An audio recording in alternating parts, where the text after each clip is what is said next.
Good evening. Hello, Captain Hook. Hello, Ken. Underdog. Lex. Face reveal?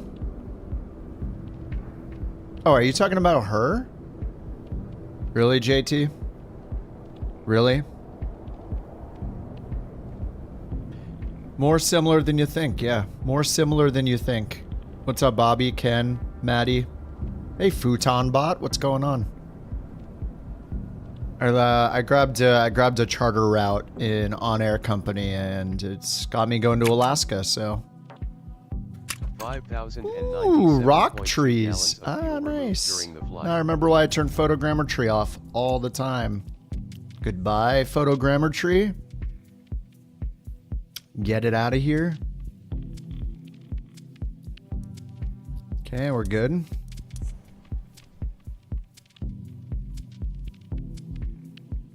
Ah, there we go. Trees. Normal trees. Couch cargo time. I needed some speed today. Whoa, what the hell? Oh, she's back.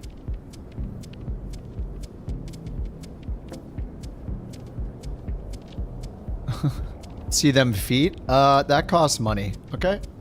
777? Yeah, it's been working since the second update or whatever to 777. What's up, Atheo? And it looks like that little like community who's number one thing got added to my stream, so that's fun on YouTube. I guess the more you chat, the more it whoever spams the most gets the number one crown. Good luck. Alright, let's go ahead and get this thing imported. Over here. EFB request data. I'm gonna go turn my units to pounds again. Save preferences. And let me re-import it again. There we go. Departure. We got 17 knot winds. Variable wind direction from the southwest. South to southwest. And then at Anchorage, 10 miles visibility, 8 knots, scattered 5,000. Okay. Let's go weight and balance. Import. And then over here I can start my tracking in New Sky. We're going real time for this one. No spamming, JT. It's some new YouTube community thing. I don't know, it's some new feature.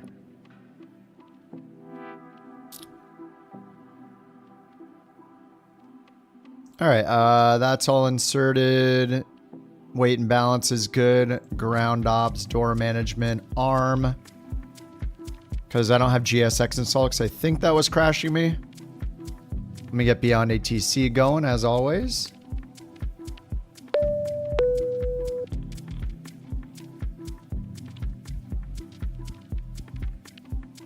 Related to super chat and regular chats, yeah. Yeah, it says community leaderboard, a place for fans to stand out. Top 3 get special badges. Resets every stream. You need to collect XP by sending live chat messages, super chats, and super stickers. Let the spamming begin for a little crown. They're trying to compete with Twitch. All right, available. Just in where like Twitch has so many features, you know, for like integrations and stuff, but that's cool. They're trying stuff. What's up, Rich? Beyond ATC connected. Alrighty.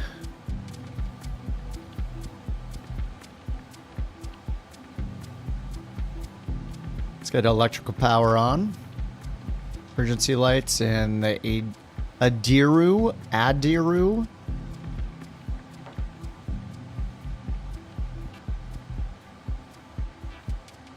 Alright, it's starting. It's beginning. Who's here? JT's here. BB is here in the 200ER. And how much money am I getting for this? I just did a charter. I think it was like 8,000 or 9,000 or something like that. Oh, 1,200 miles. Holy crap. Alright, we're going to need a lot of time acceleration. Which I think you can do just fine with the charter mission, so that should be cool. All right, let's turn off the auto respond. I'll use my voice today. Little bit until I lose it. All right, let's go up here and get SimBrief opened up. View the flight plan. You figured out the cause of the crashes? Online multiplayer?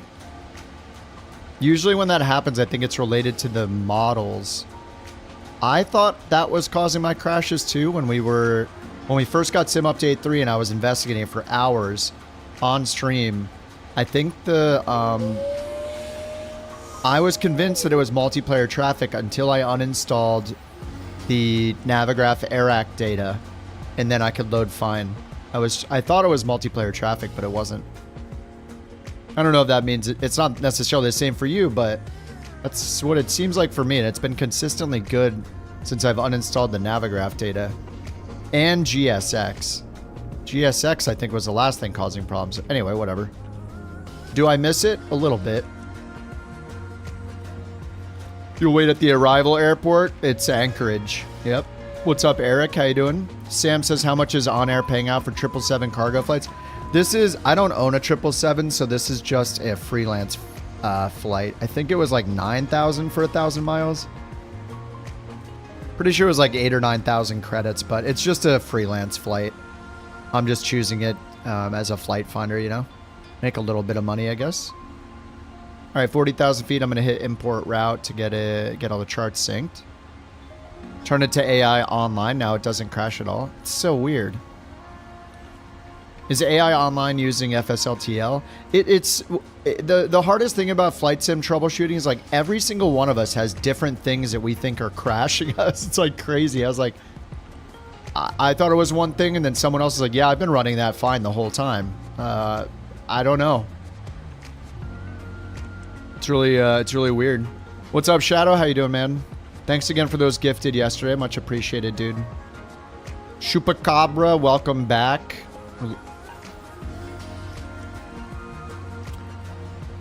All right, 2992. We should have the charts all synced up now. Let's see what we got. All right, nice. We got Lido charts for everything. Let me grab the route here. Set route, and the plane is the PMDG 777F. There's the route on the YouTubes. There's the route in my notes. All right, Beyond ATC is ready to go. And let's grab our charts here. I'll just use the EFB today. All right, EFB ATIS 2775. Let's do it over here. Listen in, see if it's robotic or human. Wind 19 or 5 at human. 7, gust 17. Visibility 10. Sky condition clear. Temperature 26. Dew point 09er. Altimeter 29er86. DFR condition. Landing and departing runways 14 right, 14 left. Advise on initial contact. You have information November. All right, we got information November. Boeing King Co Airport. Boeing King Co. All right. Information November, and they said departing runways 14 right, 14 left. We'll see if we get 14 right that SimBrief gave us. What's up, Chase? Is everything loud enough? Is the ATC loud enough? Tell me if anything's too quiet. I'll turn things up. Audio must be perfect. I don't have a face to show, so if the audio is not good, then the, you know. You gotta make up for no face with better audio. Sounds good? Heck yeah. What's up, Flaps? Alright, we got that all set. Looks like we're departing 14 right to the southeast, I guess, and then we're turning around. Gotta go to the northwest. Confirmed Kip does not have a face. Exactly. Why no face? Don't want to scare off viewers. Obviously. Born without a face. Donate today. Thank you. I won't say it. He said it.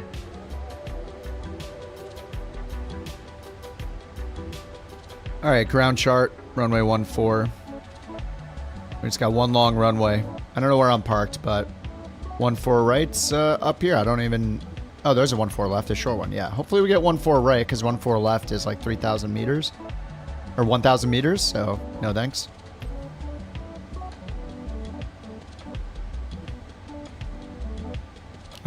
Shy Guy from Mario. I don't even know who that is, honestly. Is Shy... No, I probably do. I just didn't know the name. Shy Guy? Oh, I know who that... Okay, yeah.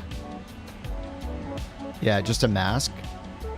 I didn't know that thing was called Shy Guy. I don't get too much into the lore of Super Mario Brothers, I guess. Alright, we should probably get this imported. FMC, position in it, copy and paste our GPS position. Route, request, sim brief to Anchorage. Fuel and payload were set automatically with the EFB loading, so that's done. Cost index 15, 1,200 miles. We're going to use a lot of time acceleration.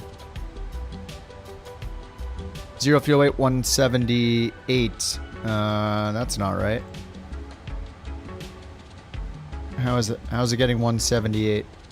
Oh, you know what? This has its own separate setting for units, which is just brilliant to make two settings for the same thing. Failures.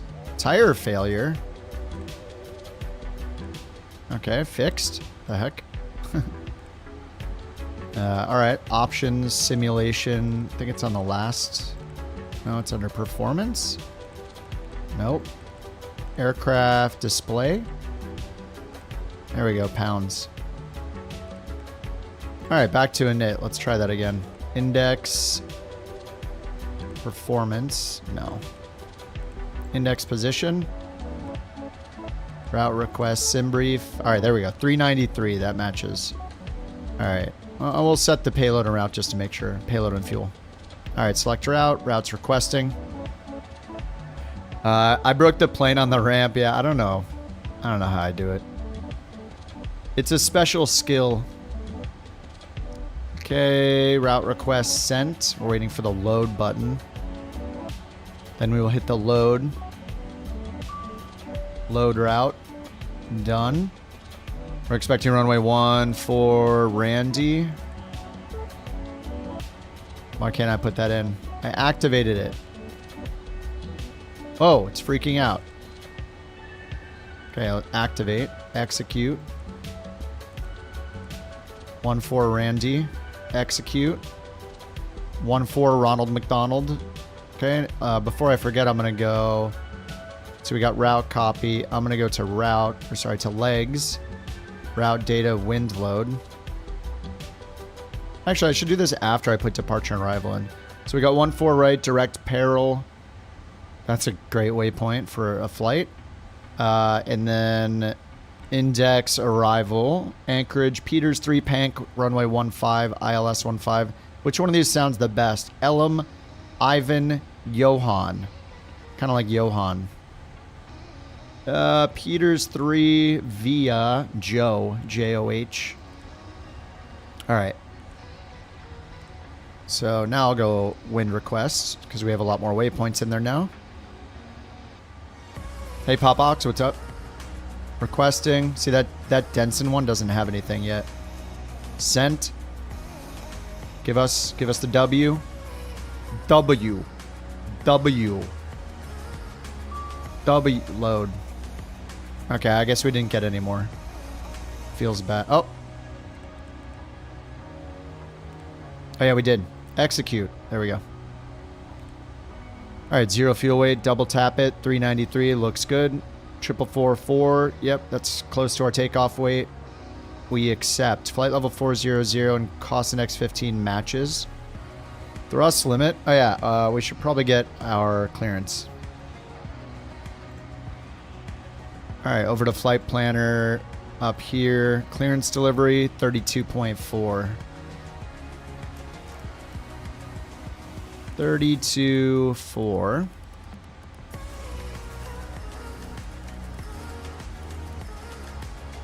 There we go, 132.4, and then tower frequency, Boeing tower, runway 14 right, 14 left. They're separate. So we get 14 right, it's 120.6. There we go.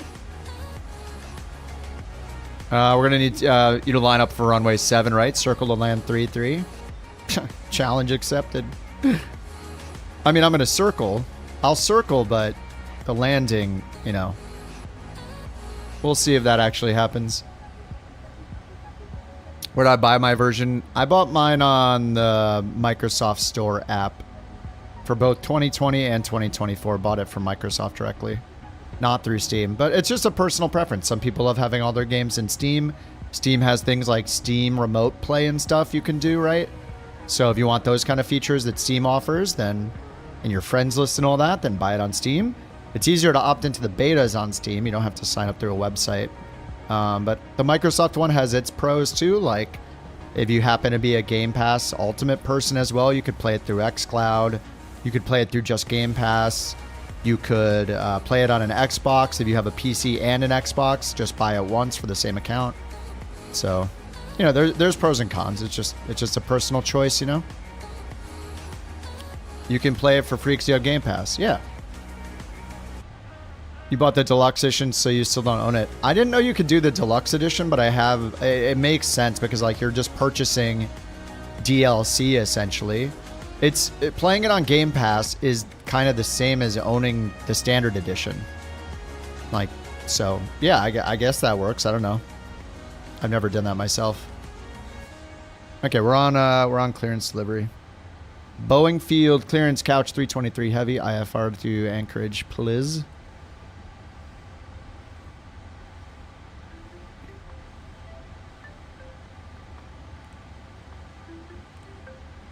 Hello? Couch 323 heavy, Boeing clearance, cleared to Ted Stevens Anchorage Airport. Radar vectors Pearl, Dennis filed. Maintain 4000. Expect flight level 400, 10 minutes after departure. Departure frequency 120.4. Squawk 0141. Alright, clear to Anchorage, vectors Peril, then as filed, climb maintain 4000, departure 120.4, squawk 0140, couch 323 heavy. Like I said, a 0. Let's see if she catches it.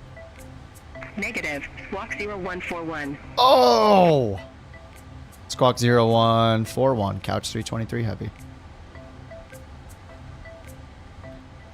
Couch 323 heavy, read back correct. Contact ground 121.9. All right, 4,000. Start. All right, over to ground 121.9er, couch 323 heavy.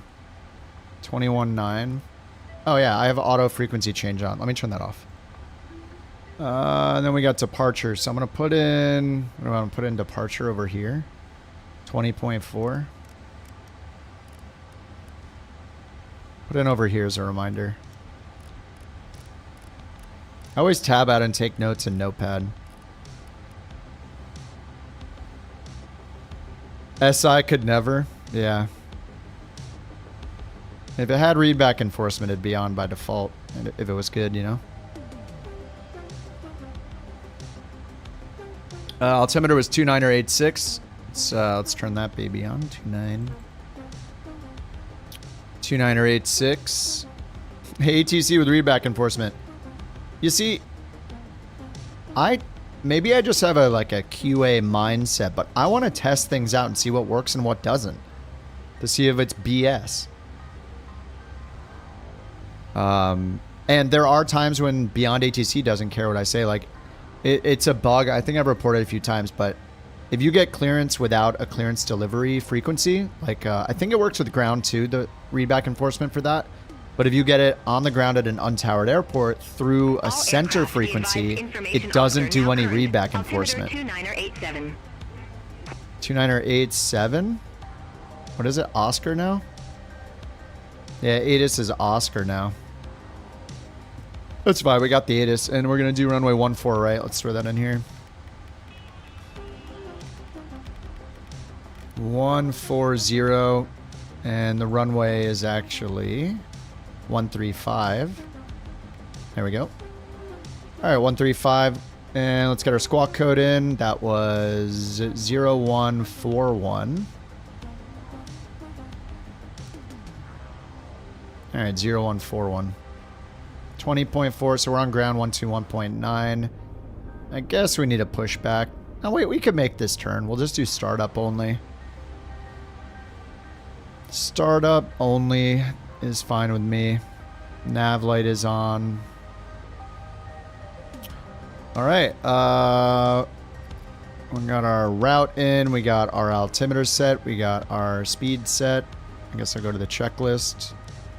Sure, we tested oxygen. Yeah, exactly. Definitely tested it.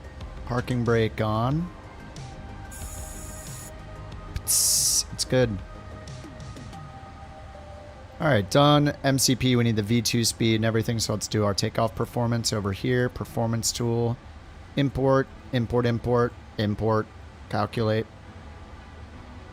Oh, runway 14 right. There we go. Calculate. Flaps 5 as always. Takeoff 249. Alright, init ref. Flaps 5. Let's go to thrust limit. Takeoff 2 and 49. Takeoff 2, 49. Oops.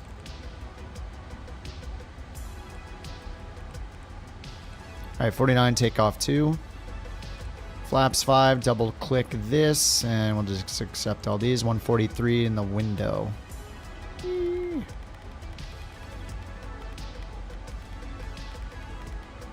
143. Alright, sweet.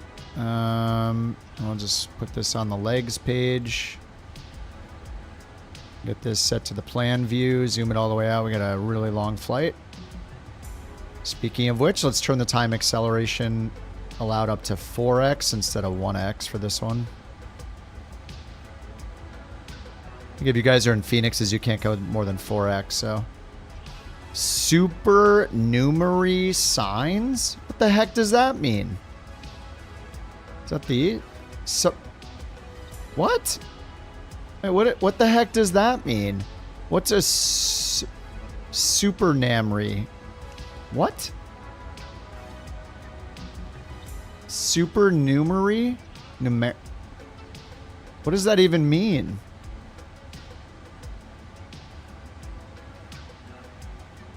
Supernumerary. Supernumerary? Supernumerary. No, that can't be right. Supernumerary. Supernumerary? Exceeding a fixed, prescribed, or standard number? Oh, it just means extra. Supernumerary. Supernumerary. MCP V2 is set. Yes. V2 heading track and altitude. We have all that. Takeoff speeds are done. Pre-flight. It means passenger oxygen. Supernumerary. Signs means passenger signs for those 6 passengers. Oh yeah, that's true. We do have 4 seats behind us. Yeah, we have the 4 seats. We actually customized those 4 seats, or Avarice did. I know this looks like a shower curtain, but that adds to the comfort. The United Crates of Couches accepts us. Oh, thanks, Rockin'. Let me know if they suck. I started recording a series like zero. I need to figure out a name for it, but I started recording what could be a very, very long tutorial series of. I want to make a series where somebody starts from literally launching the sim for the first time to them flying the 737. I don't know how many parts it's going to take, but I recorded all of the initial PPL missions first. I think the career mode is the best way to get started now because it has all the tutorials built in. I need to call like 0 to something, not 0 to hero. It's got to have some cool like aviation word that rhymes with 0. 0 to Lido charts. I don't know. Something. Okay, that's all set. CDU pre-flight is done. Trim needs to be set 3.75 right down here. So nose down a little bit. There. Oh no, I can't do it because I don't have the hydraulics on. I knew I started all these for some reason early. Let's get all these on. Yeah. This. All of these. Great. Get them on. 0 to gyro. 0 to hero. Mmm. Delicious. Damn, those things come on fast. Okay. 3.75. 0 to barrow. It's gotta be a thing that's better. Like 0 to like some word that rhymes with hero or rhymes with 0 and hero that is like means like a confident pilot, you know, or somebody that's like learned enough to feel confident. Something about confidence. I don't know. I gotta figure it out. If you don't name something, you can't work on it yet. So trim is set, taxi and takeoff briefings. Yeah, sure. Beacon. All right, let's request push and start. Boeing ground, couch 323 heavy, ready for startup. 0 to Firo. 0 to no Firo. 0 Firo. 0 to no Firo. That's pretty funny. 0 to Pero. 0 to Nero. I like 0 to no Firo. 0 to Arrow. 0 to no Firo sounds pretty hilarious. Engine start approved. Call when ready for taxi. Oops. Engine start approved. Couch 323. 0 to no Firo. APU started. I have to add the O in there. To no. Instead of just 0 Firo. It's got to be 0 to no Firo.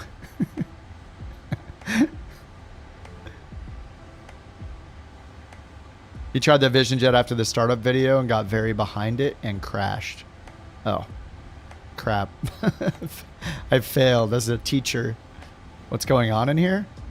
Well, I'm just starting the plane up. We got the APU going. What do you mean? Someday we'll get off the ground. I mean, how long have I been live? It hasn't even been 30 minutes yet.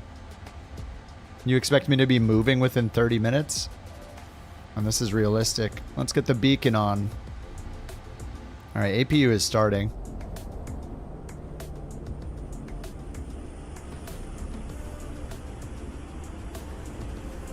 We're getting the chemtrails started early. Spreading the chems on the ground.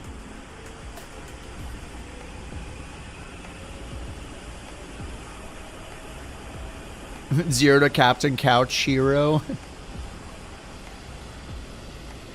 What's a Fleero? Flyro? Fleero? Smooth, fearless, and sharp? Everybody will have to Google Fleero, though. Mock Turtleneck. How you doing, man? I don't watch TV much. Google the rehearsal aviation. As a social experiment, HBO produced a show where a comedian got his certifications in a 737 type rating to explore comms and interpersonal dynamics on the flight deck? What? The rehearsal. Aviation? Okay, I wrote it down. I do have HBO right now because of The Last of Us. Wait, was The Last of Us episode on Sunday the last one of season 2? Was that the season finale? I had no idea until like yesterday. I was watching some YouTubers talk about the episode. You hope so? Yeah. It's gone way downhill. That was the last episode? That doesn't make any sense. That did not feel like a finale at all. Last of the last. It's over. And there was much rejoicing. Yay. No anti-ice. Recall checked. Recall. Done. Engine shut down. That's true. Okay, we can get rid of the GPU. Beacon is on. Let's go over here. Over to ground ops. Ground connections. Release the ground power. Remove the chocks.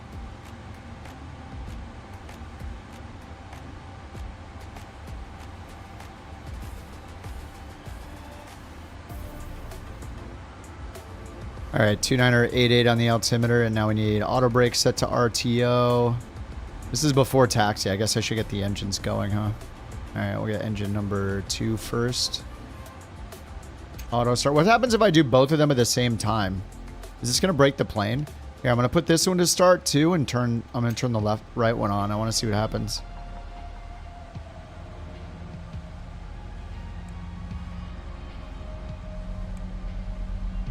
It is starting both of them at the same time. N2's rising on both. Is this gonna fail?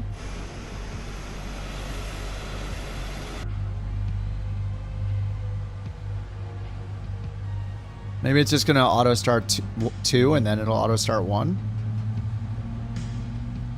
Okay. 2. And now 1. What the heck? You can start them both at the same time? I didn't know you could do that. The Last of Us? Yeah, it's on HBO Max, yeah.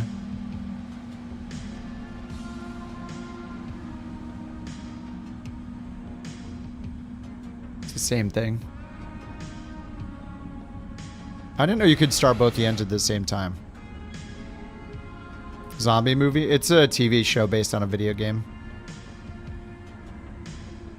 I didn't know you could do that with the Gs. Yeah, well, I don't...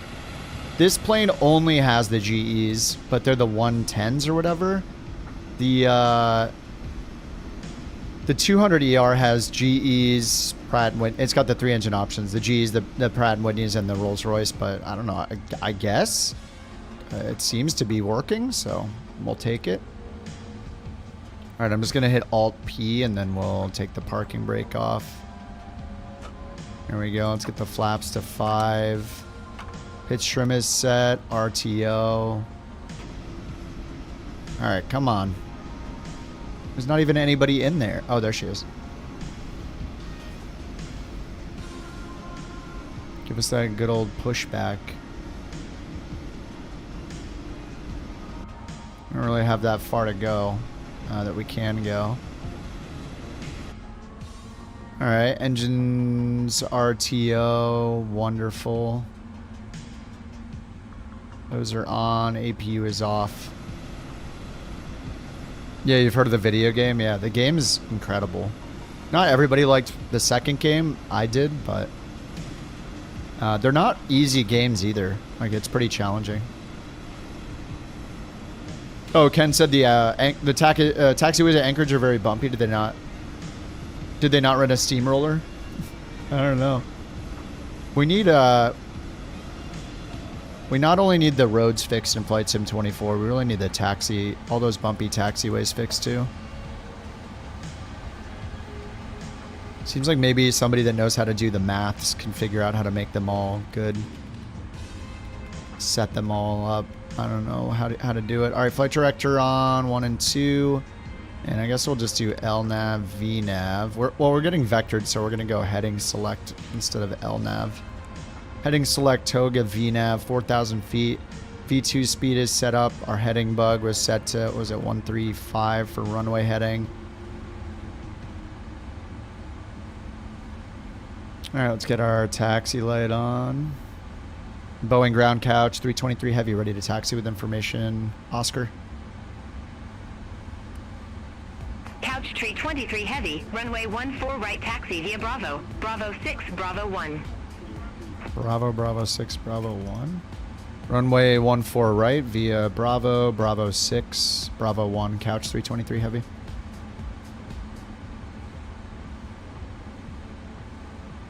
Zoom the map out.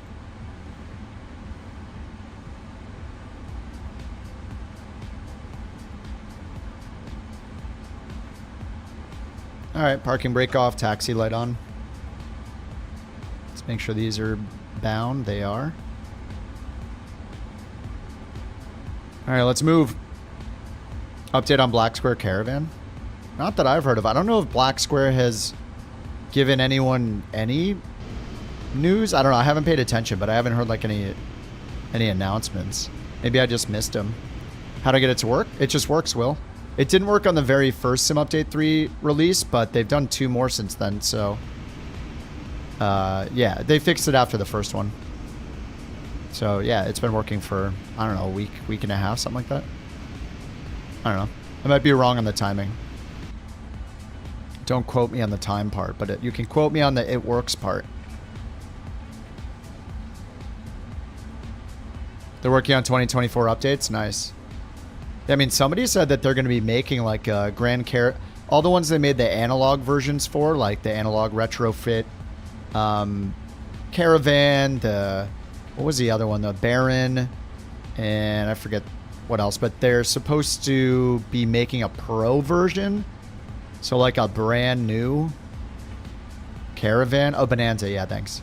Bonanza, King Air, and Caravan Pro. Like, that's going to be so awesome, man. Having a full, like, study-ish level, you know, black square quality plane for those three. Going to be really cool. Am I about to fly with cargo in my plane? Yeah, they're actually, I will get paid real-world money for this flight, I'm pretty sure. Because this is real cargo. 100% real, and this is actually an unmanned flight. I'm just controlling it remotely and letting you guys have a glimpse into my job. But yeah, there's cargo in the back, sure. If I use SimFly, oh my god, I couldn't believe that was real. No wonder there are like 4 people online on that thing. I wonder why there's so few people online. Maybe it's not meant for maybe it's not meant for people to actually use it. They're making bank. Just one person grinding their license, hoping someone will buy it for $7 or whatever. It's pretty crazy. You already have a Steam Bonanza? Oh yeah, the F-33A. Yeah, dude, I like the Carenado Bonanza. That thing's awesome for 20 bucks.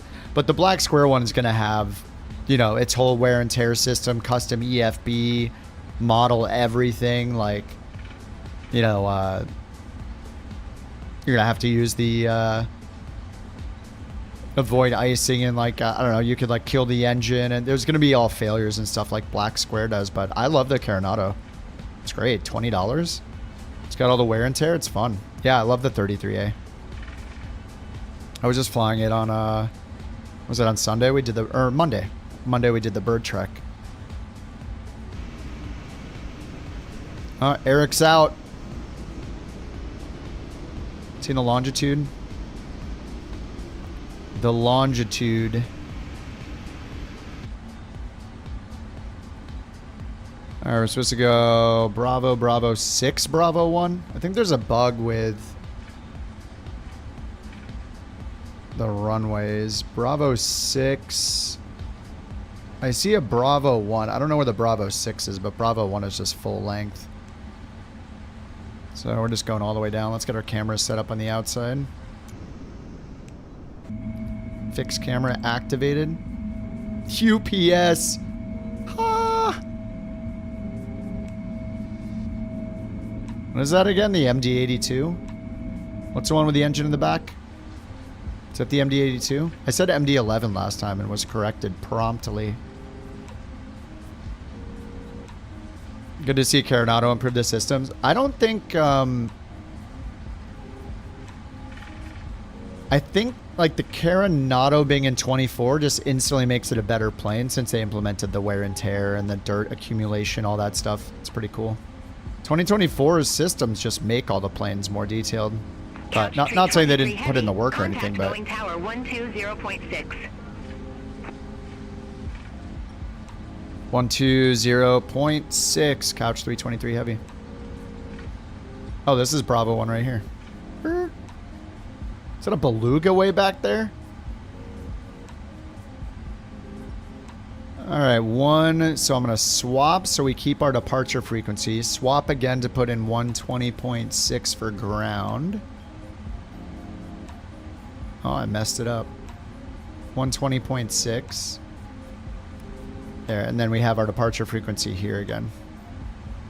Or switch to tower, I mean. Boeing Tower, couch 323 heavy, ready to go, runway 14 right. Couch tree 23 heavy. Boeing Tower, wind 175 at 10. Fly heading 130. Runway 14 right. Cleared for takeoff. Fly heading 130, runway 14 right, clear for takeoff, couch 323 heavy. Alright, flaps are 5, auto brake, RTO, doors are armed. We got landing lights, runway turn off lights, taxi lights, Parking brakes off. Beacon and nav are on. APU is off. Bleeds are on. Flaps are 5. Trim is set. We're good to go. We're good to go like Nicolas Cage in the submarine with Sean Connery, ready to launch onto Alcatraz. Except he said it with the snorkel thing in his mouth, and they couldn't hear him at first. Then he had to take it out of his mouth and then say good to go again because he embarrassed himself. For comm, what radios do you use? Your comm radios. And for nav, you use your nav radios. It matters what your configuration is, but it matters what radios you have. So, all right, let's get rid of the music. Turn the sound up. Toga is hit.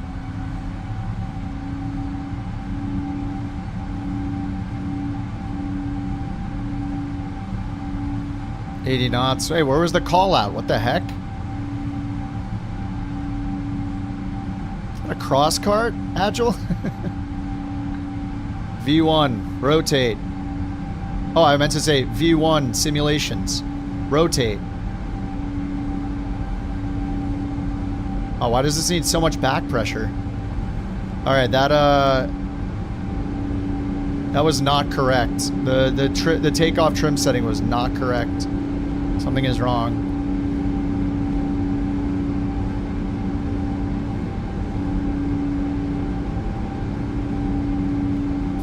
Couch tree 23 heavy. Alright, 600 Contact feet. Seattle departure. Have a good afternoon. Over to departure, couch 323 heavy, see it.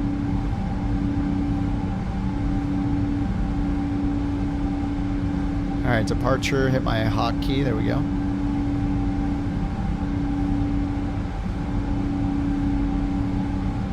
Oh, whoa. Oh yeah, I was watching V1 earlier, yeah. Let's get the autopilot on. Seattle departure, couch 323, 2,200, climbing 4,000, heading 130. Flaps 1. Couch tree 23 heavy. Seattle departure. Good afternoon. Radar contact. Climb maintain flight Flaps up. level 190. Climb maintain 190, couch 323. Alright, good. Flaps up. Excellent. Excellent. Couch tree 23 heavy. Turn right. Heading 275. Turn right heading 275, couch 323 heavy.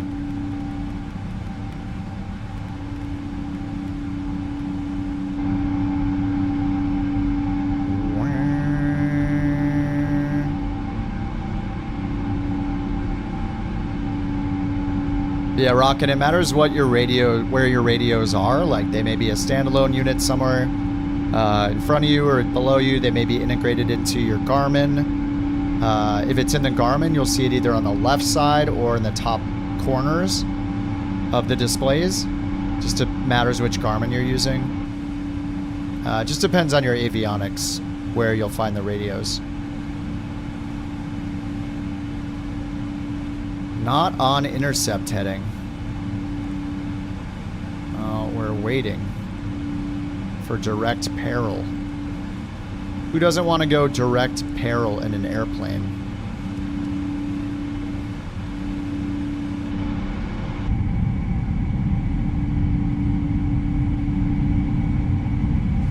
Yeah, that's enough of the engine sounds.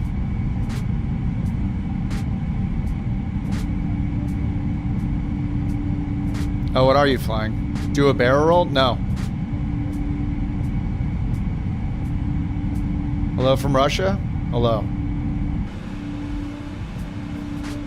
8,300 feet. I'm gonna get the landing lights off early. Taxi lights off, strobe lights on. No, wait, what are you flying at? Wait, aren't you in the Beluga?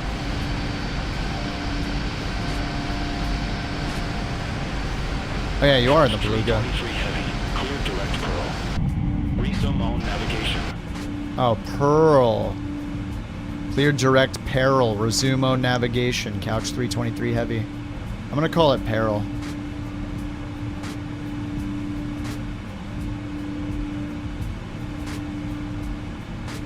Oh, look at that turn. Look at it. How can the turns be so smooth? Autopilot. That's how. And that's the only way. Direct to peril every flight. Yeah, that's our go-to.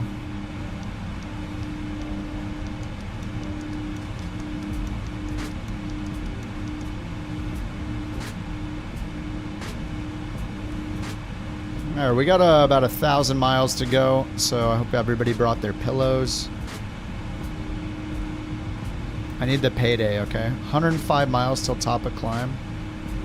Auto brakes are off. I guess we'll check the checklist. Auto brakes were set to RTO before. We also had flaps 5. Alright, we're good. Pressurizing, 500 feet per minute.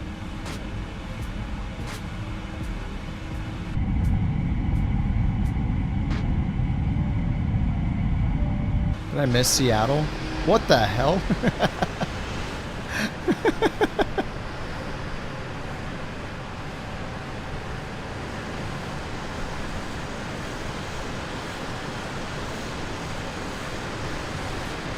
Red Bull does give you wings, holy crap.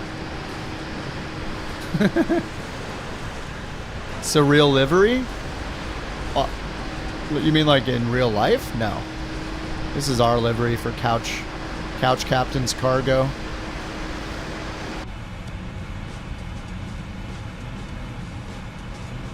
Couch Tree 23 Heavy. Contact Seattle Center 128.5.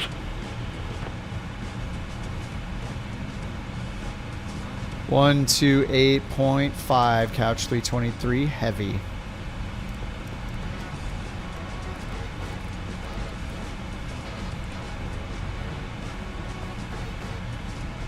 Seattle Center Couch 323 Heavy, flight level 180, climbing 190. Alright, they'll give us up to 40,000. Couch 323 Heavy, Seattle Center. Good afternoon. Climb and maintain flight level 400. Climb and maintain flight level 400, Couch 323 Heavy. Alright, standard altimeter, standard. We did it. Alright, 800 million miles to go. Let's do it. Oh, sorry to hear that, Fish. Alright, man. Hopefully get some sleep in, dude. Make yourself a tea. You know? Something comforting. Something delicious. Is the scratchy sound the trim wheel? No. No trim wheel. What scratchy sound? This? Is it this? Contact Seattle Center 126.6, SkyWest 3692. What scratchy sound? You talking about my voice?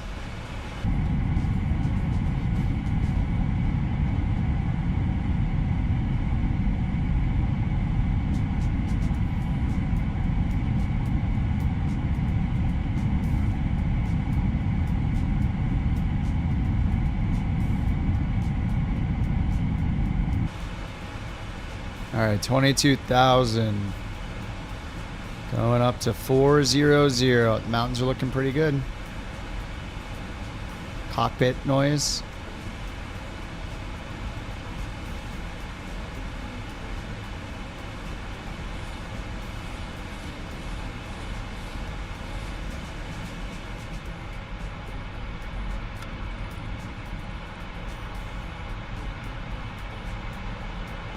Why are my frames not as good as they normally are? 4K, TAA, 70% rendering resolution. 60 frame gen, the frame gen is off. 200, 150. Everything's about the same. Probably air traffic ultra stuff. Couch 323 Heavy. Contact Seattle Center 125. See you, Bobby. Have a good one, man. Yeah. The custom curtain, yes. Avarice didn't. Oh, no cars back here. Cars are gone.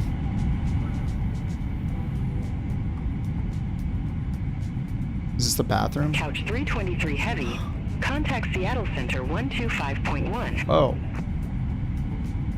What is this? 125.1, couch 323 heavy. I just turn on the autopilot. Seattle co-pilot. Center, couch 323 Heavy. Through flight level 260 for flight level 400, direct ARI. Here, there's is that another one? That's the escape rope. Couch 323 Heavy. Seattle Center. Here we go, guys. The best. This is the best in-flight camera that I can do. Enjoy the views. Well, we got about 1,200 miles left, so everybody get your magnifying glasses.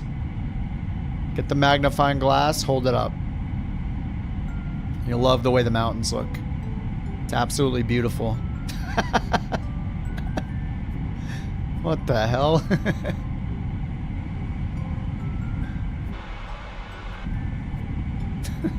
Is this a window for ants?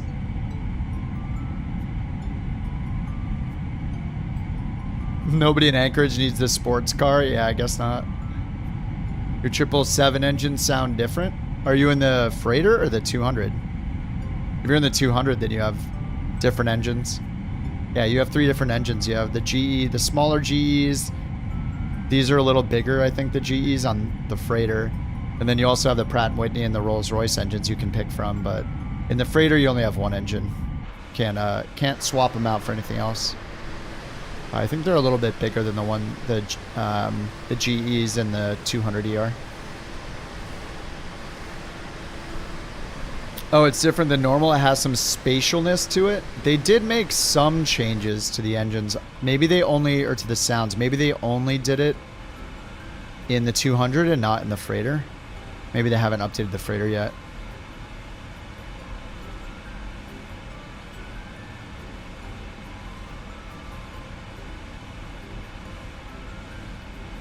If you rotate around outside, it sounds different. Was there another update? Normally, I fly near it with my drone camera, and see how when I'm over here, you don't hear it out of the right ear. See how weird this is? Like, it's not emitting any sound from the plane. It's not to the left. It's not behind. It's not in front. Like, this is just weird. So they did something weird with the sound. I don't know if this means they like half-assed it or what, but like every other plane, you hear it from the left, from the right. Like the sound is actually emitting from the engines. And in this plane, it seems more like we have one mix of sound to listen to when we're in the flight deck and another mix of the sound to listen to when we're in the cargo area. So here we have one sound. As I move around, it really doesn't change. And then as we go through here, it'll change.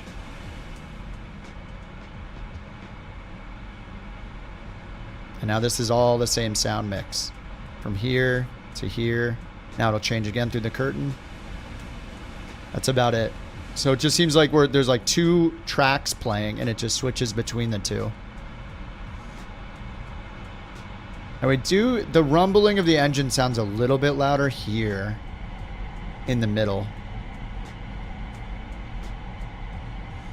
But I still don't hear it out of left versus right ear any difference. But yeah, there's some kind of, I don't know, like static feeling to how the sound is in this plane. Boris sound pack, yeah. How in demand is Boris? Probably extremely.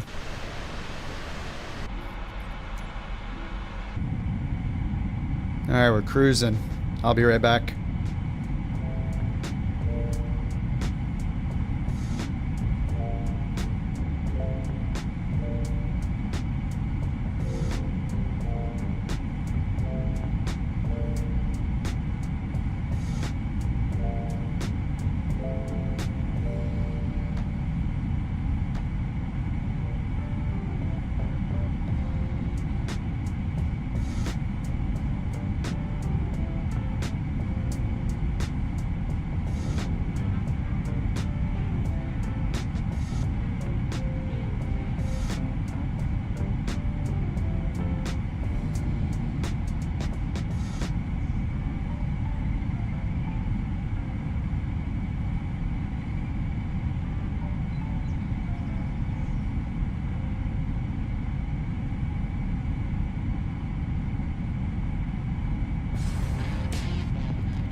Couch Tree 23 Heavy. Contact Vancouver Center 125.905. Have a good afternoon. Contact Vancouver Center 125.905. Couch 323 Heavy. Vancouver Center, Couch 323 Heavy. Good afternoon. Through flight level 3, 901 for flight level 400.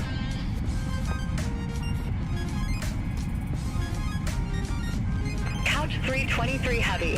Vancouver Center. Radar contact. Radar contact. I'm back.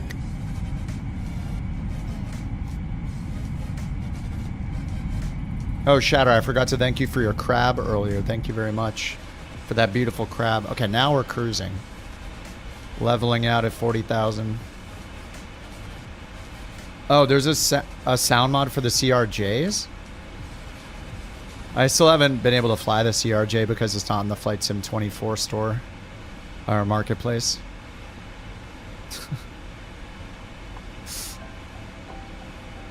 $414 or $310?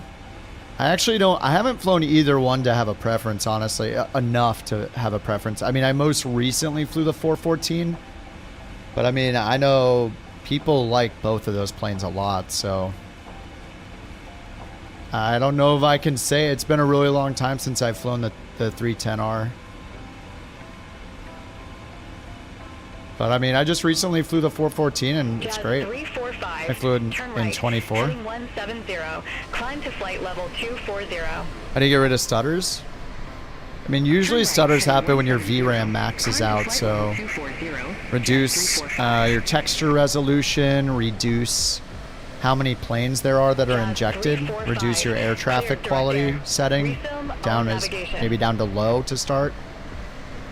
Yeah, I would turn texture resolution down and turn air traffic to low.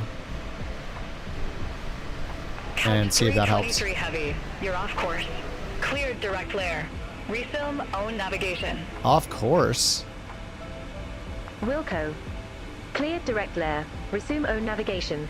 Couch 323 What? Heavy. How are we off course? 832 miles from layer. We got LNAV on. Direct layer draws the same line. Heading 230. Climb to flight level Not off course. 370. They're lying to us. Turn right. Heading 230. Climb to flight level 370. WestJet 172.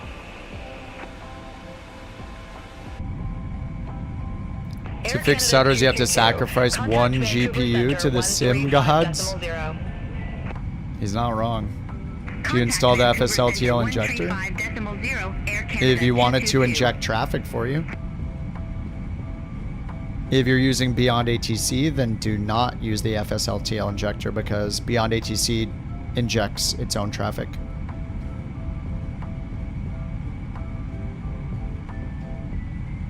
Yeah, FSLTL, it has two things, either the models of the planes, which you need, the base models, you'll install those, and then it depends on what your traffic injector is. It could be a bunch of programs. FSLTL has its own injector, Beyond ATC has its own injector, but they will, many injectors will use the FSLTL airplane models, the 3D models of the planes. So that's why you install the base models, and then, yeah. If you can use Beyond ATC, do not install the FSLTL injector. You don't need it.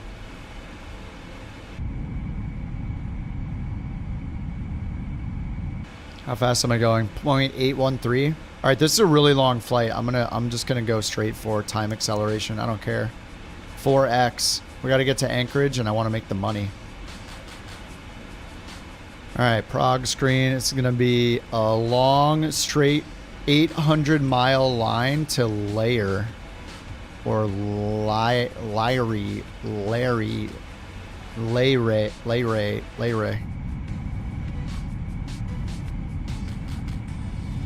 All right, get your pillows and blankets out.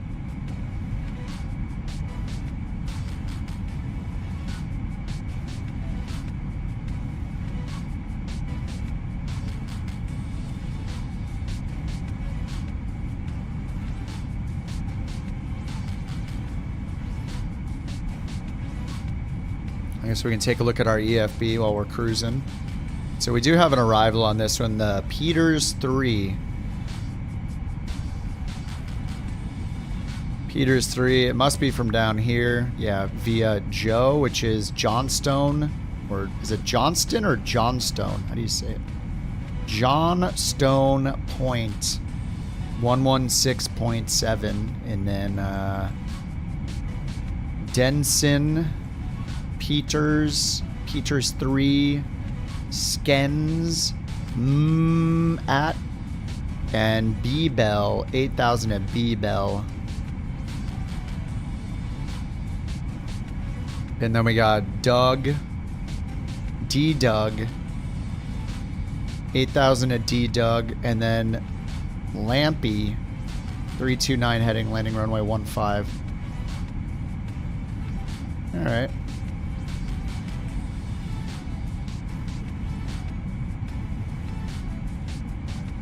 Is this Vancouver Island we're flying over?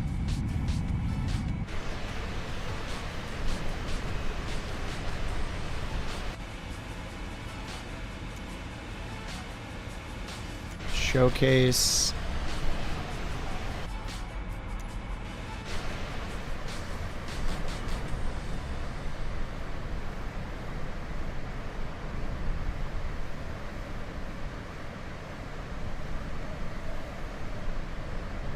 Vancouver is land. Oh, we just slowed down a bit. I think it's automatically slowing us down. Yeah, we're at 1x right now. It something now looks like maybe we're in 2x. Whoa. It wants to do 4x, but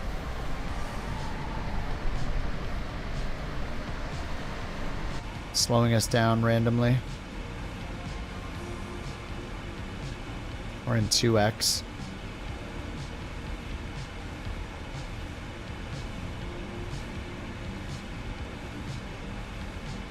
How do you speed up the sim? Go into your settings and look for sim rate increase, sim rate decrease, and bind keys to those, and then you can change the speed. Or you can just go to flightsim.to and you can go to flightsim.to and look for a plugin called Sim Rate Selector. Let me find the link for you. Sim Rate Selector, flightsim.to. I'll find you the link. Don't even worry about it. Just stay there under your blanket. Let me find the link for you. There you go. You can install this one so you get a UI. It's kind of confusing to use it without a plugin because you don't know what sim rate you're at, but this one's free. You can just throw it in your community folder. Next time you restart, it'll be in your top toolbar. Just open it up. What's up, Surat? You have zero budget. You're looking to get into flight simming. What do I suggest? I mean, the cheapest you can get into Microsoft Flight Simulator. I mean, there's a lot of questions, I guess. Do you have a PC already? How good is your PC? I mean, just building a PC that can run this sim in general is going to be, I don't know, $1,500 plus US dollars if you're building it from nothing. Maybe more expensive. It matters what country you're in and how much things are there. I mean, the absolute cheapest way to get into Microsoft Flight Sim is an Xbox and Xbox Game Pass. So that's the absolute cheapest you can get into it. Otherwise, you need a gaming PC. You could also get into, like, I don't know, I haven't tried them, but you could try a mobile flight sim. What is it, Infinite Flight or something? I mean, if you can't get a PC or an Xbox, you don't necessarily have to have Microsoft Flight Simulator. You know, you can, if you have an older PC that has no way of running Microsoft, then X-Plane might be a better option because the performance might be better. Couch 323 heavy. You have a PC but no graphics card. I mean, it really matters which sim you want to get into. I mean, you could get a mobile flight simulator for your tablet or your phone if you have one. I haven't played them, but it's better than no simulator. But you know, X-Plane isn't as demanding as Microsoft Flight Sim, but Microsoft Flight Sim runs pretty good at lower settings. So if you don't have a graphics card, I mean, It's just difficult to answer because it matters, you know, where you live, if they're in stock.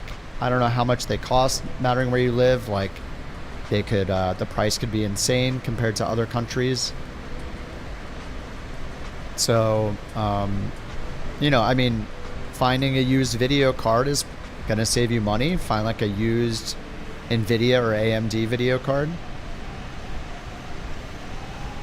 I think the first one I got was like I had a 2060 Super. That's what I had when I started playing Flight Sim 2020. And I had like I don't know what CPU I had. It was a non-X3D AMD CPU, like a 5700X, or I forget exactly what it was. Oh, Mock Turtleneck says Infinite Flight's come a long way. Pretty impressive for mobile-based flight sim. Great learning tool. Yeah. I mean, if budget is the main concern, then doing a mobile flight sim is probably the best way to start. It's going to be or at least the cheapest way to start, you know?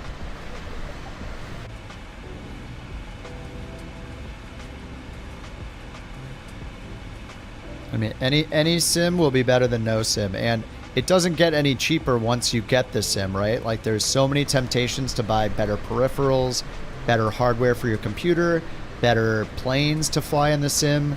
So it's really like, say if you got Microsoft Flight Sim, you might, you know, convince yourself to spend more and more and more money because there's like infinite money you can spend in these things when you're playing the PC versions, you know. I assume Infinite Flight has some like add-on planes and stuff too, but I'm guessing it's nowhere near the cost like of something like Microsoft Flight Sim or X-Plane third-party planes. They suck on phone. I have not tried it at all yet myself, but I mean, that's the cheapest way you can. That's the cheapest way you could get going, is to do the mobile flight sim. As fun as flying a cross card is, you have to go to bed. All right, Agile. Thanks for the entertainment, dude. Have a good night. You stop playing Infinite Flight when you built your PC. The Sims, oh, Infinite Flight's $10 a month. Oh yeah. Well, I mean, still though, like a PC is potentially thousands of dollars. So, how many months are you gonna get for thousands of dollars? You know, you're spending $120 a year. I mean, you're gonna have 10 years of Infinite Flight, more like 20 years of Infinite Flight for the cost of a PC. So.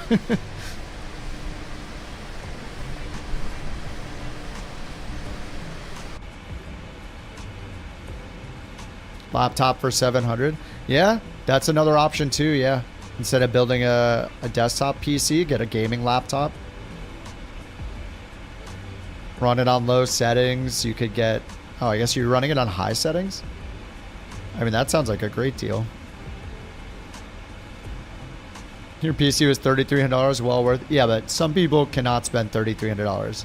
Some people can't spend $1,000 on a PC. So for people that can't spend that kind of money, you know, that, you know, their best option might be something like Infinite Flight to start until they can afford a gaming laptop, an Xbox, you know.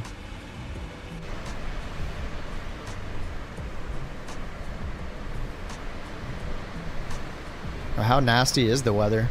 I didn't look at our significant weather chart.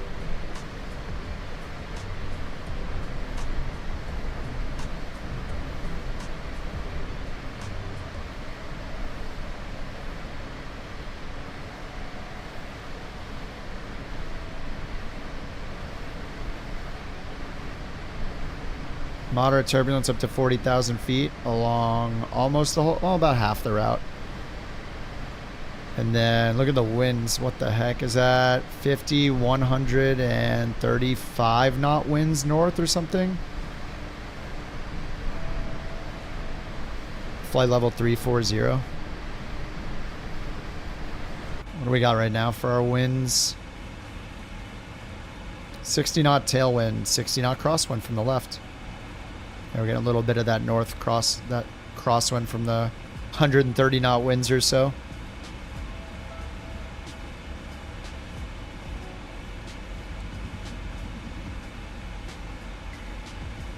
Oh yeah, it looks a little nasty right in front of us.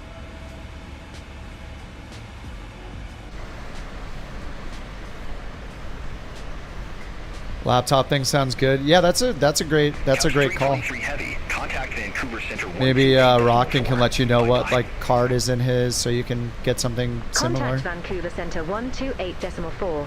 Couch 323 Heavy. Laptop's great once you get more RAM. Vancouver Center, Couch 323 Heavy. Good afternoon. I mean, Flight even level Microsoft Flight Sim on 400. low settings is still going to look amazing. Couch 323 Heavy, Vancouver Center, radar contact. All right, Couch Scott is at 323 4x Heavy, right now. Contact Vancouver Center 128.0. Have a good afternoon. Contact Vancouver Center. She's the one that's going to have a 128.0. good Couch afternoon. 323 Heavy. Take care. Take care. Vancouver Center, Couch 323 Heavy. Flight level 400.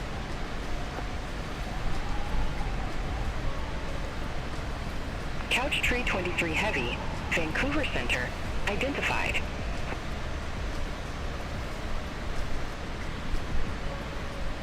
$4050 NVIDIA RTX in the laptop, 16 gigs of RAM.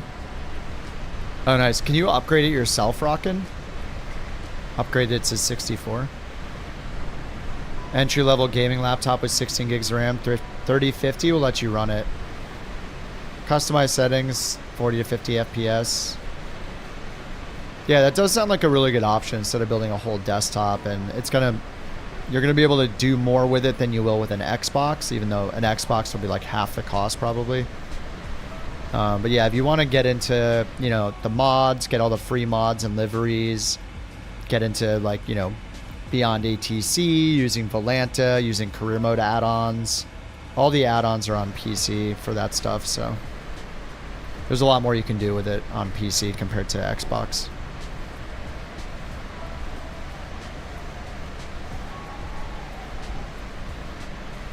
New Xbox is $700. What, didn't I just pay like $500 for one, or $450 or something? Hold on, how much did I pay for the Xbox I got? Have the prices gone up that much?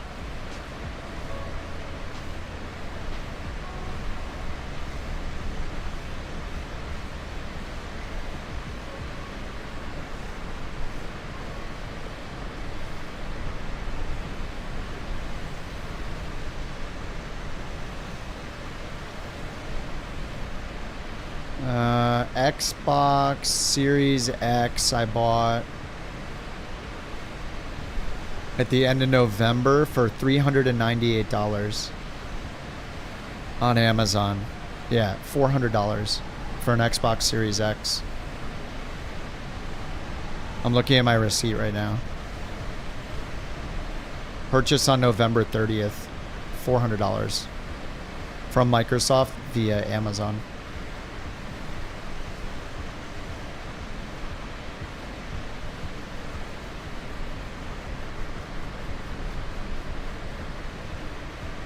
I'm talking US dollars. $400 US.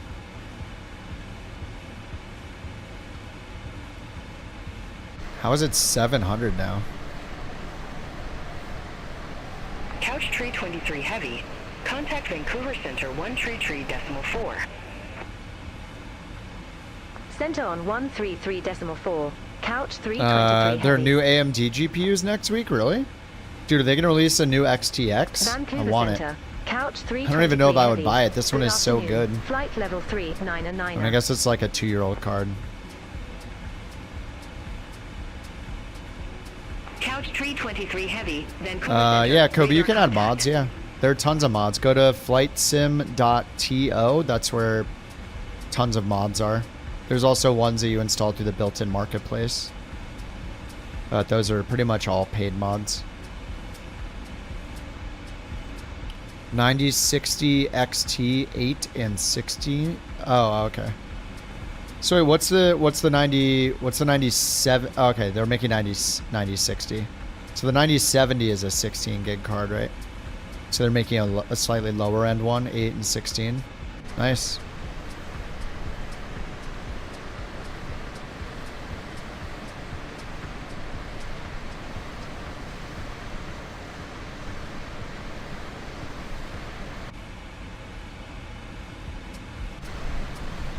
Yeah, Series S is gonna be cheaper, but does do you run Vibes? Do you run Flight Sim 24 on Series S? I wonder what it's like on Series S. Couch tree 23 heavy. Contact Anchorage Center 118.5. You do, Jimbo? Runs okay for you, or? Anchorage Center 118.5. I've only Couch played just a few 323 times heavy. on the Xbox. Anchorage Center, Couch 323 heavy. Flight level 3, 9er. Runs better using your laptop through the cloud. Couch 323 Yeah, heavy. that's actually another option. I mean, is cloud gaming, but isn't it true that through xCloud on a laptop you can't, or you still have to use a controller, right? You can't use like a keyboard and a mouse, can you, on xCloud yet? I thought that was the limitation. I don't know if it's still a limitation though.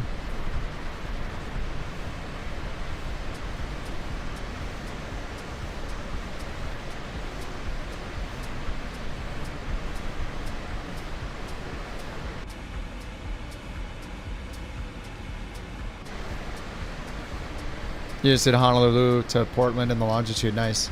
Are you using the beta? I always see a lot of like,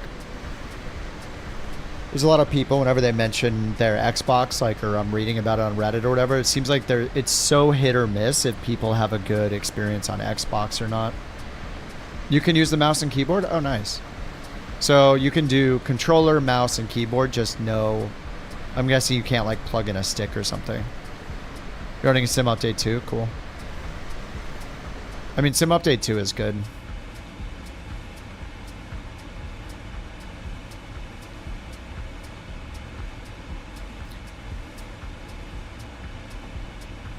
Yeah, the Xbox does limit, you know, what peripherals you can use, of course, but there are some good options, like the Thrustmaster stuff or the Turtle Beach. Jam, what's going on, dude? How you doing, man? Some people use flight sticks, but you can never get them to work. I wonder if there's just certain ones that are compatible then. But yeah, I mean, running it on Xbox, it's like closed ecosystem. You know, you can only put mods that are in the marketplace on, or add-ons, and most of those are paid. You can't use whatever peripherals you want. You have to use Xbox compatible ones. But you know, there are plenty of them. I mean, there's like the Honeycomb stuff, the Turtle Beach stuff, the Thrustmaster stuff. So there are definitely options. And you could hook it up at a desk and just pretend like it's a PC. Get a compatible mouse, keyboard, joystick, yoke, throttle, all that stuff.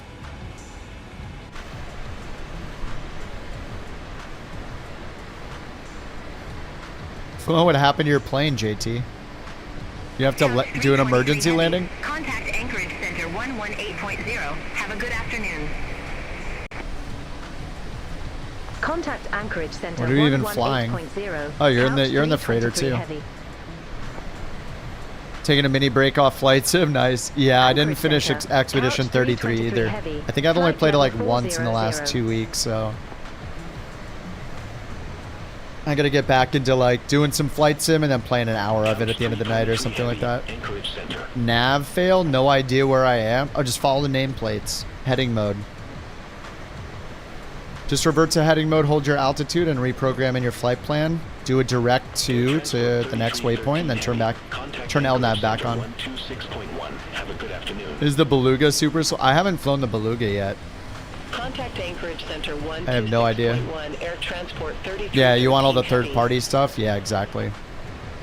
So yeah, if you aren't on PC, you don't get all the really cool third-party apps. Richard Burns Rally? I have no idea Couch what that is. 323 heavy. Contact Anchorage The Center game is so old, it could 120.55. drink alcohol in the US. Center on 120.55. Couch 323 heavy. I can't see your name. I might be able to. You're like within like 100 miles. Anchorage Center. No, you're right, I heavy. can't. Flight level 401. I mean, I've been going in quadruple speed, so it's not that you're going slow, it's that I'm in 4x speed. Couch tree 23 heavy. because this is a Anchorage super Center, Roger. long flight and I don't want to sit here for 4 hours. You watch a real life 747 pilot named oh yeah, 74 Gear. Yeah, it's super popular. Oh, he flies the Dreamliner. So he's a 787 pilot now? Yeah, 74 Gear is super popular.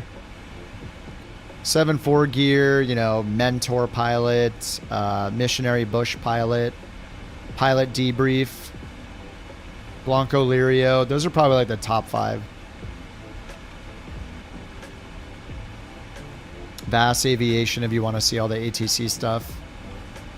You did LA to Orlando in the longitude, 3 hours cruising it, 530 knots. Yeah, the longitude is so insanely fast. Yeah, Mentor pilot, yeah. I mean, I like anything that does breakdowns like that. Pilot Debrief is one of my favorites. Pilot Debrief is amazing.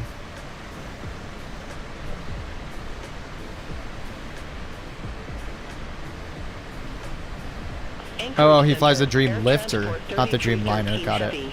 Yeah, I think the Dreamliner is the 787. Air Transport 3313 Heavy, Anchorage Center. Oh, he used to fly the Eagle, the F-15. Nice. Yeah, I mean, between Pilot Debrief and like Missionary Bush pilot, and then, you know, like Citation Max, of course, and Steve-O, those guys, if you want to watch somebody actually flying, not the breakdowns, you know, Missionary Bush pilot, Citation Max, Steve-O. Just mattering what type of plane you wanna see.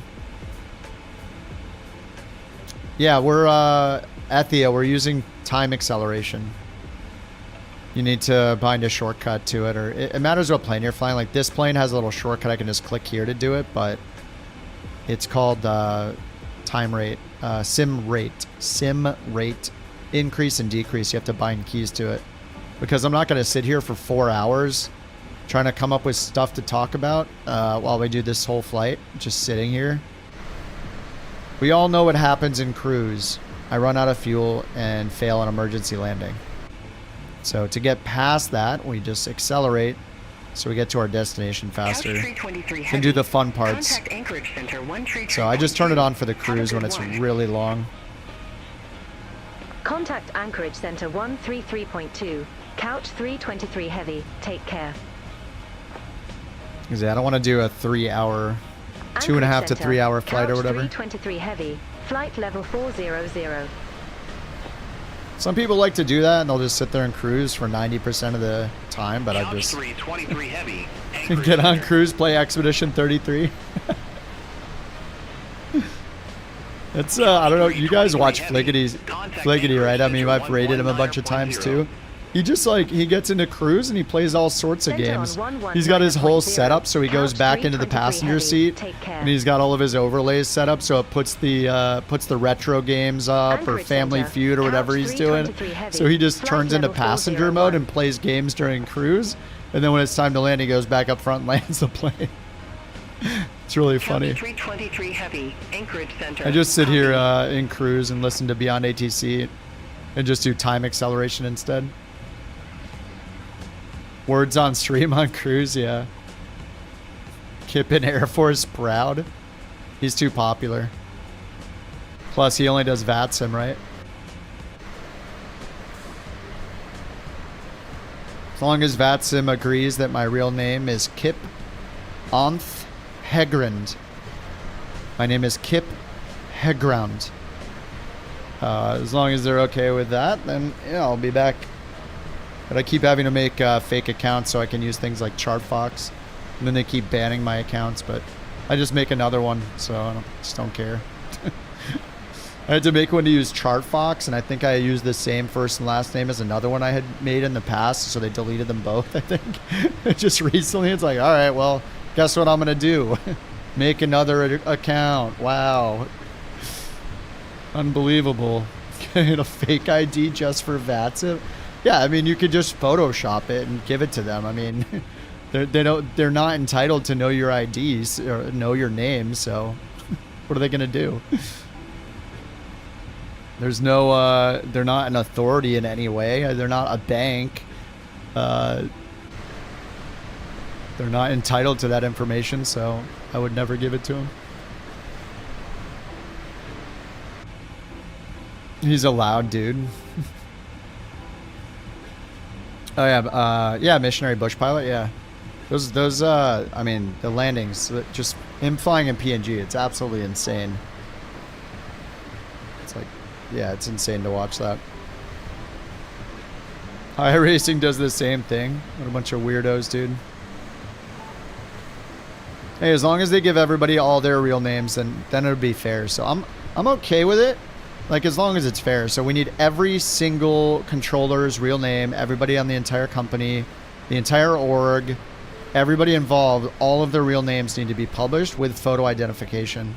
I mean, that's the only way it can be fair, right? If they get our photo IDs, then we get theirs, right? I mean, it sounds fair to me. I mean, it's not a bank or an employer or a government. I'm not giving them crap. Yeah, I just have numbers, yeah. Kip OTG 5576, yep. I just hit a random name generator. I mean, this isn't a situation where like your doctor, like, or your employer or your bank needs your true identity. I mean, there's no reason for them to have the information, so they don't get it. Never. I mean, they have my quote-unquote information and multiple accounts over and over again. Law Dog. Thank you for 10 gifted memberships, Law. Welcome, Rockin', James, Isaiah, Demetrius, Fish, Sam, Stephen, Tail, North, Chen. Welcome to Couch Captains. Courtesy of Law Dog. Pull up your gaming stool. Watch for splinters. Get your favorite beverage. Sit down, you know. Join us in the hangar. We should make it so it puts the names of the newest people on the wall or something. That's what I should do. So it shows a little... On the left side, shows the stools. Thanks a lot, Law.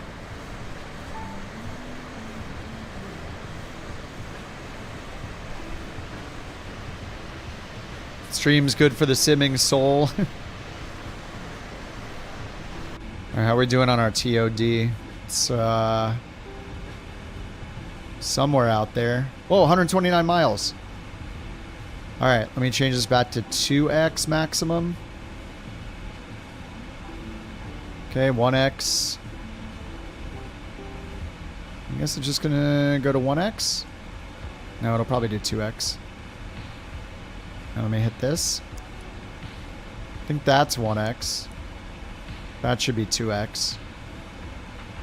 Yeah, that's 2x. Okay, back to 1x. Alright, we got 121 till TOD. When the TOD shows up on the flight plan map, how do you know what altitude to descend to? How do you set the FPM? It matters what plane you're flying, so I do have tutorials on the Garmin autopilots. But essentially, it's kind of the same in every plane. You pretty much you'll pretty much change your selected altitude down to the altitude you want to end up at, and then either it matters how you have the flight plan programmed. If you have an arrival and or an approach in it, those will automatically have altitude targets to be at. In that case, all you have to do after changing the target altitude is hit VNAV. And it'll start the descent at top of descent. You need to manage your throttle. The other way, if you want to use vertical speed mode, the easiest way is, say I want to go down to, 30,000 feet right now. You can just change your selected altitude to 30,000, turn on vertical speed mode, and then the easiest way to choose a descent rate is just find your ground speed. It's usually on one of your screens. Like on this one, it's right here. Just take the ground speed and multiply by 5, and that's your descent rate. So, say 500 times 5 is 2,500 feet per minute. If this is 3 times 5, 1,500 feet per minute.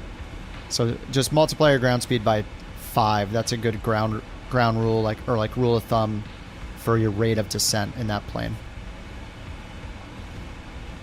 It just depends, you know, what plane you're flying, what route you're flying. If you're using instrument approach, an arrival and an approach. So it's hard to just give you a straight up answer, but in both cases, you change your target altitude. That gives it permission to go down to that altitude, but no further. And then you choose your vertical mode. So you can do vertical speed mode, which is, I'd say VNAV is the most common. Vertical speed's probably the second most common. VNAV requires you to have altitudes in your flight plan. So if I look through my flight plan, there's these altitude constraints based on the arrival we put in. So it knows them, and it knows I need to get down to 8,000 feet eventually. This plane, I don't even have to hit anything. All I have to do is pull this down to 8,000. And it'll just start the descent at the top of descent. But every plane's a little bit different.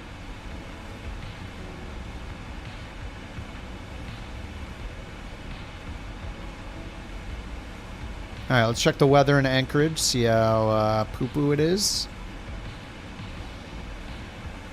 Anchorage weather, VFR, light rain. Broken at 6,500, overcast at 12,000. 2919 for the altimeter, so we'll set that on standby. 2919. All right, 2919er is set right there. And let's go to our charts. So we got the RNAV, arrival. Grab ATIS from up here, 35.5. Put on COM 2.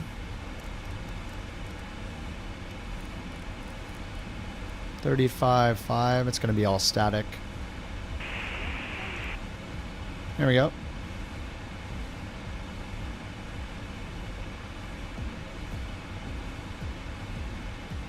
Oh, you have a credit roll? Yeah, that'd be cool to have it on like, I think I could maybe make it so it'll just, yeah, do a streamer bot thing and fill in the latest ones and show them on the wall, pinned up.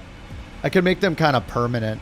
Like, so this wall, like, kind of like the latest Twitch sub is in the top right. Maybe I could put a little board kind of thing over here and put them listed on the wall, you know, like a hot tub stream or something. Instead of writing on my body, I just put it on the wall. Descend and maintain 16,000 feet. Altimeter 2919. The throttle, it just, I don't know if he's flying with a plane that has auto throttle, so. If he's not flying a plane with auto throttle, then you'll have to manage it, not overspeed.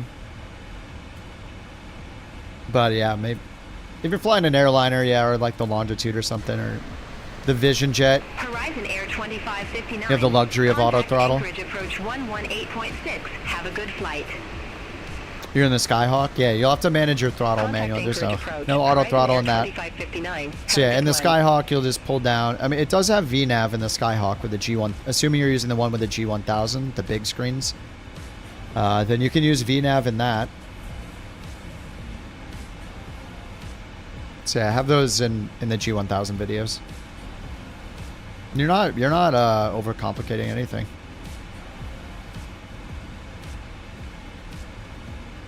Yeah, so you just use the altitude knob, set your target altitude, whatever you want to go down to. I mean, if you don't know what altitude you need to go down to, but you know, you have your airport that you're flying to, you can just put in the airport here. So say I'm flying to San Luis Obispo, go look up San Luis Obispo, put in the, or you, if it's in your route, you can just hit the little info button next to it, like this. And right on the general screen, you have the elevation right here of the airport. So what's nice about VNAV is you can get down to an altitude precisely at a certain location. So at this waypoint, get to this altitude. You can do that with VNAV in the G1000. But if you're just going like directly to an airport and you want to just do it manually, you can look at the elevation of the airport, round up and add 1,000 feet or so, add 1,000 feet for like a pattern altitude. And then you'll know what altitude to go to. So here, if we're going to Anchorage, I'll do like round 11, 111 up to 200 just to be safer, and then add 1,000 for 1,200 feet. Problem is you don't know, like, you'd have to look up the terrain around it to know where you can descend at that altitude. But you know, if you're in visual conditions, you can see where you're going, then, you know, you could just set that as a descent altitude and just start down. Ground speed times 5. So, you know, in your plane, it's going to be like 500, 600, 700 feet per minute, something like that. And then, you know, just keep your eye out for terrain and, you know, get down to that altitude when you get to the airport. Keep an eye on your map, you know, slow down if you need to, slow the rate of descent if you're going down too fast. But VNAV is the easiest way to do it. Just because you can just say, like, get me down to 1,200 feet by this waypoint. Just hit VNAV. VNAV's too magical. It's too good.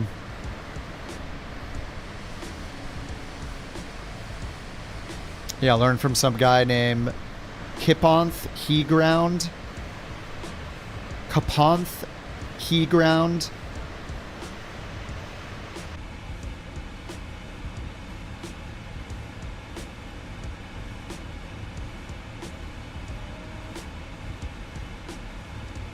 Alright, what's our TOD now?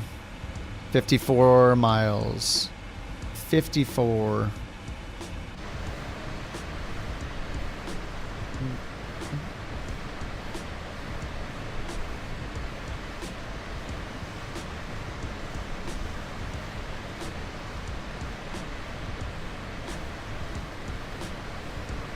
You hit VNAV and it'll take you down to the assigned altitude at the next waypoint. If the altitude is set, if there's an altitude constraint for that waypoint, then yes. Or you can set your own altitude constraints. But I mean, the easiest way to do it is to hit the proc button, PROC, and add an approach. You could even do the visual approach if you want, but there are probably some exceptions, but for the most part, anytime you add an approach, it's going to have altitude constraints defined in that approach. So like a circling approach is one that will not, but chance of you finding that circling approach is probably low. So yeah, you can just hit the proc button, choose an approach for the runway you want to land at. The EFB will actually show you as well the preferred runway. So if you go look up the airport info, click on click on runways, and it'll say recommended on the ones that'll have a good length for the plane or a headwind. I don't know why it recommends 3.3 because there's a 7-knot tailwind. You can see the orange, but this one right here, 1.5 with a headwind. You want the green arrow. You want the one with a good headwind and not a lot of crosswind. And if you click it, it'll show you how long it is. So this is 10,000 feet long. You don't need much in a 172. You could land on like a sidewalk. It usually does have the altitude constraint. Yeah, if you see a blue altitude next to any of the waypoint names, that's a defined altitude constraint at that waypoint. You can edit those or add your own, but usually you use the ones that come along with adding a procedure, like the approach procedure or an arrival procedure, because you're following the published altitudes on those. If you use ATC and they tell you to descend to some altitude, then that overrides these published altitudes. So this one says don't go below 16,000. There's a line under it, so you don't go through the line. So we can go down as low as 16,000 at this waypoint. But if ATC came on and said descend and maintain 10,000, I mean, they probably wouldn't, because look, these numbers here are showing us our minimum safe altitudes in these areas. But you know, they say descend and maintain 13,000. Then we ignore these constraints and we do what they say. The ATC overrides the published stuff. But they might tell us descend via the Peters 3 arrival, which is the one we're planning, the one we're flying. And in that case, we just look along this and follow all the constraints. 16,000, not below 16,000, so 16 or above. This one's between 13 and 15 because of the lines holding us in. This one is above 10,000, above 8,000, and then without any lines is at 8,000. Some charts show a line above and below the 8,000, but that means at 8,000. So if we look in our flight plan, we can see all those altitudes right here. 16,000, 13, 10, 8 or above, 8,000 exactly. So if they tell us to send via, we'll just put in 8,000, hit VNav, and it will automatically follow all of these altitude rules all the way down to 8,000. It's the best thing ever. And am I lost without it? Yes, I'm lost without it, 100%. I just hit the button and I just watch it, so I can't make any mistakes, to make myself feel good about myself. All right, so our TOD now is 19 miles out.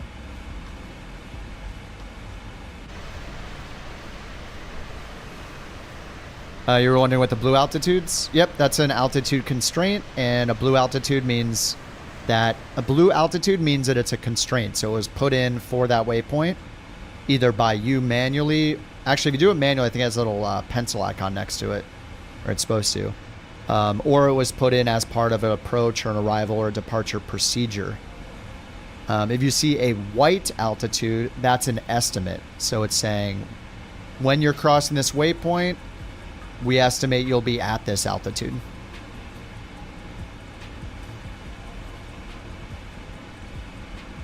There's an equivalent here, which is when it's in lowercase.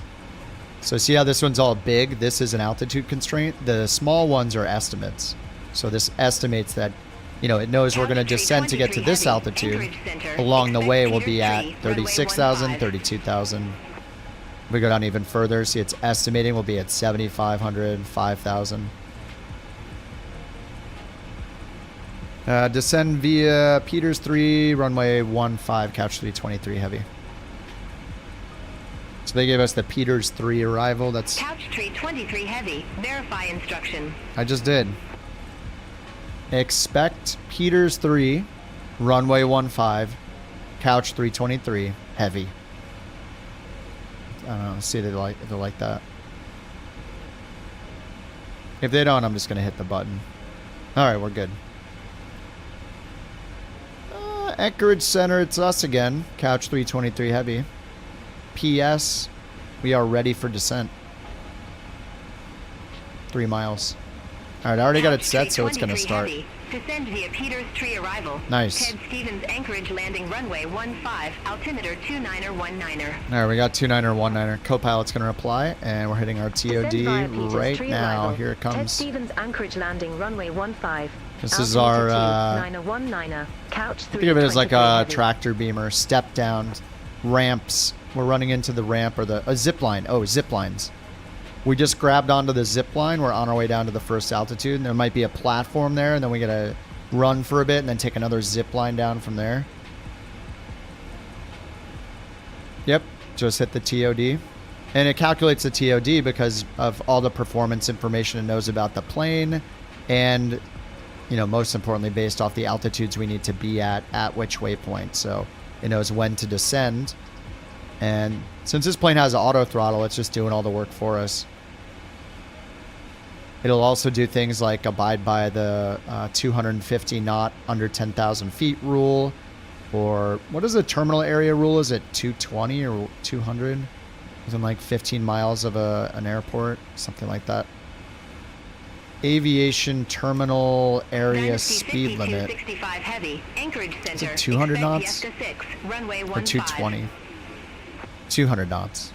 In aviation, speed limit in terminal areas, specifically Class Charlie and Class Delta airspace, is generally 200 knots when flying at or below 2,500 feet AGL and within 4 miles of the airport. That's it. It's like it's very close to the airport. Do you just take the power out? Just don't get into the red. If the winds are heavy, if it's very bumpy, you can stay out of the yellow band that'll be on the speed. But I just try to keep it near the top of the green band in the airspeed. Just don't get up into the barber pole that's going to be like red and white. That's a never exceed speed. And if you have like stress damage turned on, it'll like tell you that you crashed essentially.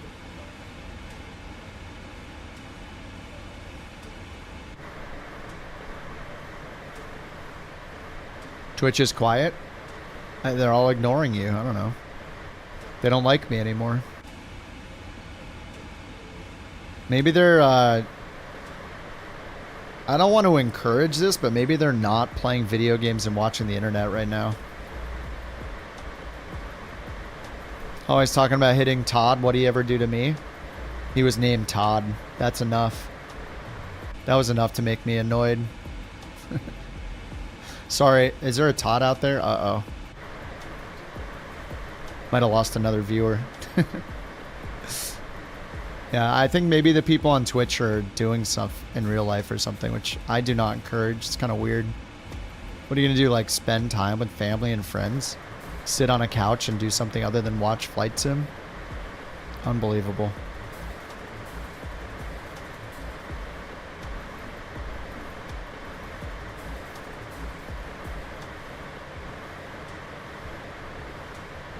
What is that? I don't know. Family and friends? I have no idea.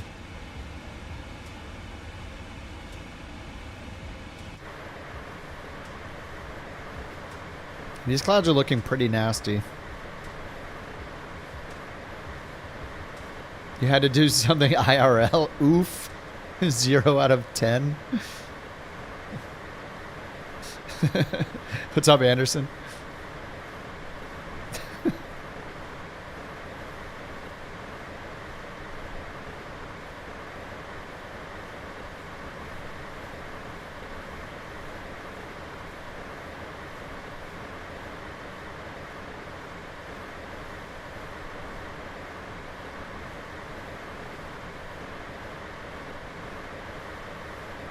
I'm still digging these liveries.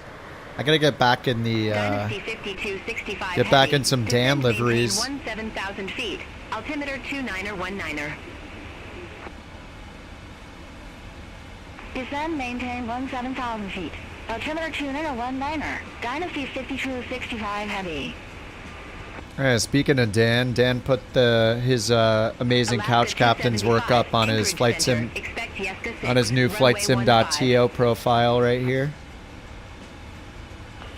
Recent uploads. Alaska 275.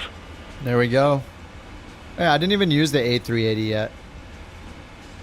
Oh yeah, he made the LVFR one too, which I don't have. But yeah, he's got the LVFR, the A380. I gotta download that one. The 777-200. Oh, the F has the wrong. Oh, I didn't know he made this one for the freighter. Oh, he made a couch cargo one. What the heck? I didn't even know this was a thing. What the heck? I didn't know there was another livery. We got a couch cargo. I just see it says it's the same as the freighter, but it just says cargo on the back. That's great. Or the same as the PAX variant. Download. I'm going to grab that. Anyway, here's Dan's profile if you want to give him some downloads and some love. There's a link to it. They're also on the Couch Captain's liveries Google Drive that's on couchcaptains.com, but if you prefer to get stuff from flightsim.to or hit the like button for Dan, there it is. Maybe he'll become a premium livery creator.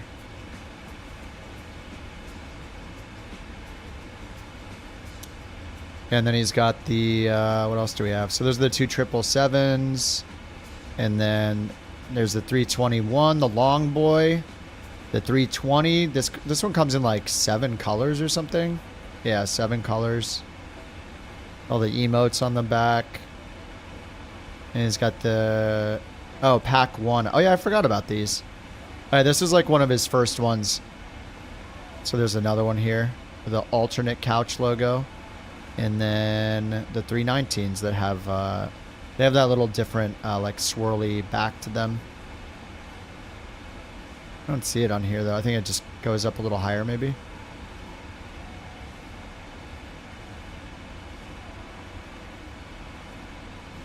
Oh, that's the one he said works on the installer. Oh, nice, nice. That's cool. Yeah, one's in the community folder, one's in the OC3 installer. Nice. How do you even create liveries? I haven't done it in a while. There's like the hard way and the easy way. The hard way is like you need Blender and like either Photoshop or GIMP for your image. But you can get GIMP and Blender for free. The I I think there are some, or maybe many of them, just give a Photoshop paint kit.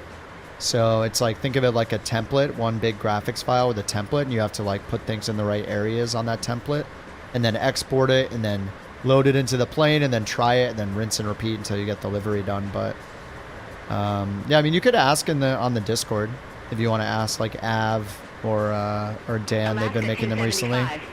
Chase has made a bunch as well, and Manny, if you see Manny around. They all have like a little special role in the Discord. Alaska 275.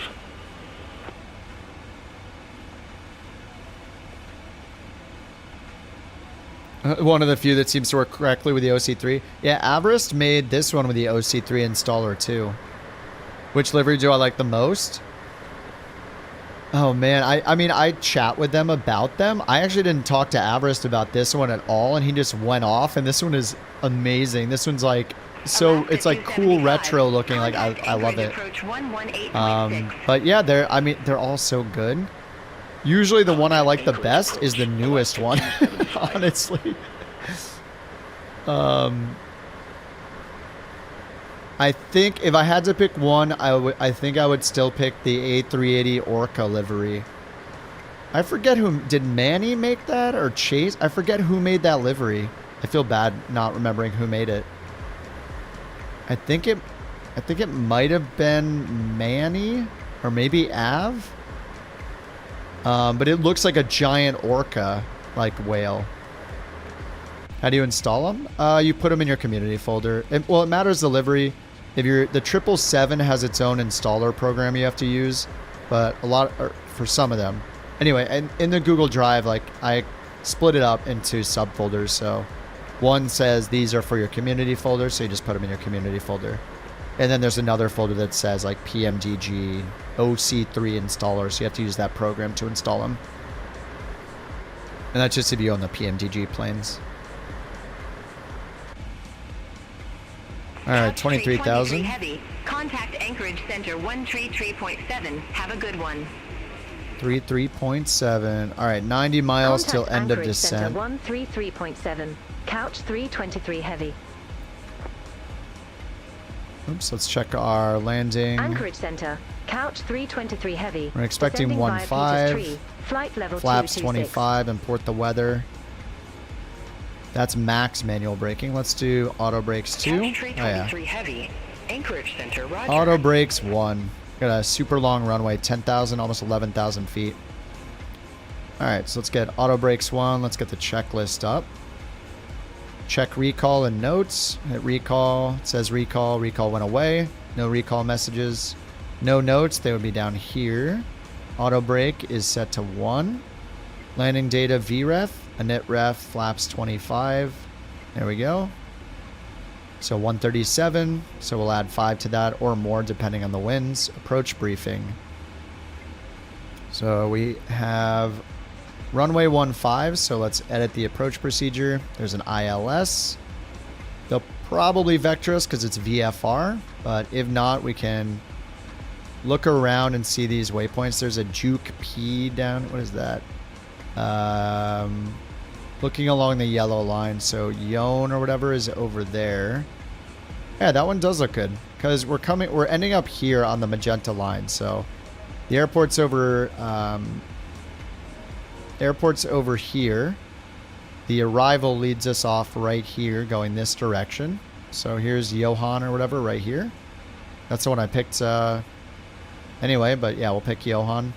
And then make sure that it's in our CDU down here. Which it is, because I picked it earlier. I remember picking Johan. So ILS, Peters, Johan. Down here it should have Johan. The heck? Should be direct JOH. Oh no, it should be direct Peters right now.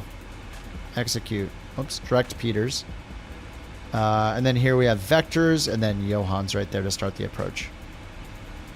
So vectors will be that disconnected spot right here. So right where it says manual, this says manual right there. We're just going to keep flying that direction until we get instructions from ATC. So then they'll, we're just on that vector, just going that direction until they tell us otherwise. All right, approach briefing. Ooh, we see the mountains. All right, to be continued.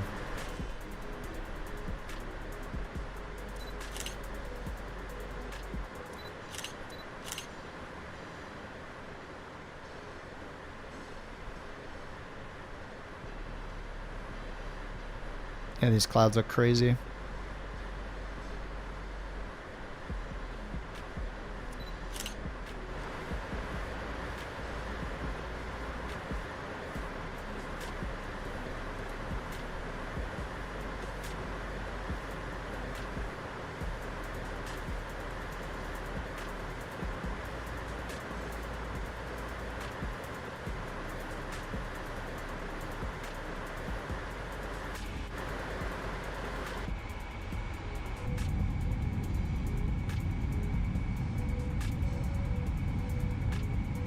OC3 installer. It's just what the software used to install the PMDG planes.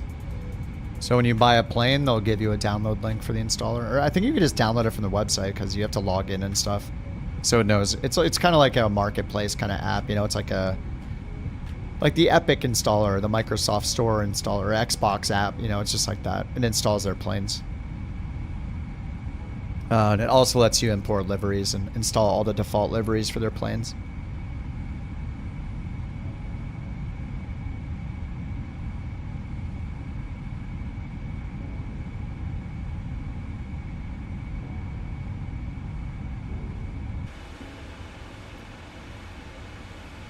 All right, take a look at the ILS approach. So we got localizer frequency right here, 111.75. We'll check that on the RadNav page. The radical navigation radical page. 11175 is correct. The D means it has DME.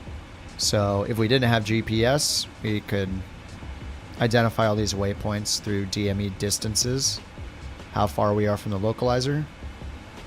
So DME 6.2 miles is that waypoint, where we get to Kanzi, which is the final approach fix at 1,600 feet.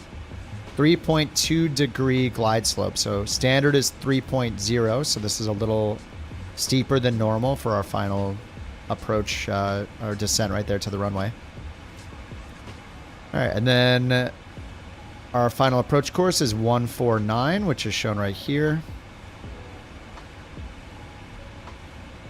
And then let's see, the go-arounds references TED, so that's going to be a VOR, which is the Anchorage VOR, which is already tuned in right here. So we need to look at any information on that VOR, which has DME. Then it's got the D for DME. So we can put in VOR here, and now we can see our distance to that VOR right here. Couch Tree 23 Heavy. Contact Anchorage. All right, local altimeter. 118.6. Contact Anchorage. All right, we'll say approach briefing Couch is done. 323 Altimeter heavy. I just changed, and next is landing checklist. Anchorage approach. Couch 323 So we're going to be heading heavy. off this Good direction, afternoon. like up towards this way, 13,700, we have Alpha on board. and they'll probably turn us around, just have us intercept the final approach course, 149 to land. Couch 323 Heavy, Anchorage approach. Altimeter 29er19er, expect the visual approach runway 15. All right, expect the visual approach runway 15, which means 2919er, expect always the weirds me visual out, but it approach means runway set up for the 15. ILS. Couch Basically, like they're going to 323 tell heavy. us to use the localizer. They're going to tell us to use this localizer to line up with 15. And then once we're established on the final approach course, lined up with the runway with the localizer, they'll clear us for the visual approach if we have the runway in sight. So we still use this even though we're not flying the ILS. We use the localizer to line up with the runway. And here we can see the localizer DME distance and the identifier code. So should all match up here. ILS 15 with a 149 final approach course. 11175 IBSC is shown right there. And then we're receiving the DME distance. And if we need the go around, it is to climb to 3000. And all this will be handled by our VNav, but we can see the go around right here on these teal. It's like light purplish blue lines. It's kind of purple. 200 heading. Then the 210 radial for the Anchorage VOR. We follow the 210 radial outbound from that VOR. Hold at Jukep at 3,000 feet.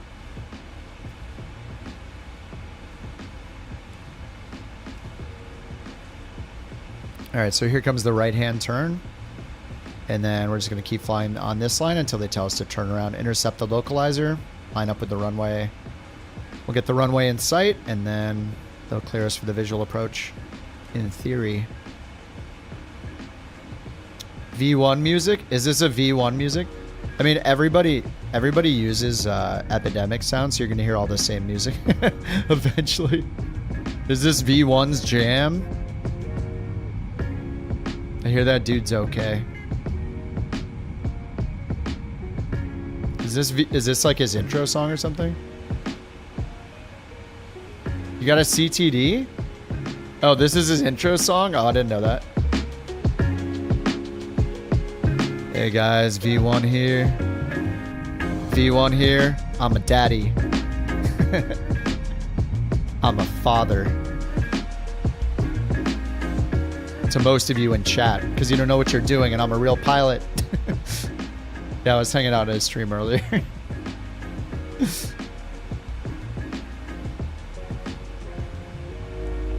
If you want a good takeoff with yogas, we're gonna need 1 million likes. Hit the button again. We only have 848,000 likes. Hit the button. You want a yoga toga chat? You want a toga chat? Hit the button. V1 HQ.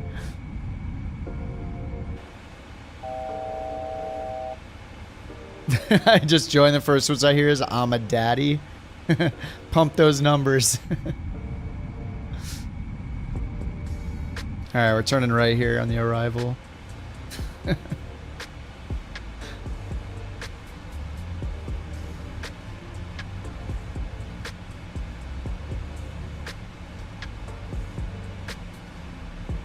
You guys are lame, no toga. I don't even do it, I just do flex every time. Toga's scary. What's up, squat? 2 things that never fail. My thirst for a good, cold, crispy boy. Oh, what does that mean? And Kip couch flying. A cold, crispy boy. What? I think he meant a cold, crispy beer. What's up, Philippe? Trying to fly the M500. The engine started, the plane's not moving. Did you remove the chocks? Use the EFB and remove the chocks, GPU. The ground ops button on the EFB to your left. Make sure you get rid of the chocks. Whoa. You did? I don't know. The parking brake on? The parking brake's a little weird in Flight Sim 24. I have problems with like every plane. Like, if you have a parking brake shortcut, make sure it's off, or like a switch. Toggle the switch on and off again, maybe. Chill.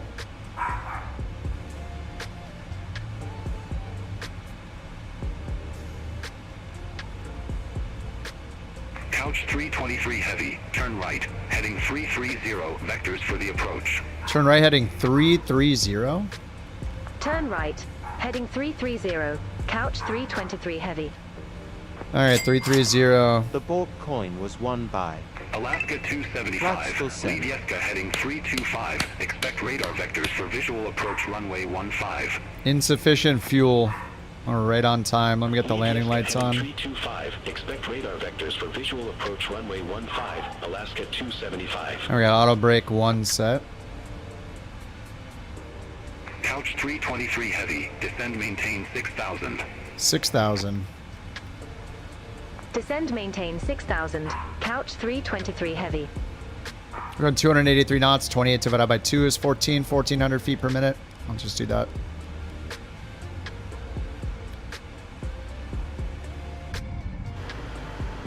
Yeah, flying into the best weather.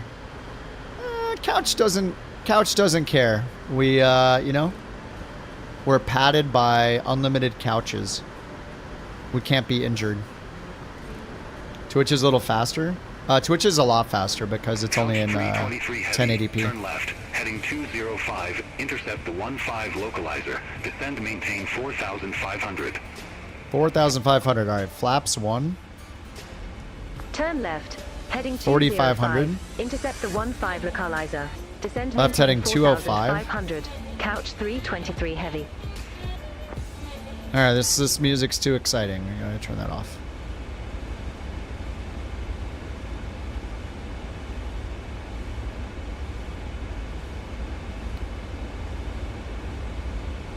Alright, turn around down to 4,500. We'll slow it down a little bit. I got flaps 1 out. Slats are extended. How's the flying going? This is flight number 1. We did Boeing Field and near Seattle to Anchorage. Trying to make some money. And they said intercept the localizers, so we will hit loc. Meow. Meow. Meow. What's up, Jewel? Meow. That's a grown man meowing on guard on VATSIM or real life, thinking he's funny. Role playing as a kitty cat. Alright, it's got our speed here. Let's bring that down to our flaps up speed. Actually, let's bring it down to our flaps 1 speed. Looks like it's like a 197 or something. Alright, flaps 1 speed. Alright, we got loc and glide slopes right above us. And we want to go down to 1600 eventually. The name's off so it doesn't ruin our immersion. Alright, I didn't set my rings down here, so let's do that. Runway 15. Right there, /5 mile ring, /10 mile ring. There we go. There's our 10 miles and 5 miles.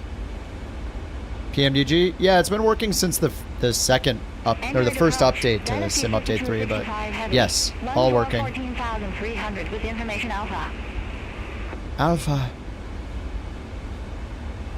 Dynasty 5265 heavy, Anchorage approach, altimeter 2919er, expect the visual approach runway 15. Alright, we're going to need them to let us descend soon because we're 1 dot below the glide slope.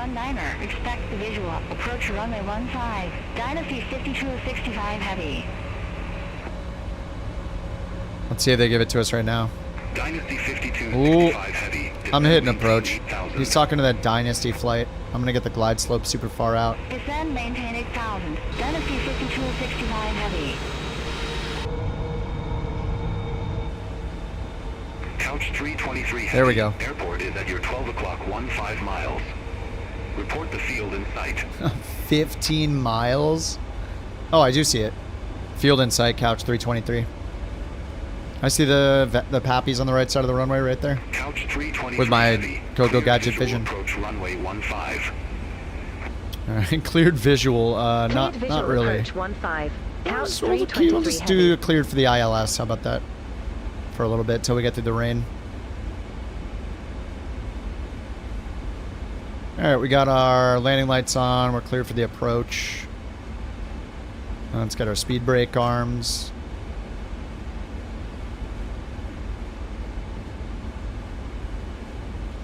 Wait for the 300 to get the 200. It just matters which plane you like better. I mean, the 300's longer, so if you like the longer variant or whatever, I don't know what else. Maybe it's different engines. I don't know the details, but I mean, the answer is always get the plane that you want to fly. How far out can you hit approach mode? Couch 323 heavy. Contact Anchorage. I think it has to have the localizer, at least the localizer information in, showing up before you can hit approach. Couch 323 heavy. Or it might be like the Garmin where you can only, well, the Garmin, as long as you have the, Couch 323 yeah, as long as you have the Visual localizer runway info and you can 15. hit approach. On this, I don't know. It might require you to have the glide slope in range as well. Couch 323 heavy, Anchorage Tower, wind 110 at 8. All right, let's go Runway flaps 5. Clear to land. Clear to land.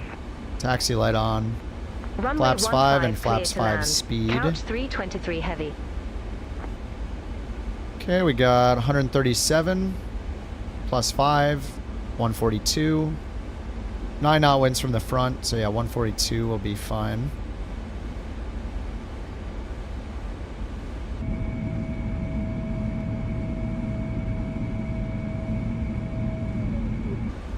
Alright, flaps 5 is out. We're almost at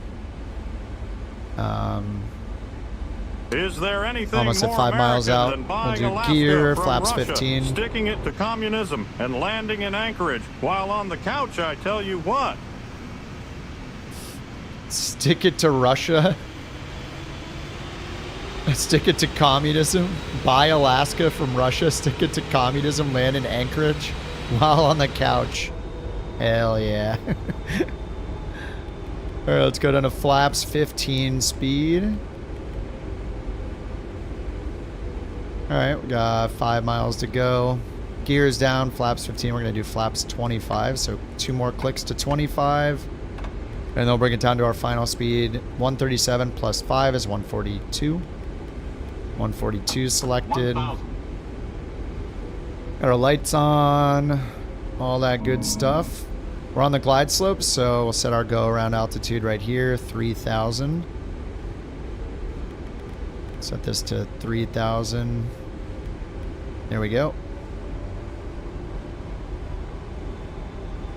Alright, 8 knot winds. Let's get the recording going and get the autopilot off.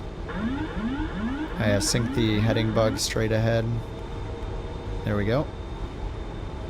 Oh, what's up, Clem? Lurker for a few weeks? Sweet. I'm a total lurker. Yo, why can't I am pulling back on the elevator. What is happening here? Elevator? Why is the elevator not working? Holy crap. Yes, yes, that's fine.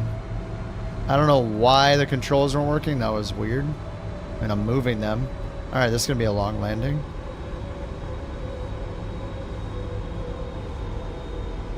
Sync rate.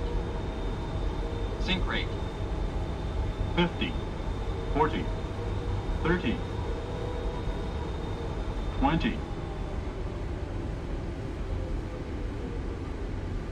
10, 5. I didn't do the prediction, sorry.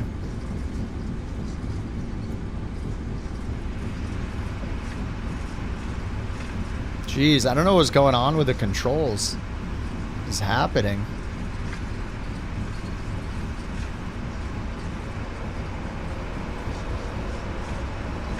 No, I want to take that turn. We're doing auto brakes 1, so.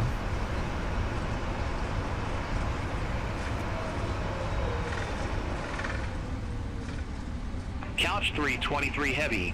Exit left at Lima. Left at Lima. Exit left at Lima. Couch 323 heavy. I don't know what's going on with the controls. That was kind of weird. Alright, this is Lima.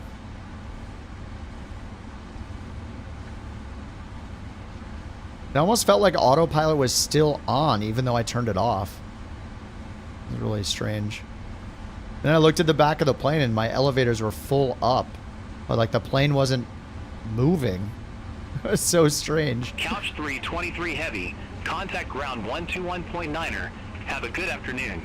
Alright, parking brake. We're going to arm the speed brake for replay. Ground 121.9er. Couch 323 heavy.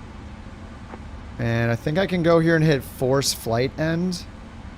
And I think that'll let me use the replay, yeah. Analyzing flight data. We got paid 23,000? Heck yeah.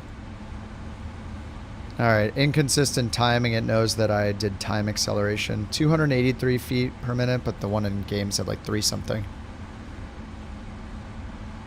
Alright, stop that recording. Let's go watch some landings. If anybody's flying along. Anybody here but me? Anybody here? Nico's already down. Oh. It's a couch captain's livery. More couches have arrived in Anchorage. The comfort is out of control. You'll love to see the couches. We will also not... we won't just do couches. We will definitely also do lounges, love seats, gaming chairs. What's the EUFI? Boo! FedEx, boo. Not a couch captain. Not Couch Cargo, our competitors. Boo.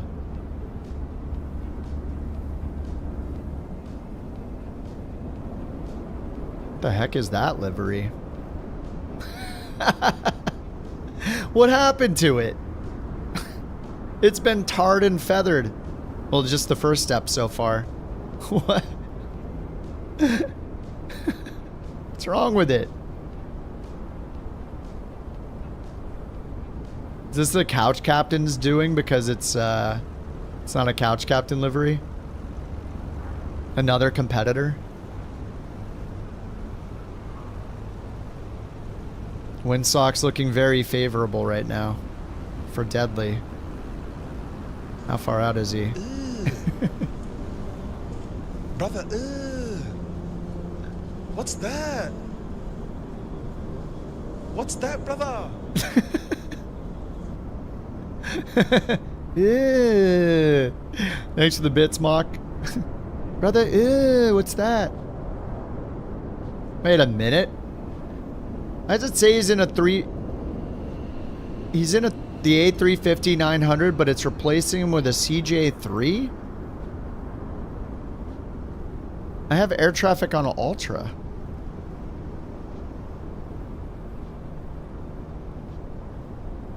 Is it Justin Trudeau? Who?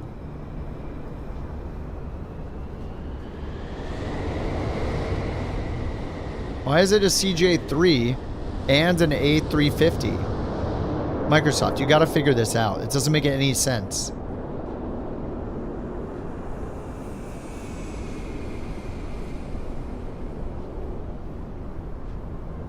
I don't know which one he's in. They're helping my frame rate. I mean, I do appreciate that. Uh-oh. Is he landing? Uh-oh. What the heck? Wait, is he landing like beyond ATC traffic lands? Is he on the ground? He must be on the ground. You see his plane? Well, I'm not doing anything special.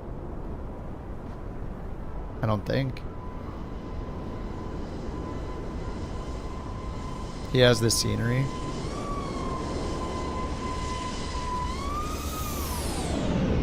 It just looked like he didn't want to land.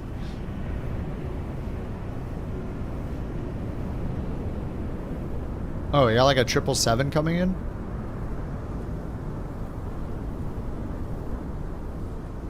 Anchorage, what's that plane on final right now? The one with 4 engines. What is that? Look at this big boy. Anchorage ground. Couch 323 heavy. You are unable to receive information about aircraft in the air. Wow. 747-400? Information Bravo now current. Altimeter 29er20.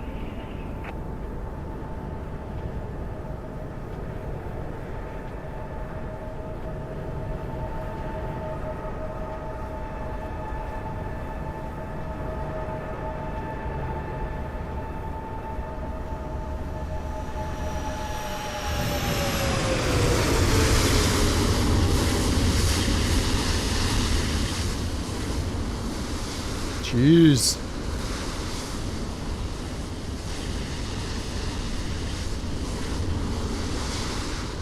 What the heck? Is that a Frodo emote? Squatch. You were in a 350? So weird. Heavy. I don't know why it's showing you in a CJ3. There's Microsoft Flight Sim things.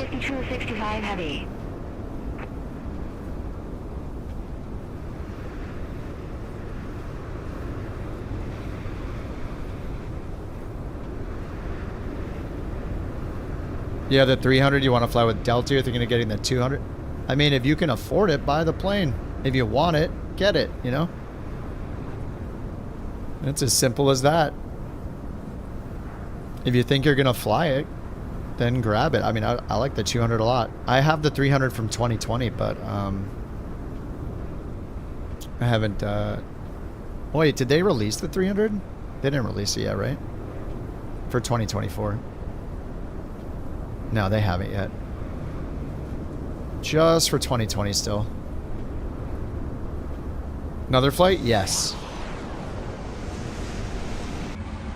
Speaking of which, I should get it started. Alright, let's watch the replay. Traffic. Let's watch this horrible land. I don't know what happened. Watch my elevators here. I definitely am like, I disconnect the autopilot. I'm like, oh, I'm kind of low. Yeah, look, I'm full elevator up. It's like hardly moving, right? Look, I'm like, why are we not moving up? Look, we're like stuck. See? What is happening? What is happening? I can't move. What is that? It doesn't make any sense. It's like holding my plane at the same altitude. Almost like I was stalling. It was so weird. Unless it was like a random like 20 knot gust to wind, but it was like 6 or 7 knots. And finally it let me get down. Kinda. It's very strange. I mean, maybe it was some kind of stall protection? I don't know. Oof. Oh man, that hurt. That did not feel good at all. All the seats are couches. Not enough fuel.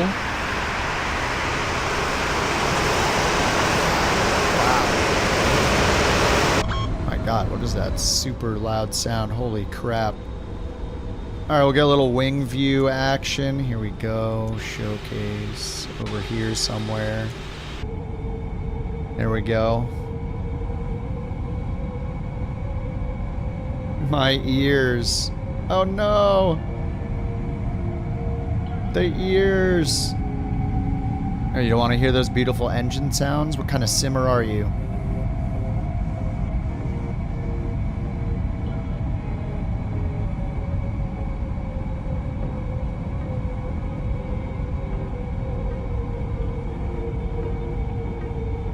Alaska 275, Gate Bravo 3 taxi. My thoughts on hand models? Echo, Kilo.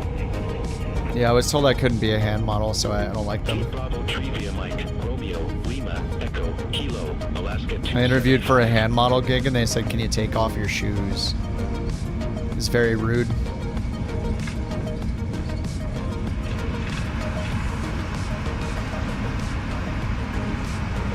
What have you done in the game? You just get it on Game Pass.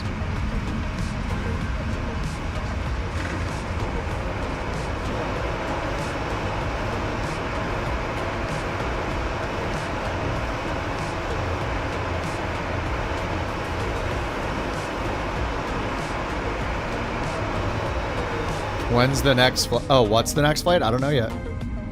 We could leave from here if you guys want to. I'll see what little charter flights there are available in New Sky or in OnAir company, whatever. New Neo company.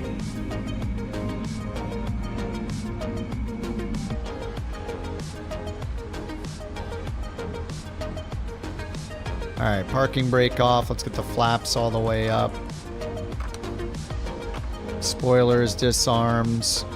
Landing lights, runway turn off lights, strobe lights, the APU going.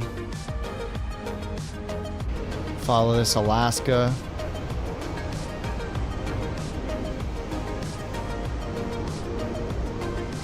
Oh, Rex is touching down.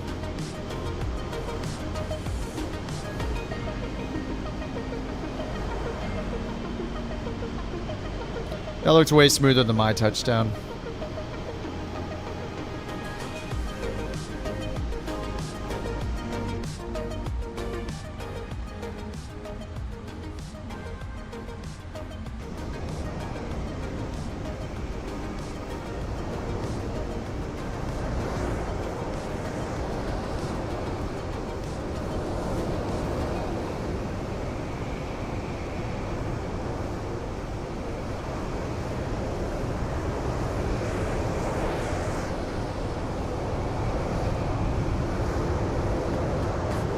I don't know, I'm gonna do another 777.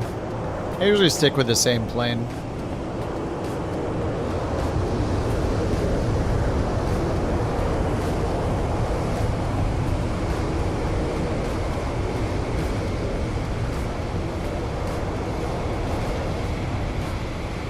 Your game crashes on launch, like during the movie screen, where it's playing the like cinematic. Probably a plugin, probably an add-on. Clear this stuff from your community folder.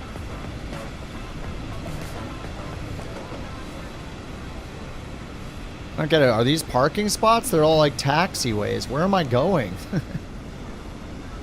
Alright, we're just going to use the gate. I don't care if we're delivering couches. They're going to disembark in comfort. Landing rate? What? A lot of parking spots. I don't know. These look like parking spots and taxiways at the same time. I guess they're parking spots? Horizon Air 2410 at gate Charlie 9er. Request pushback and engine start. Like, look at these markings. Oh, that's just a taxiway. It's just a taxiway. Tire malfunction? What the heck? What, because I hit a bump? Jeez, this thing is fragile. Horizon Air 2410. Oh no, now I can't turn. I can with full throttle on only the left engine though. I'll leave room for Rex.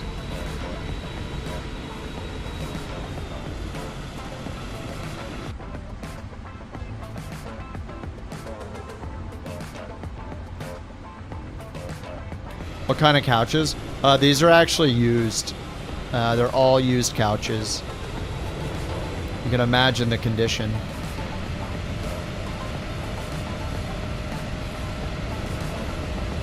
Alright, we're going full toga power to turn the plane. I don't understand what they did with the tires in this thing, but the tires like explode every single time they use the replay tool. They're just like this thing that whatever they did with the tires is really messed up.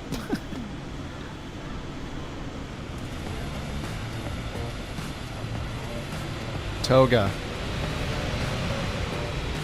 Toga power. Yes. Oh, there we go. Oh, good enough. Alright, there we go. Good enough. Stabilizer. Stabilizer broke? Oh, did I actually break the stabilizer? Maybe we actually had a mechanical problem? Could be like a service base or like a randomized failure. I don't think I have randomized failures on, do I?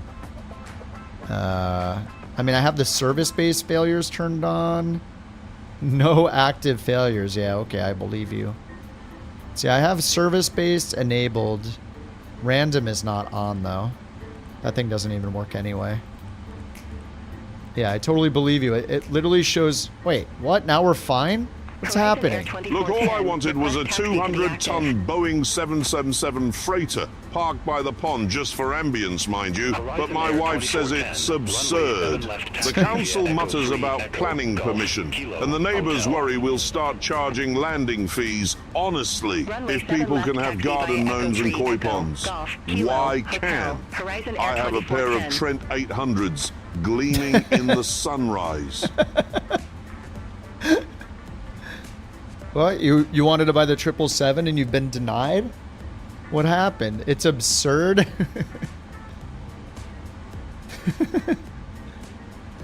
Nobody here is going to tell on you. Do we want to fly from here? I don't know where the next flight is. I always pick it during the stream. I don't even know where it is.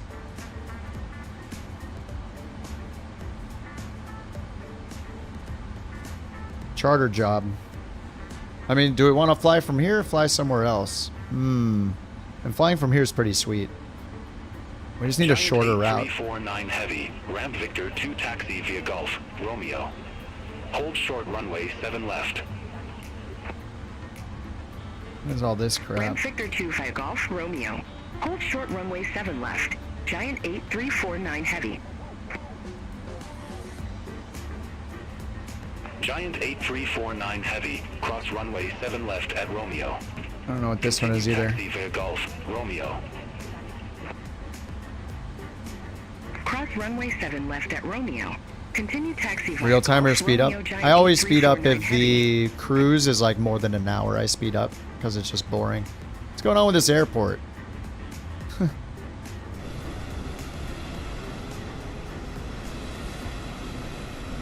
I'd rather get 2 or 3 flights in every night instead of 1, so that's why I speed up. The fun part's doing everything except the cruise.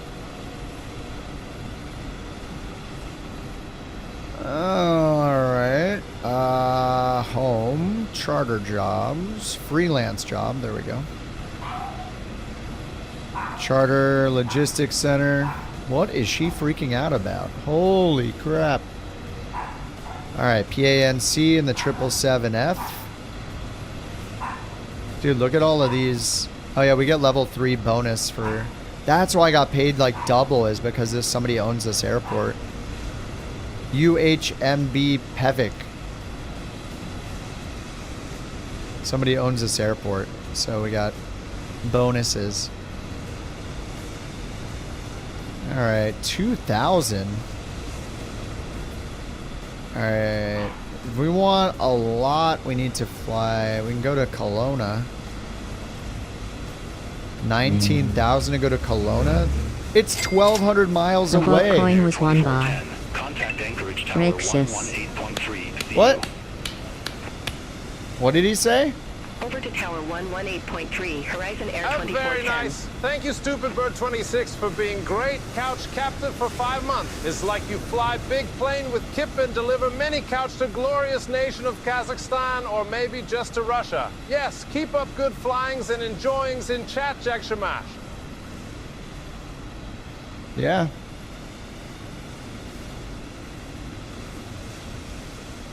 Thank you, Bird, for 5 months, dude. How's it going, Bird? Like the new couch livery? Which one? This one, or are you talking about the one that Dan put on flightsim.to?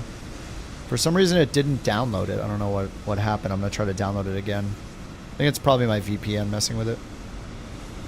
Yeah, the new one on flightsim.to. You have it on right now? I have not downloaded it yet. I didn't even know that he made it. 403, yeah, I don't know. Yeah, I got some kind of error. Yeah, 403 forbidden. It's probably because usually when that happens, I just switch my VPN server. Instead of an ad blocker, I have a VPN. So I just usually, if I switch my server, it works fine. Thanks again, Bird. Thank you for 5 months, dude. What a dude. 5 months of support from the bird. Ooh, there it is. Thank you, Jewel. Yep.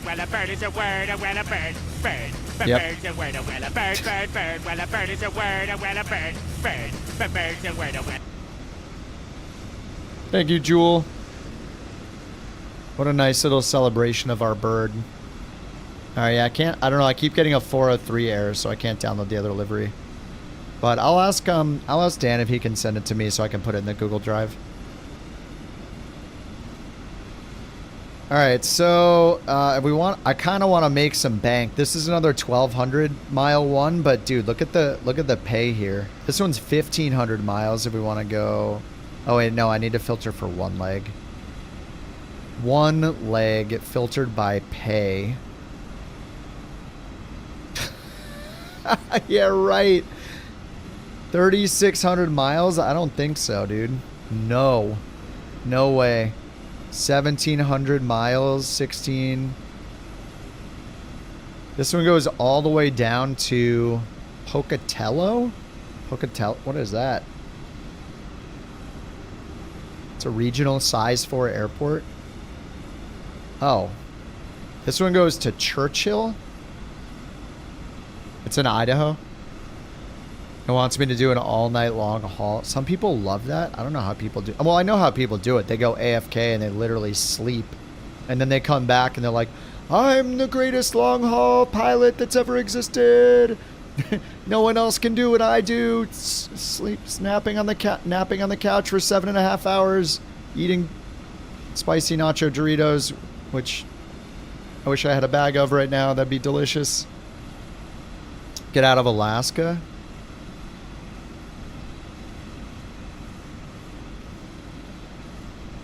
KMSO. Missoula, Montana.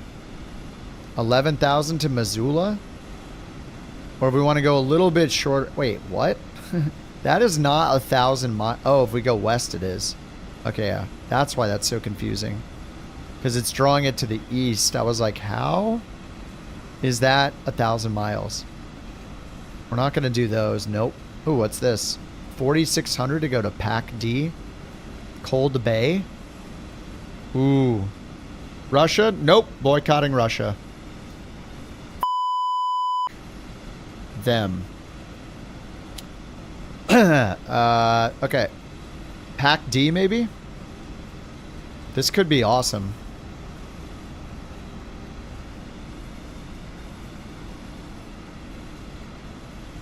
What's your SimBrief pilot ID? You get it through the SimBrief website. Ram Charlie 8.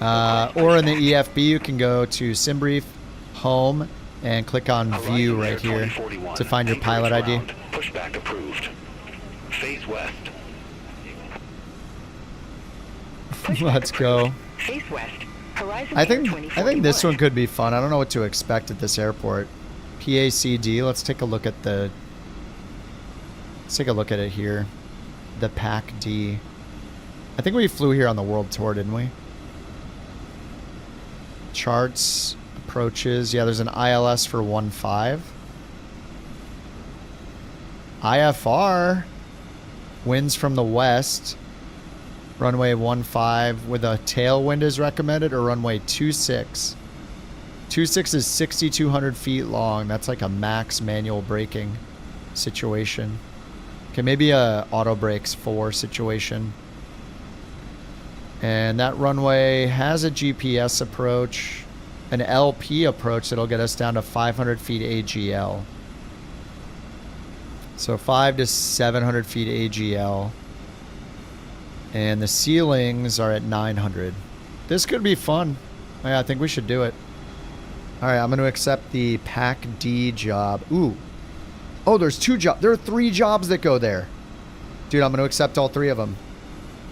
There's 3 different Pack D. Oh, wait. I can't stack them, can I? Oh, it's freelance. I can't stack them. It's going to treat them as separate missions, I'm pretty sure. I don't know. Let me test. I don't actually know, but I think we can maybe only do 1. Oh yeah, it won't show me the list anymore. Damn, there are 3 different ones. It could have been a triple. So, all right. Well, I left more for the rest of you. Horizon Air 2041, ready to taxi. There's a to Big the Al's Pizza. What's that? I want it. I could go for some pizza. Horizon Air 2041. All right, SimBrief dispatch. Echo 3, Echo, Golf. Bring up the online internet website. Let me open it up online. Open Runway it. 7 left taxi via Echo Tree, Echo, Golf, Kilo, Hotel. Horizon Air 2041. There it is. Couch 323 goes for another. 777F, PMDG, pounds. 2-hour block time. ENA and Banal. Those, we just have 2 waypoints. Yeah, Domino's for dinner. Nice. Dude, you can get such a cheap pizza from there if you do the takeout or whatever. Don't do delivery and you go pick it up. Super cheap. Actually, I haven't had it for a long time, so I'm not 100% sure on that. But it sounds good when I say it. Cheap pizza. Cheeseburger pan pizza. Is that real? Few. Okay, I need some background noise. Getting awkward. There we go. It is real. Alright. Oh, I never even shut the engines down. Okay, let's shut the engines down. Probably get our lights off too. Taxi light off. And I already had the APU started. Let's get our GPU reattached. Ground ops. Set the chocks, request the GPU. Alright, GPU on. Okay, we'll get the APU off. And unset the parking brakes. Give him a little break.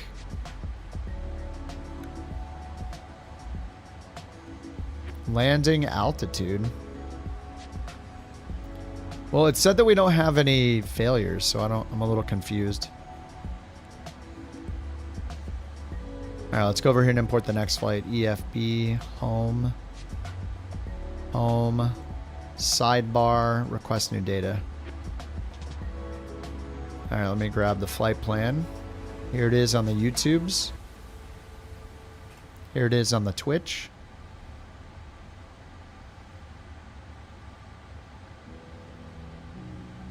Alright, up to 40,000 feet, cost index 15.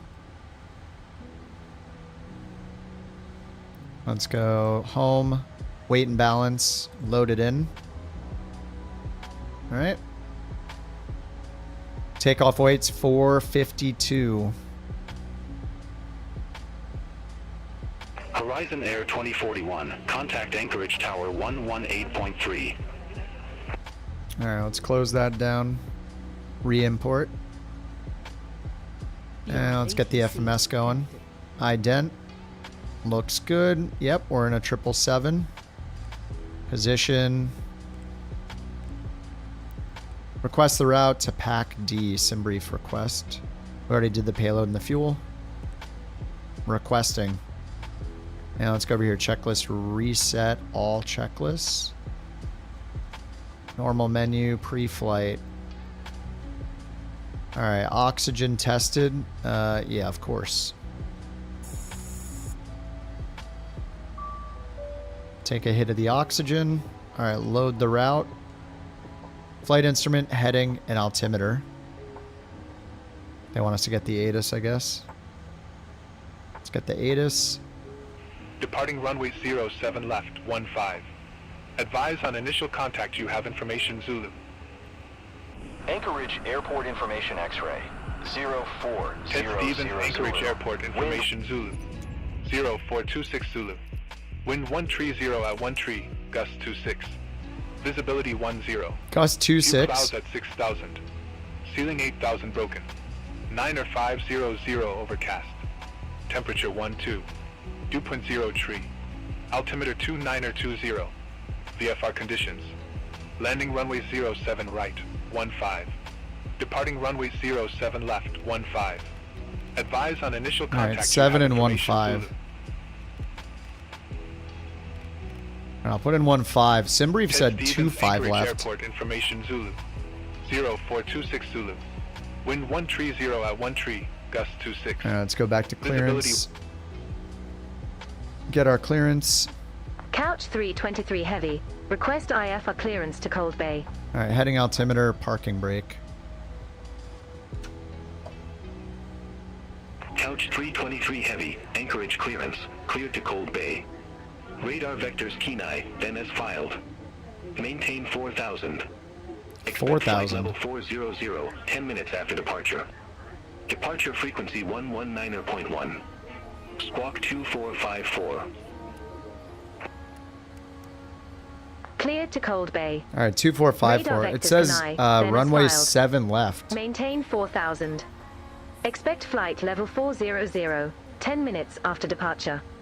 Departure frequency 119.1.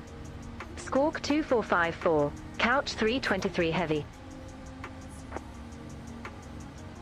Couch 323 heavy. Read back correct. Alright, 7 left. Contact ground 121.9er when ready for push or start. Ground 121.9er when ready for pushback or engine start. Couch 323 heavy. Have a good evening.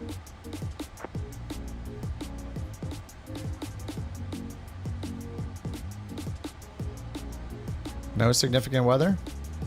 Sweet. Turbulence is to the northeast.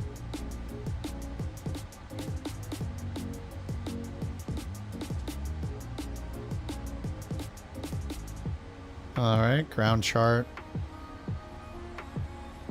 Wants to go from 7 left. Alright, yeah, it's still like a 10,000 foot runway. 074.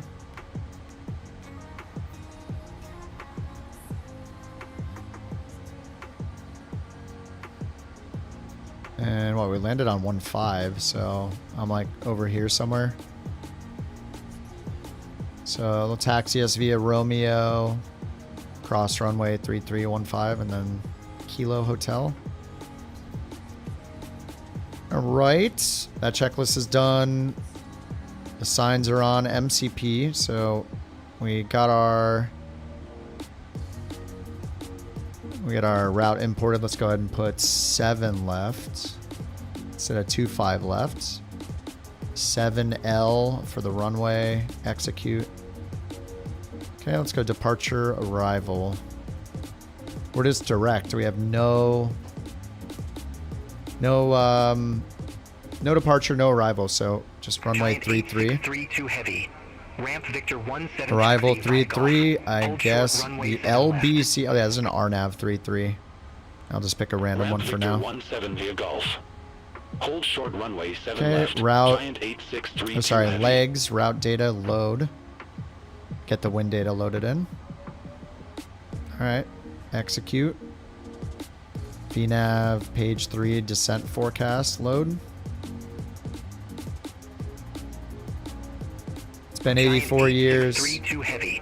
Cross runway How far is it? 7 Like left 500 Golf. miles. Continue taxi via Golf.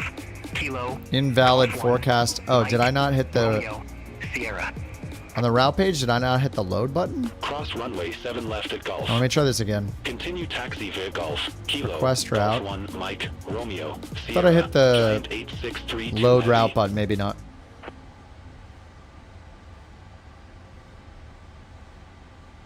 How do you get your Navigraph charts to show up? In which plane?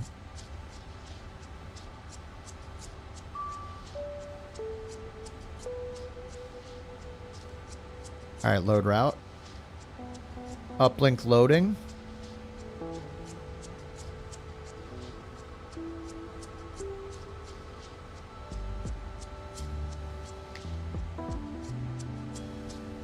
Okay, uplink ready.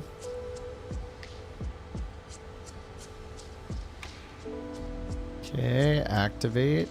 I think we're good.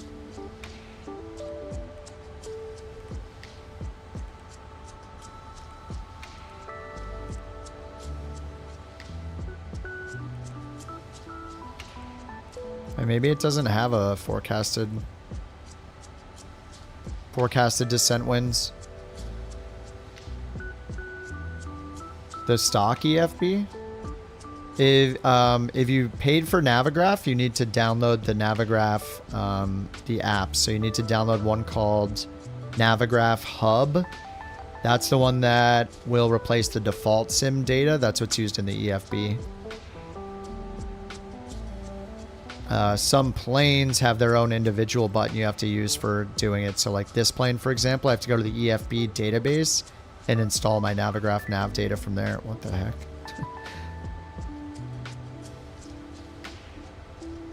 Okay, route is good. Let's go back to init ref, 0 fuel weight.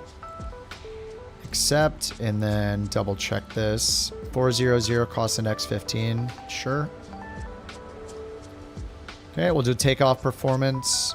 Import runway 7 left. Import weather, calculate. Takeoff 2, 47, flaps 5. Takeoff 2, 47, flaps 5, CG. Takeoff gross weight, 452.3. All right, 136, 139 for rotate, 144 for V2, 144. I'm just gonna cycle the flight directors for fun. Director. Plan view zoomed out over here. Center this one.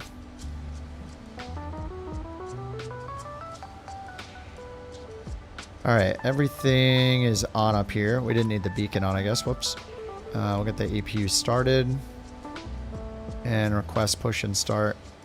Alright, so MCP, we got V2, heading track, and altitude. They gave us 4,000. Takeoff speeds I just sent. Pre-flight is done. Trim, 3.75. Anchorage ground. Pushback and engine start approved. Face west.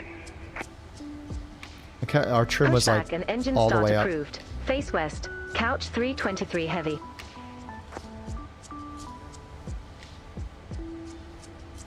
Giant 4701 heavy. Holy crap, this is gonna take forever. Request pushback. I don't know, Rocket. I've never seen the data old error in the built-in EFB. I'm not sure. Giant 4701 heavy, anchorage ground, pushback and engine start approved. Face west. The in-game EFB says the data is Pushback old. and engine start approved. Face You can west. check the Navigraph site maybe or the 4701 forums. heavy. I haven't had that before. I don't think we need 3.75 trim for this. I feel like it's usually higher than that. I don't know if I trust it. Adjust the trim. Just the elevator trim up-down button on my stick. Or you could use these right here. This is the electric trim up-down. So if you don't have it bound, you could grab this. Oh. It doesn't let me move it. Is it moving? It doesn't work. You can't click this. Maybe you need legacy mode and you need the up-down cursor. Maybe.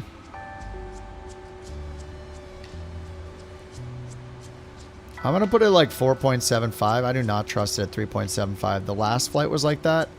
I had to do like full pressure.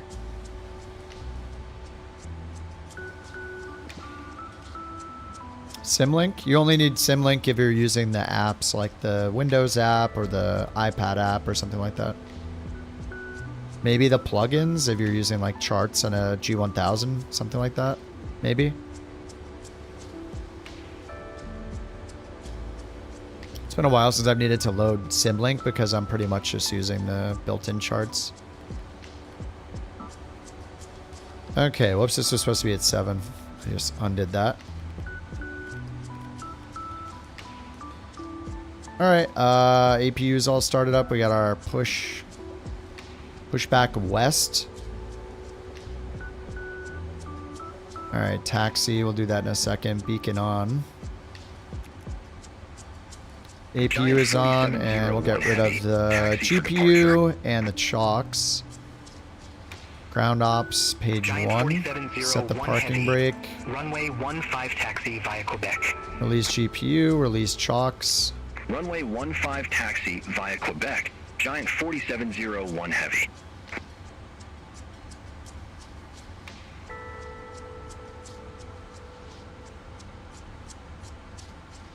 Alright, let's hit Alt-P for the pushback, and... Giant 4701 heavy. Contact anchorage tower 118.3. Contact tower 118.3. Giant 4701 heavy. Alright, parking brake off. I think it's going to push me the wrong way, so we'll go to ground services, steer to the left. Looks like it's still getting ready.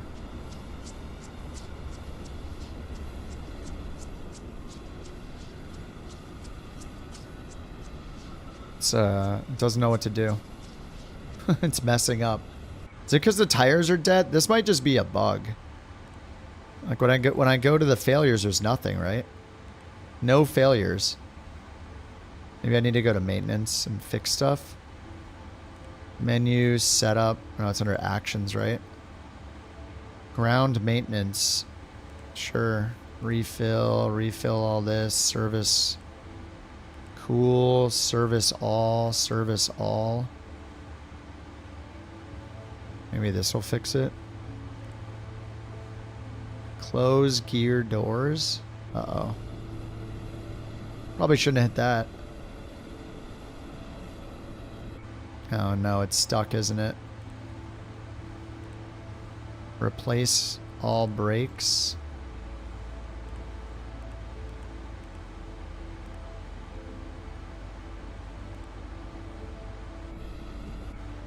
Something's messed up.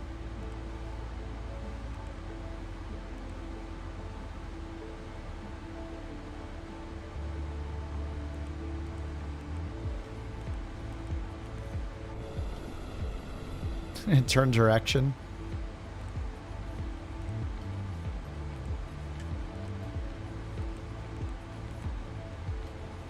I replaced everything. Almost. It gave up. Service all, service all. Cool. I don't know what else I can do. Except salute to the runway. I didn't validate this yet.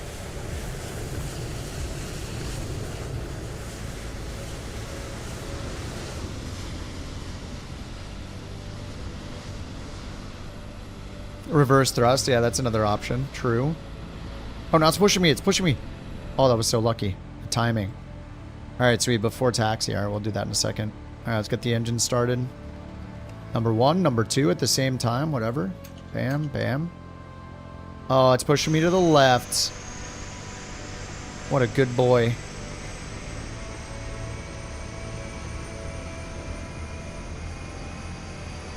You can't get what to show up in the sim.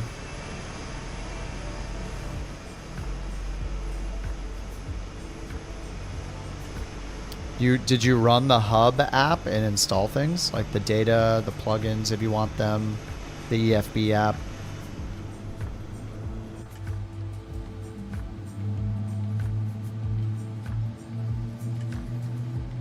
All right, flight directors are good. That's before taxi. APU running. Engine starting.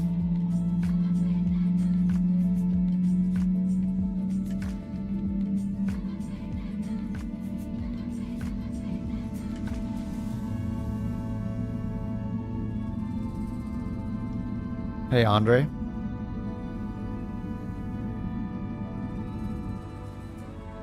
Oh, he just leaves us. Nice.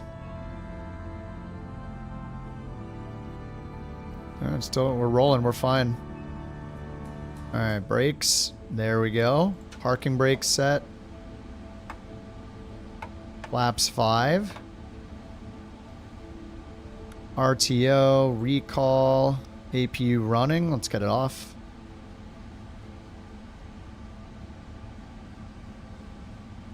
Alright, recall is checked. Flight controls. I should probably check the flight controls given what happened last time. Alright, right. Yep, that's good. I'm a little worried about the elevators. Left. Elevator down. Great. And up. It says it's fine. Rudders are good. I got the trim at 4.75, even though over here, I don't know why. 3.75 sounds sketchy. I don't know. Maybe it's right. I'll trust it again, but I think I'm going to regret it. All right, there's 3.75. 3.75. That is set. Back to the checklist. Hydraulic pressure. C1 air demand pump selector on. C1 pump selector to on? Okay. Something's, does it still say the message? No, it does not.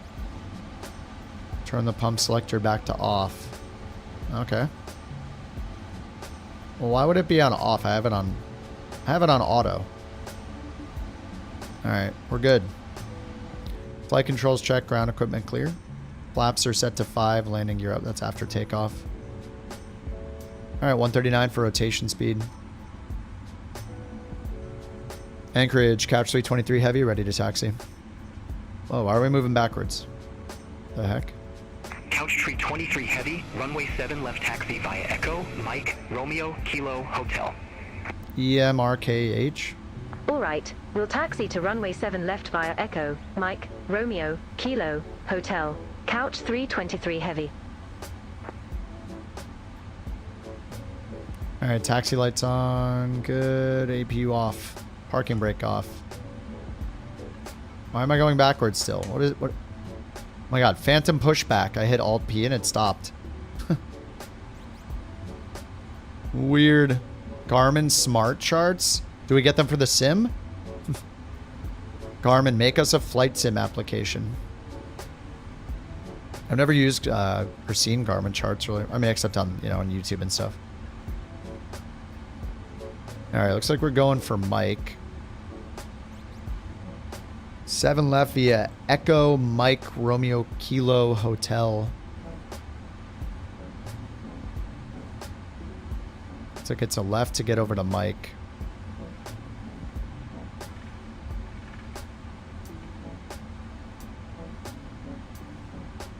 Alright, this to the left is Echo.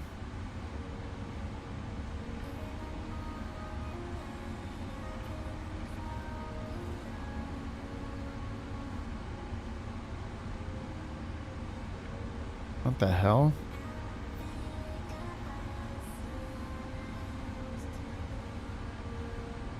Alright, here's the Echo. We're on Echo, and then we need to turn left for, or right for Mike.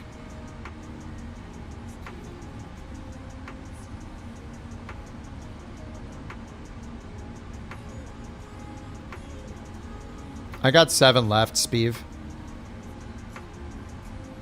Originally it said 2-4, or was it 2-5 left? And they switched me to 7 left.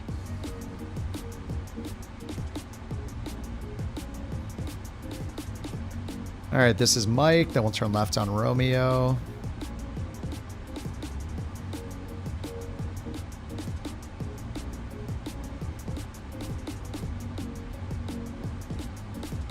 I don't know why you're a CJ3. This game is so weird. Did you change your plane like without loading out and back in? Are you changing it using dev tools or something? Or are you loading out and all the way back in? Alright, this is Mike. We're gonna turn left. You restarted your sim? Dude, I have no idea, dude. It shows 77L. And then it replaces it with that. I don't know. Microsoft things. Whoa, whoa, whoa. Pushback approved. Face west. Dude, why is the tiller so jacked up? What is happening?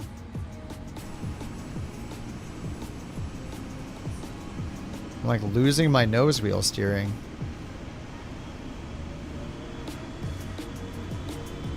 Dude, what is wrong with this thing right now? Ever since I landed, this plane has been like busted.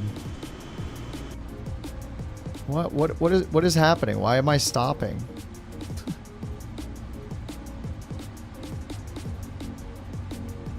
Okay.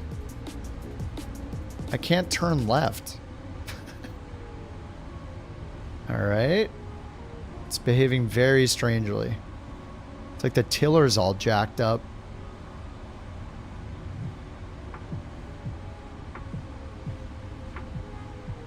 Did it like reset some options or something? What is going on tonight? Okay, all the assistances are off. Good. Feels very strange. Look, when I look at the wheel not turning me half the time. Something is like, if I move it very slightly, it works. If I turn it a little more than half, even though it shows the wheel turning, it stops the plane from moving.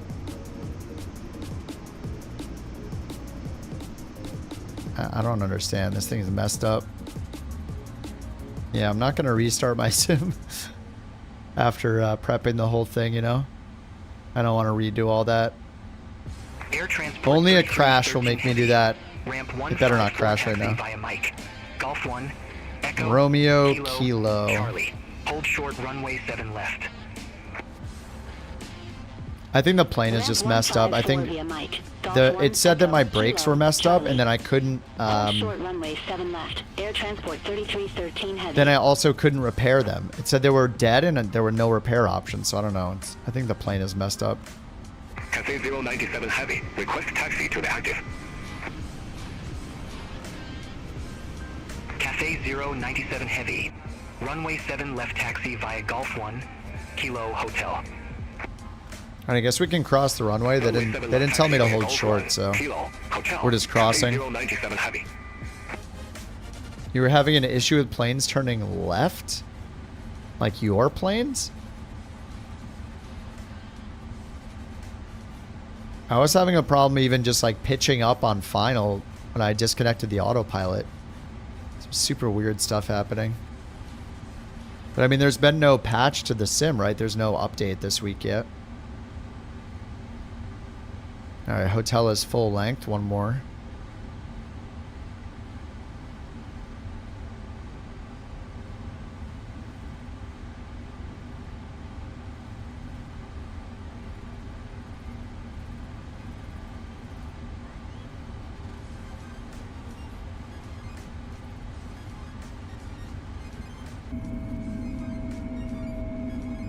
Look at this hill we're climbing.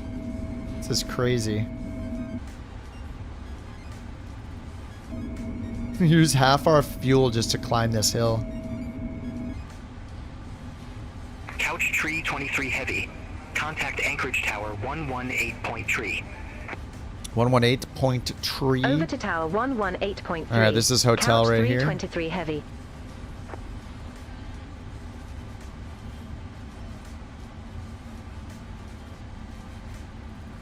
I'm gonna go LNAV, VNAV, heading select.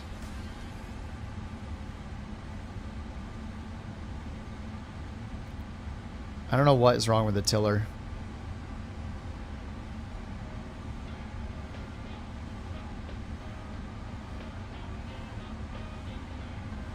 The plugins? You don't have to have the plugins. I don't install any of the plugins. I just install the data for Navigraph. I only install the data, and then I install the data for the Phoenix, and that's it. And the EFB app, which you can download from the site or through the installer, but I don't use any of the plugins. The G3000 already has the charts for, well, it has the FAA charts. If you want the Jeppesen charts, then yeah, install the plugins. All right. We are here. We made it. Let them know we're ready to go. Couch 323 heavy, ready for departure. Runway 7 left. Couch tree 23 heavy, anchorage tower, wind 130 at 13, gusts 26, fly heading 080, runway 7 left, cleared for takeoff. All right, we're gonna have a lot of gusts from the left, it sounds like. Fly heading 080, runway 7 left, cleared for takeoff. Couch 323 Here, heavy. where's a wind? Can we get a windsock? Where the hell is, why is there no windsock anywhere? What the heck? Where's the windsock? I don't see a windsock. Kind of need it here. Man, this is going to be a sweet departure. Well, it sounds like it's gusting from the left. Dude, yeah, there's something jacked up with the tiller on this thing. I have no idea what it is. I've never had problems lining up. Cafe 097 heavy, hold I short. mean, is it the 07 wind? left, departing traffic. It's just almost impossible to like move around. Affirmative. Hold short of 07 There's left. no way the Cafe wind is 097 wrecking heavy. it this hard. I can't move with just one engine. Like, look, I'm like half power just to start moving a little bit. Something is really buggy. Oh my god, turn left. Alright, whatever, we're just going. I don't care. Auto thrust on. Cafe 097 heavy, runway 07 left, line up and wait. Runway 07 left, line up and wait. Cafe 097 heavy. Something's wrong with the plane. Let's take off. D1. It's not doing the callouts anymore. Rotate. Hello? I am full elevator. I am full elevator up. Dude, something is very wrong. I am literally full elevator up, and it's barely taking off. I think that flap setting is completely wrong, or the trim setting is 100% wrong.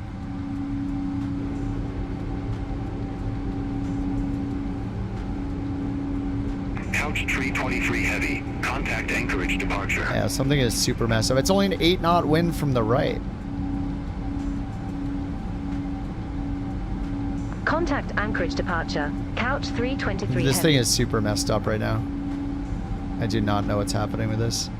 Anchorage departure. Couch 323 heavy. 1,500 feet. Couch tree 23 heavy, anchorage departure, radar contact. Climb maintain flight level 190. Climb maintain flight level 190. Alright, Couch 190. 323 heavy. 190. Flaps 1. Couch tree 23 heavy. Turn right, heading 215. 215. Expect further clearance in about 15 miles. Flaps up. Turn right, heading 215. Couch 323 heavy. Alright, 215. Turn off lights, taxi lights off. Landing lights still on. No, I want the wing view. There we go. Dang. Yeah, I don't know what's going on with the trim today. 3.75. I was full when I hit rotate. Within a few seconds, I was full back pressure, like full elevator up. So the trim must have been very wrong. Cathay 097 heavy. Anchorage departure. Maybe it's still trying to use kilograms instead of pounds. Flight level 180. So it thinks I'm extremely light, but I changed it to kilogram. I changed it to pounds. Flight level 180. Cathay 097 heavy. Yeah, this is all in pounds. In the preferences, it's in pounds. This is all in pounds. And over here on this, I changed all this to pounds too. If I go to menu, setup, aircraft, displays, pounds. So I don't understand. Everything is in pounds, but it feels like it's not working. Did I not put in runway 33?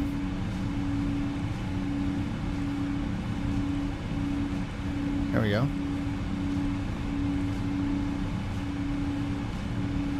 What the hell? What is this? What is happening? Couch tree 23 heavy. Turn right, heading 275. I'm glad we're getting vectors right now, though. I don't know what's going on. Heading 275.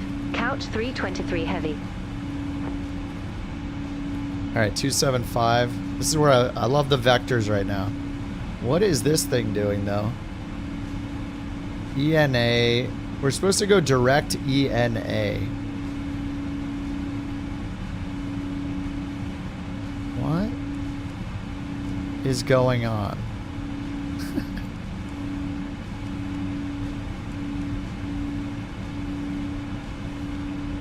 I don't even know what I'm looking at. ENA.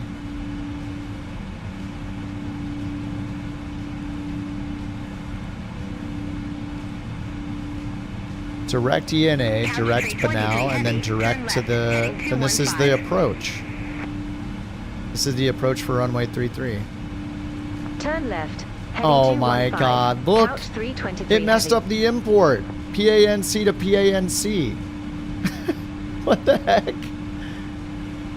Yeah, I loaded the weight. It's got the same airport for the arrival. What the heck? I mean, that's on me if I didn't double check. How does it have it in twice?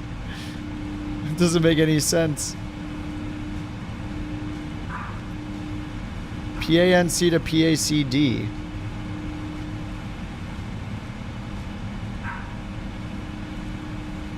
PANC to PANC. And then look here, it says PANC to PACD. Somehow it's got PANC up here. Even though here it's got PACD. Direct Kenai, then resume own navigation. Couch 323 Direct Kenai? What the heck is that? What is Kenai? Is that that must be ENA. Alright, we'll double tap ENA. LNAV. Alright. I need landing lights off. Good job, autopilot. Okay, so this checklist is complete. We need to go back to route, page 1, get the PANC. BorkCoin was won by Mr. Anderson. Sorry, PAND, or PACD. PACD, packed, destination, execute. That's so weird. Okay, now we have packed. RNAV runway 33. And I don't know which one it is. We'll just pick this one. That was very weird. 23 heavy. Contact Anchorage Center 133.7. Alright, well I gotta double check this from now on. It's so weird how it said PANC, PACD, and then somehow it put PANC as the destination. very, very weird. Some bug with the import. Couch 323 heavy. Through 16,900 feet for flight level 190 direct Kenai. Man, it looks good though. Direct Kenai? It must be the VOR. ENA. Yeah, ENA is Kenai VOR. Okay. Climb maintain flight level 400. Climb maintain flight level 400. Couch 323 Alright, heavy. standard altimeter 400. What was that warning? Couch 323 heavy. Contact anchorage center 125.7. We just got a warning and then it went away. Contact anchorage center 125.7. Couch 323 heavy. Alright, 19,000. Anchorage center. Couch 323 heavy. Out of flight level 195. No, JT, I don't look at Discord while I'm streaming, really.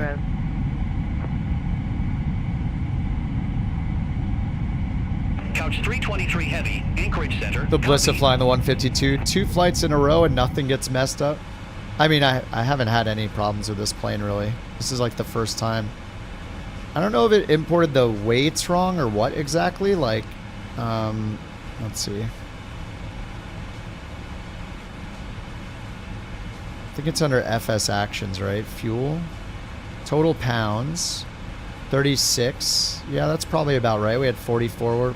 We've done our takeoff. And then gross weight. Yeah, 445. Estimated takeoff weight was 452. And the CG is, I think that looks pretty normal. I think it's usually around that for a low fuel. Raven flight 503. Short Contact route. Anchorage approach 118.6. Short haul. Icing 17.0. Raven flight 503. What? Icing 17. What icing? We've had no icing warnings.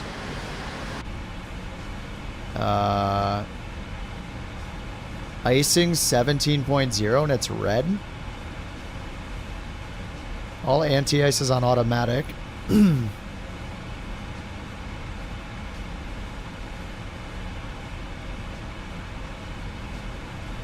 don't understand why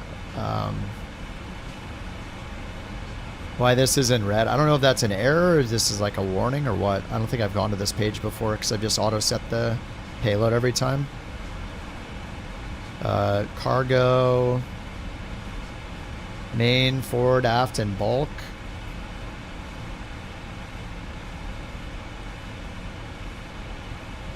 I don't know.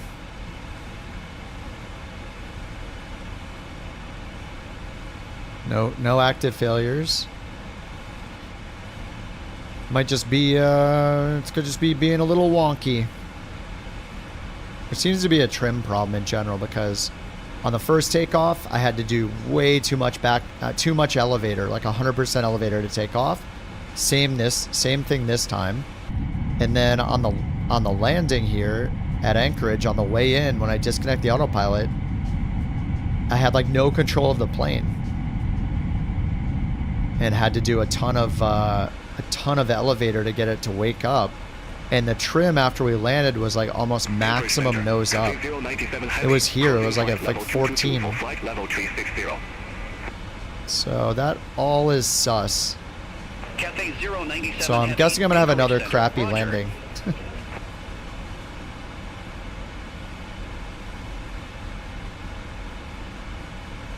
And I don't think there are any failures in here, right? We just have ground operations. Couch 323 heavy. Contact anchorage center 119.7. Take care. Contact anchorage center 119.7. Replace tires. I don't know why those are all shown green. Heavy. Take care. Service everything. Here you go. Refill, refill, refill. Anchorage center. Couch 323 heavy. Good evening. Through flight level 298 for flight level 400. Weird, weird, weird. Couch tree 23 heavy, anchorage center.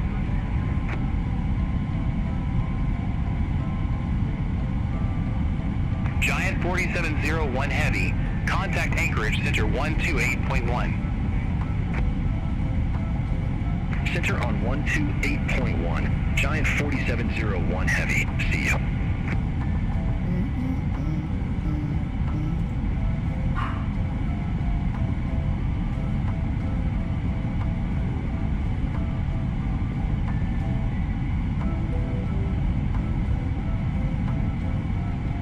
She's going off tonight.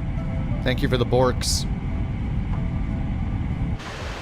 She's feeling it. Oh, who's right in front of me? Shadow's in front of me. He disappeared.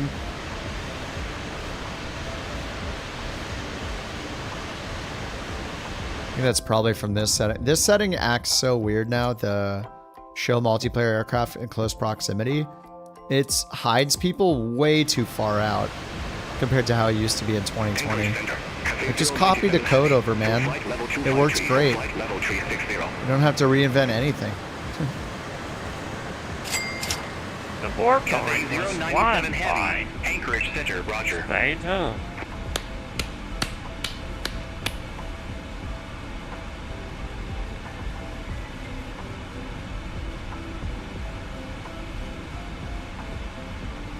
Shul's just eating a million crabs right now in front of everybody.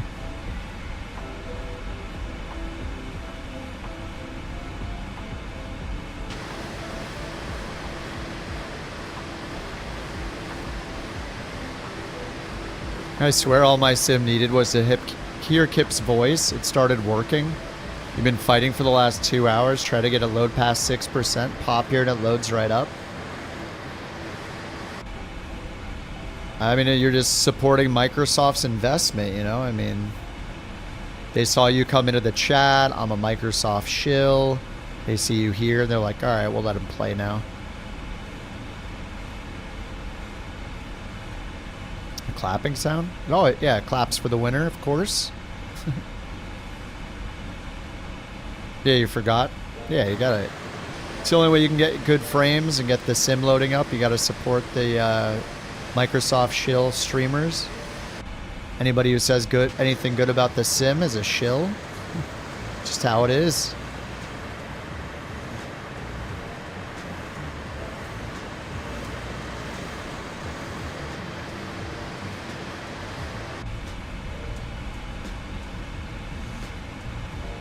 All right, we got 4,500 feet to go.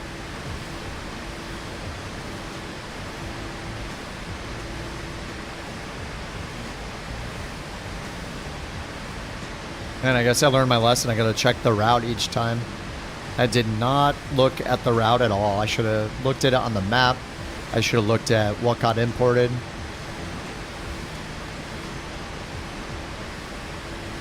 It's my fault.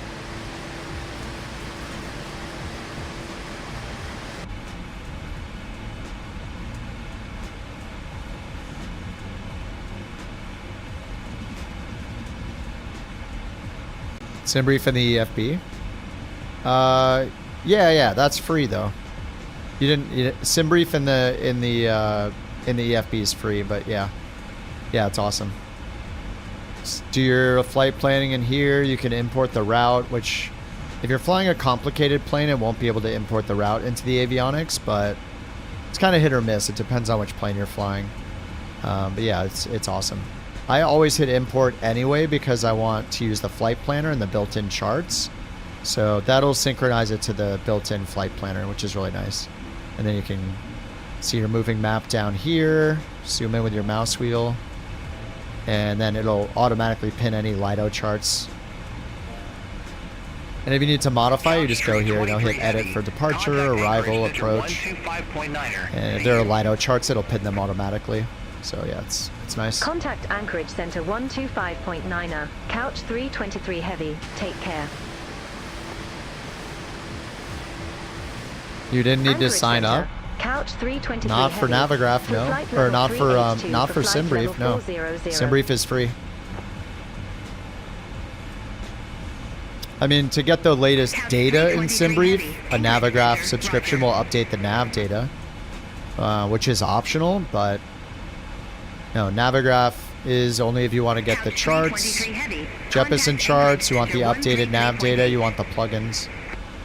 That's what the Navigraph subscription's for. Contact Anchorage Center 133.8. Disable Couch fauna? 323 Yeah, you heavy. should be able to. Have a good evening. In the graphics settings all the way down. Anchorage Center, Couch 323 heavy. Climbing flight level 38. Longitude 9 for flight Avionics, level G5000. 400. Yeah, I think the Longitude has some special stuff for it. Couch 323 With the G5000. Center, good evening. The SR22 also has some special things with its G1000. It's like the Perspective Plus. It like shows you exactly where to lean the mixture to. It's like a custom thing that Working Title made. It's not under dynamic settings, just the graphics, global graphics settings. Dynamic settings just has the FPS target.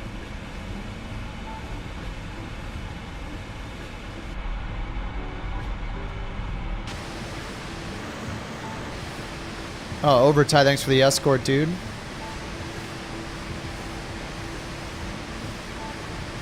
No, you don't need a Navigraph subscription for BATC, you just need SimBrief. I mean, Navigraph doesn't hurt. It's nice to have. You get more updated nav data, you get the Jeppesen charts, you get the tablet and phone apps, the Windows app. It has its own EFB app. And any plane that supports Navigraph, like this one, I can get my Navigraph charts in here automatically too. So it's got a lot of value to it, but technically, no, you don't need to buy Navigraph. Beyond ATC requires a SimBrief account, but that's free. The SimBrief EFB app is free, just like the SimBrief website is. So no, you do not need. You do not have to have Navigraph. If you fly like the Phoenix or something, you probably. I think you might need the data. I'm still not 100% sure on the Phoenix data. Shadow, Right, holy donkey. crap. We're not running a bloody charity here, but fine. Welcome to the 5 new couch. Captains and Shadow Gallery. Thanks for throwing your money into the Kip's pit. What? Now get on with it. The Kip's pit? What is he even talking about? Shadow, thank you for the 5 gifted subs, dude. Again. Appreciate that, man. Thanks so much, dude. Welcome to Ev, Elevate, Simracer, Flinka, and Rocket Wolf. Welcome to the Couch Captains, courtesy of Shadow Gallery. Thanks, Shadow. Appreciate that, dude. Thank you so much. The Kip Pit? I don't know what it is. Listen, you're making me blush. Don't talk about it, okay? I feel like my performance has been like kind of crappy today too. I don't know what it is. Everything feels kind of laggy. Maybe it's having air traffic on Ultra. Maybe having all these airliners with air traffic on Ultra is messing it up. Which would make sense. I guess I could just test that theory. Here's the fauna setting, by the way, right down here. Air traffic to high. We'll turn multiplayer off and back on. Oh, it reset my rolling cache again. Oh my god. We'll just make it 64 for now. This is probably it too. One of you guys warned me about it. Was it Bird? Someone warned me about this yesterday and I didn't check it. It did reset it to 16. Gah. Too small.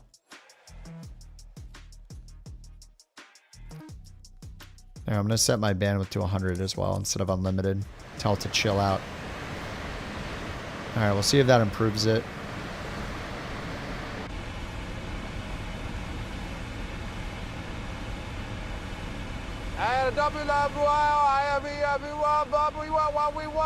My glorious friend Shadow Gallery, 5 gifted subs. This is more nice than my sister on her birthday. You have heart of golden eagle and soul of majestic Kazakhstan potato farmer. I give you a high 5, low 5, and mysterious middle 5. Very nice.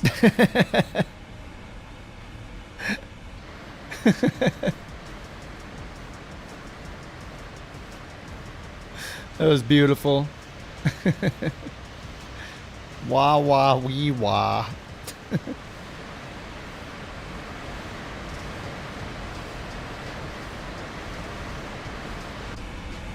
Couch 323 Heavy. Contact Anchorage Center 118.8. Have a good evening. 118.8.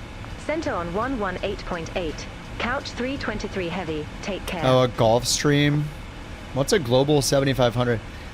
Anchorage Center. Couch 323 what are we Heavy. getting? We're not Flight getting... level 400. What's the working title team working on again? It's on a Gulfstream, right? Couch 323 Heavy. Anchorage Center. Oh my god, I already forget what plane they announced. It's an Embraer, right? It's like an E100 or something? The Praetor. Oh, 600. The Praetor. Praetor.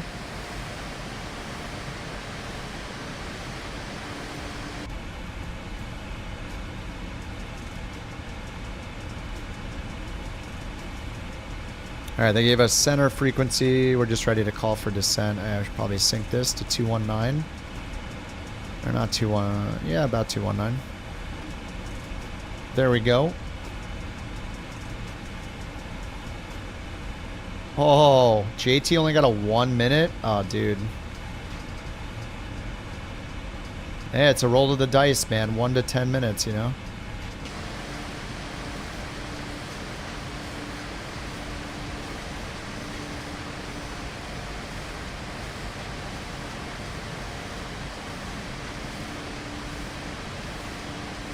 He's been banned for 84 minutes by people.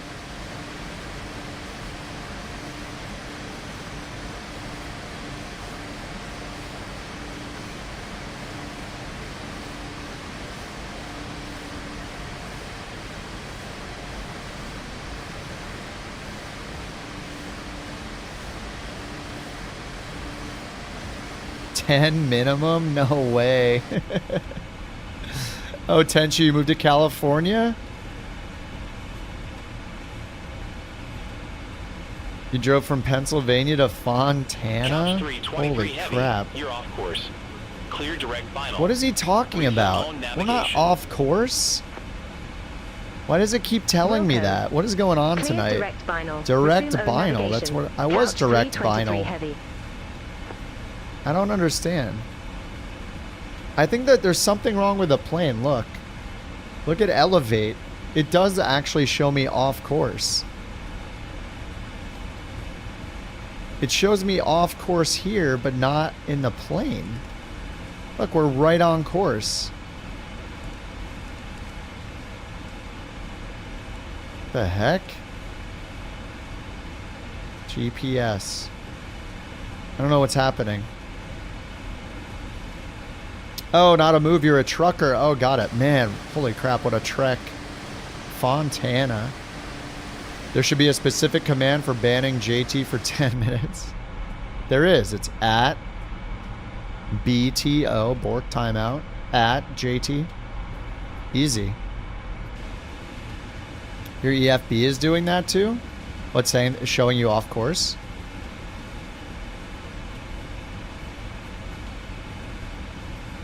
This is pretty on course for here. I mean, it'll be slightly off, but not a lot. Elevate is showing me quite a bit off course. It's kind of strange. I mean, I don't have an offset or anything in here. No offset on the route. We're direct banal. 219. You know, we're good. Charlie, what's going on, dude? Well, ain't this Thank you for the raid. Now, big thanks to you, Charlie Foxtrot 00, for rallying the troops and crash landing them here on Kip's Couch cargo ride. How did he know? 23 more souls on board this wild virtual flight. Thanks, it's Sam. about to get real interesting. Buckle up, folks, because this ain't your grandma's knitting circle. Let's hit the sky. Wow. Thanks for the raid, dude. Thanks a lot, Charlie. How did Sam Jackson know that we're doing couch cargo tonight? Did I actually look at the title? I don't know what that's about, how he's so smart, but...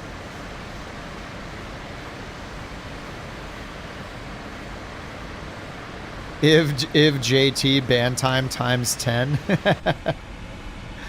I mean, he deserves it. I mean, he's already got banned by you guys for over an hour, like almost an hour and a half already. I mean, that's pretty good. We just put that command in like a week ago. The LLM reads the titles more than Twitch viewers, I guess so. I guess so. It's pretty impressive. Thanks again, Charlie. Hate to raid and run. Oh, it's all good, man. That's usually when the raid happens, when you got to go to bed, when you got to get off for the night. So appreciate it. We're just flying in Alaska, just a couple 777 cargo runs. I'll be down after this one. Speaking of which, we might need some time acceleration here. No, I think we're good. 279. I don't know, maybe a little bit of 2x. 279 miles till our TOD.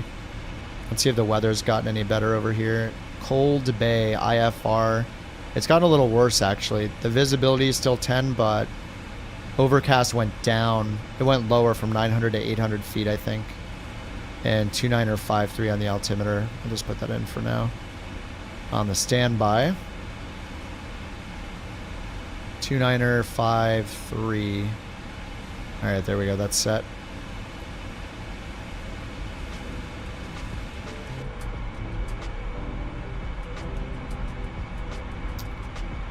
It's midnight now? Somewhere. Well, somewhere it's 23 minutes past midnight, for sure.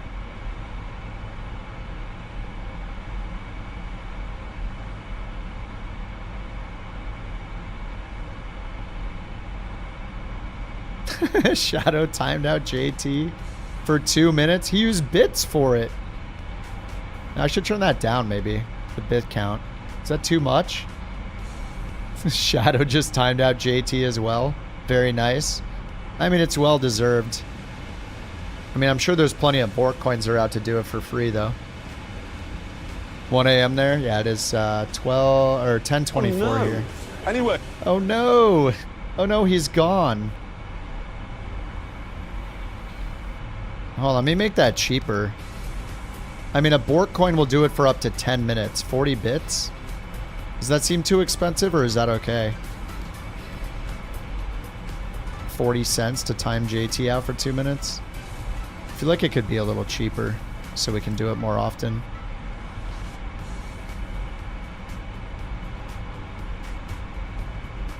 Timeout. Yeah, that's the longest one they have, too, is 2 minutes. Let's lower that cost a little bit. There we go.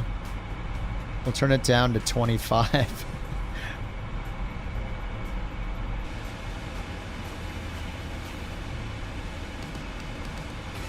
Still figuring it all out. Oh, I'll make it cheaper for bits. It's not used that much, so that means it needs to be cheaper.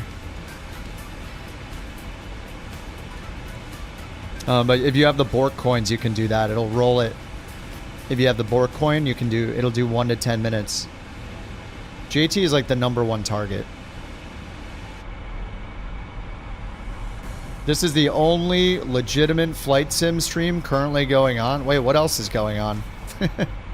What are the other flight sim streams doing? Are they like there in a bikini or something? Marked it just chatting. What's happening on the other streams? I mean, usually late at night like this, like for me, since I'm in California, at least for the US, for the American streamers, it's like there aren't too many in general. And once it gets this late, East Coast time, like it's only 10:30 here.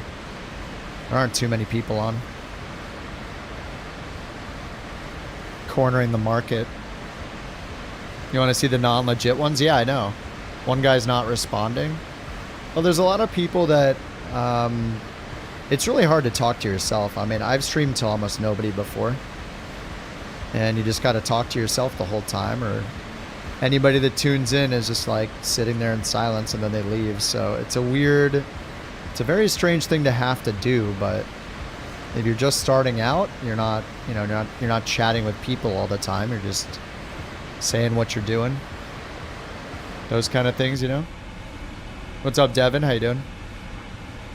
How do you choose an alternate airports in this plane? Which plane? In this plane, you set it up as a secondary flight plan. So the same with the Airbus, you have 2 flight plans. So you can go here to, oh wait, we have alternates here. Oh yeah, I forgot how good the Boeing is compared to the Airbus with alternate airports. The Boeing will like pick out the right ones for you with good runway distances, runway lengths, and tell you how much fuel you'll have. Anyway, you just go to route and then hit route 2 down here. So this will be a second route. So if we want to set up for my alternate, so if I go to SimBrief and look at the alternate, I should probably get in the habit of doing this. Your arrival changed to PANC? Wait, that's what happened to me. I just went through that process like 15 or 20 minutes ago or something. So I just did that. So if you want to change your current flight plan arrival, click on route, and then it might be on page 2 or something. You need to go to route page 1 by using next and previous page until it says 1 out of 3. Maybe you had the same bug as me where it said PANC to PANC. So you can just type in PAND or PACD and put it up here. So type PACD and then hit this button to paste it in here. And then hit execute. You might need to change to heading select first. On the autopilot, you might want to sync your heading bug straight ahead. Mad panic. Yeah, you. If you're on LNAV, you might want to sync your headings or your track. You can do heading or track by hitting this. Sync it to your current track and do select to switch to track or heading selects temporarily while you mess with the flight plan.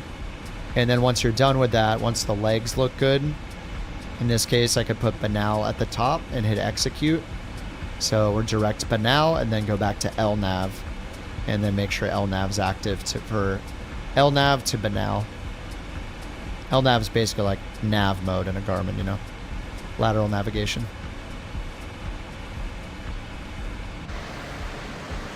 Thanks, Jake. Appreciate that, dude.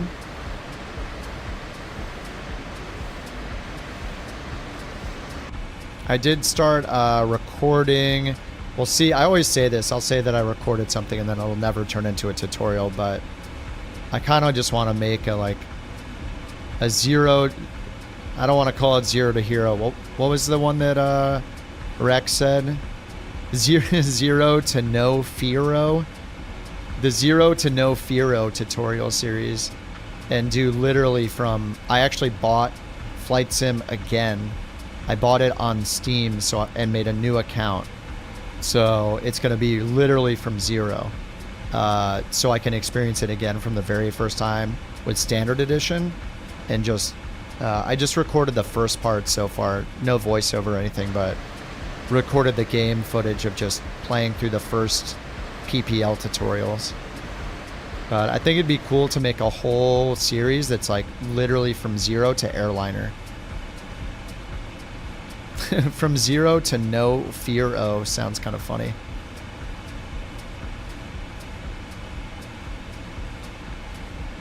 Zero to heroes with pita and extra tzatziki sauce. Dude, that sounds delicious right now, actually. I could go for that. Really cool terrain on the approach. Heck yeah. Contact Anchorage Center 124.8. Contact Anchorage Center 124.8. Couch 323 Heavy. Airport operational information. Anchorage Center. Couch Actually, 323 Heavy. the FAA charts here are probably pretty cool. They just have the airport diagram.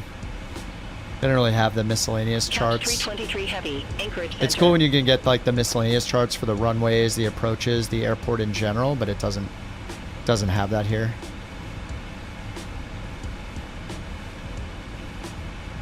Airport ground chart. We can check the facility chart for the surrounding area. Oh, nice. Yeah, we got a peak at 10,000 here. Cold Bay. Yeah, the terrain around here looks really cool. And we can always just zoom in here. Go all the way down and zoom in, see the satellite images. I feel like we've flown here once before. And then another thing is like elevate's pretty good if you want to turn off the follow and zoom in. You can get some landmark names, some waterways and stuff. Frosty Peak. Frosty Peak to the southwest. And there's another one over here. King Cove. Mount Emmons and Emmons Lake.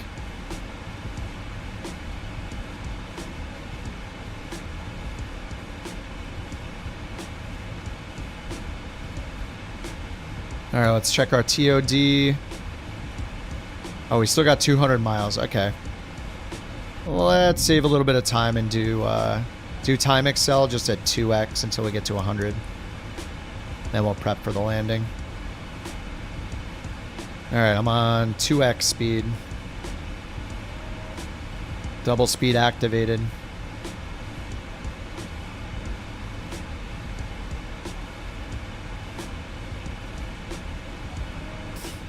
All right, Tenchi. Wish you could stay longer. You have a delivery to make near Long Beach tomorrow.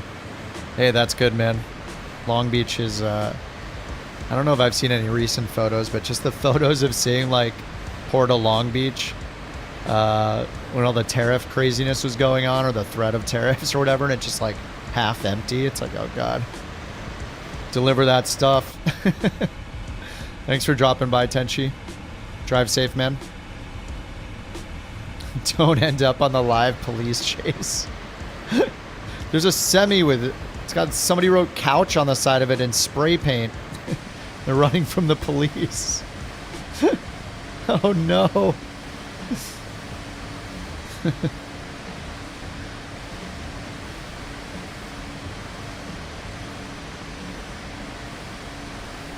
Ever been to the boat hotel place in Long Beach? I'm not sure. Not sure the last time I've been to. It's like along the water, I assume. Boat hotel place. What's it called? I don't know. I may have.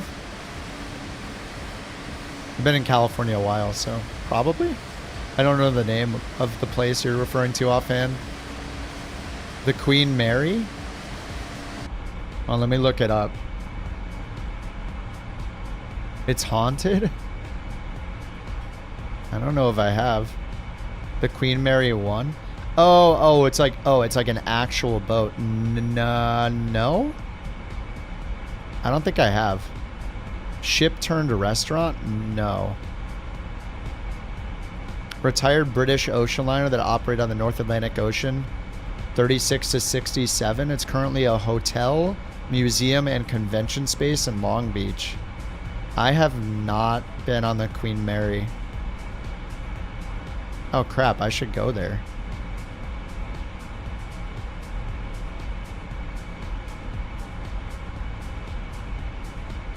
Yeah, in Long Beach, yeah. I can definitely get to Long Beach. A live stream. IRL stream on the Queen Mary. I'd have to go outside. Well, yeah, that's how I know I haven't been there. It sounds pretty cool. All right, 151 miles. We're in double speed.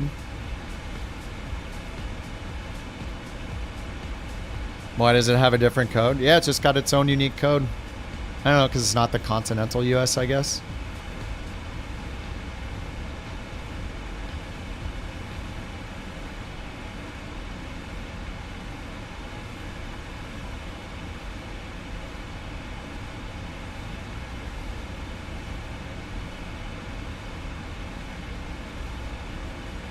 Couch 323 Heavy. Contact Anchorage Center 132.9er.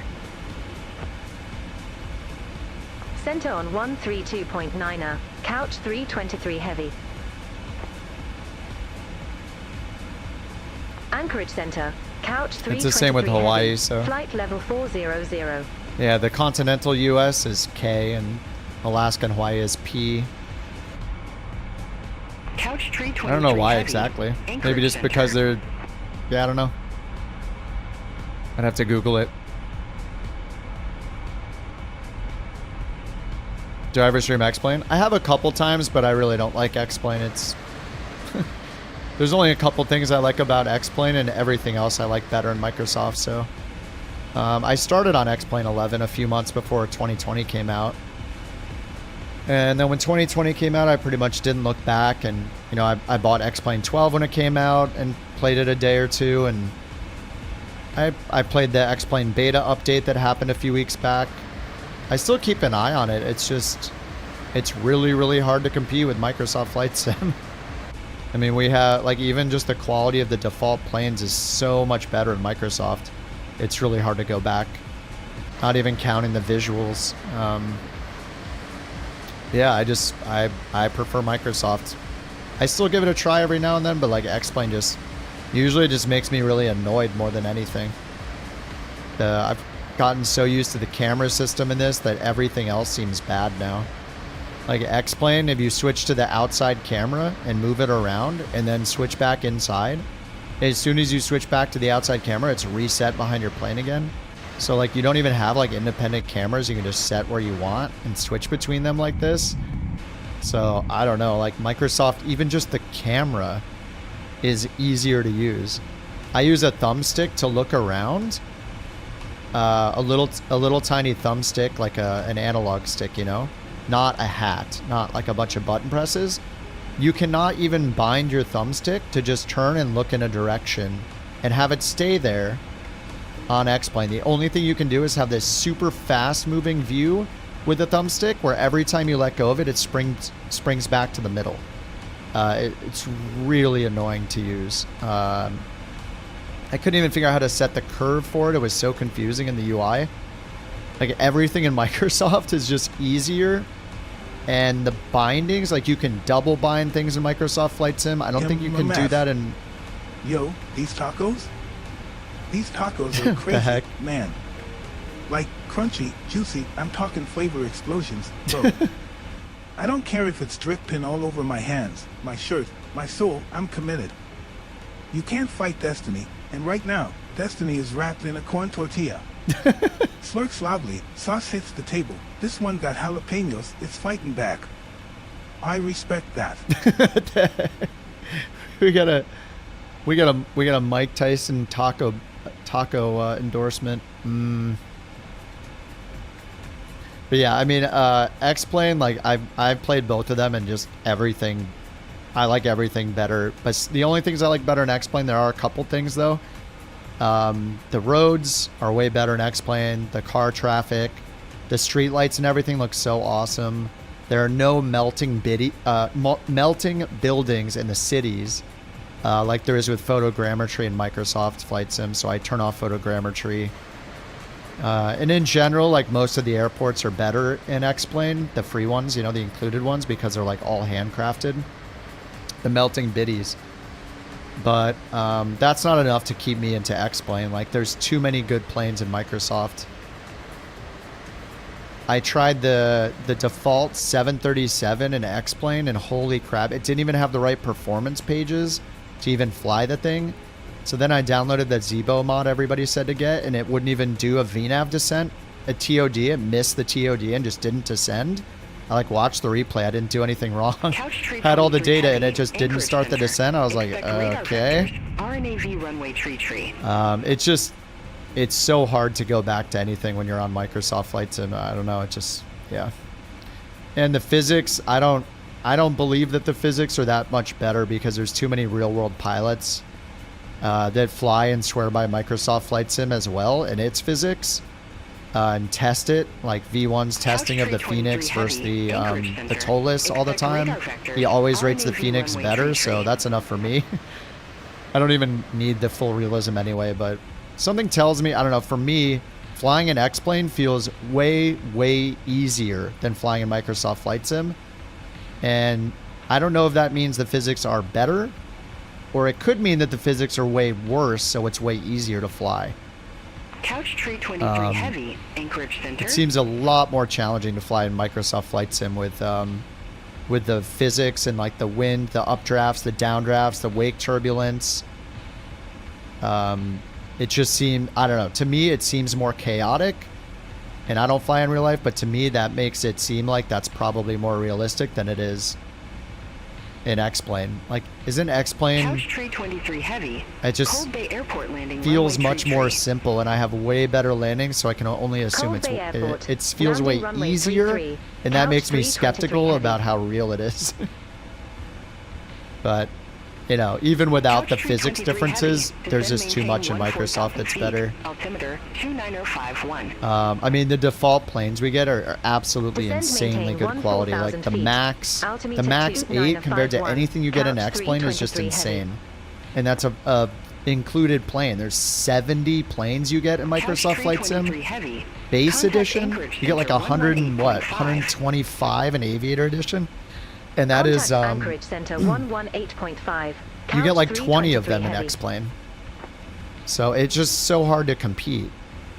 Especially when we have like, what do we have, 15, 16 world updates for free with all new points of interest, handcrafted buildings, handcrafted airports for $0. Like, they introduced gliders, helicopters for free, fighter jet for free. Now we have hot air balloons for free and like cool rotorcraft for free. Like, there's just so much you get in Microsoft Flight Sim. Like, when's the last time you got anything for free in X-Plane? Like, they just can't do it because, you know, they're, of course, a much smaller company and stuff. But I mean, it's just insane what you get in Flight Sim.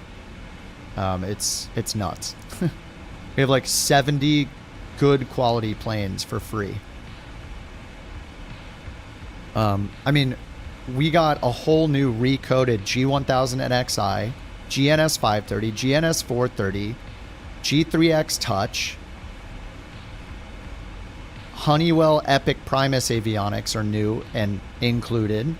We got a redone 787 avionics, 747 avionics, the Collins Proline avionics that are in the CJ4.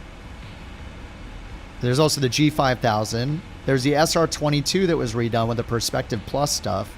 Like, it's just, there's so many things to list that are better, newer, more up-to-date, more detailed, that you just get included in Microsoft Flight Sim. Like, it's crazy. So anyway, yeah, I mean, the things that I do like better in X-Plane are like the detail in the road in the cities is really nice. I like the replay system. I love that it's built in. It's great, but that's not enough to take me away from all those things I just listed in Microsoft that you get for free. Not to mention the EFB. I mean, they introduced an entire EFB. We can do all of our flight planning in here. We can pull in all of our LIDO charts, the FAA charts. Look up all the information we need. Weather, runways, METARs, TAFs. Get recommended runways. Look up all the details about the runways. Get all the frequencies for any airport. I mean, it's so easy to use this. You know, like, there's not even anything like this in X-Plane, is there? Like, you have the ATC window maybe, and there's like that one planning map thing that opens up, but I don't think that has any charts or anything in it. I mean, I just don't think there's any competition. there's just too much in Microsoft that is just so well done. I just don't think there's a competition anymore.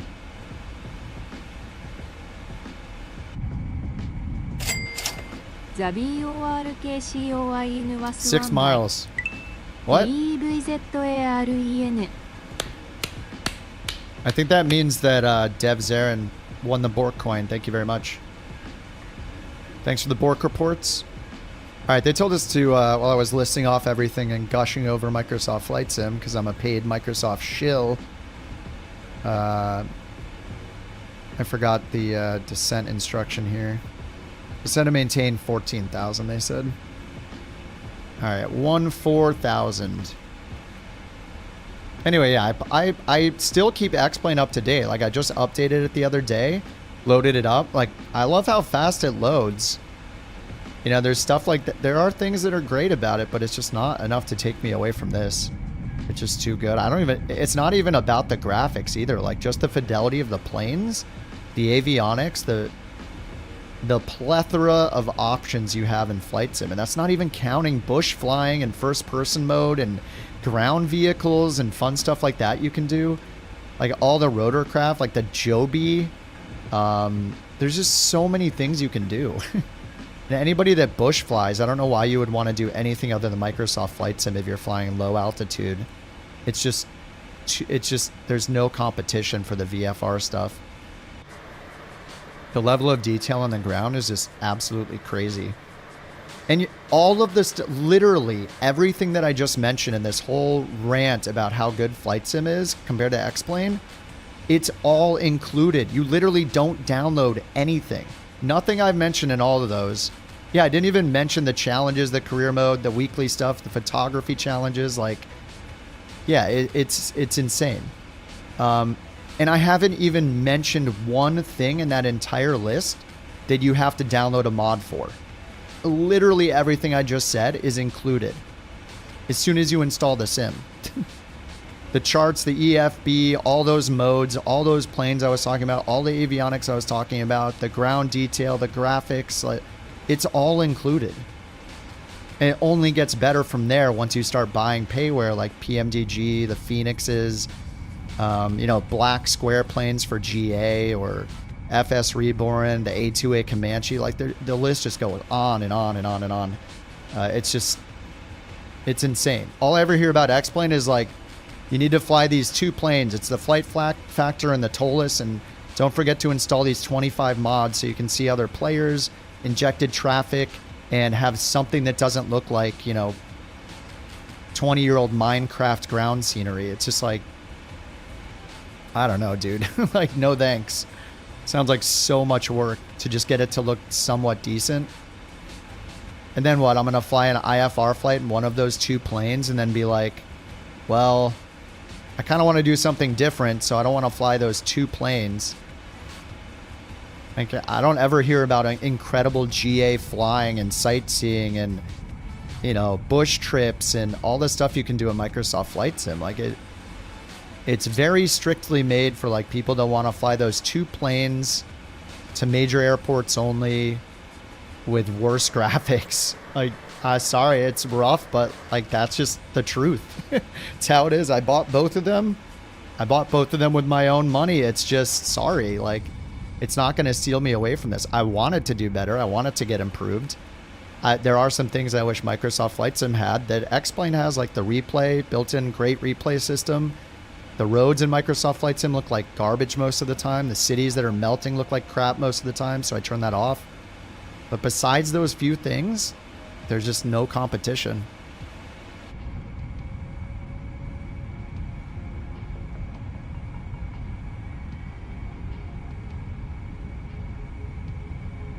Don't miss the TOD?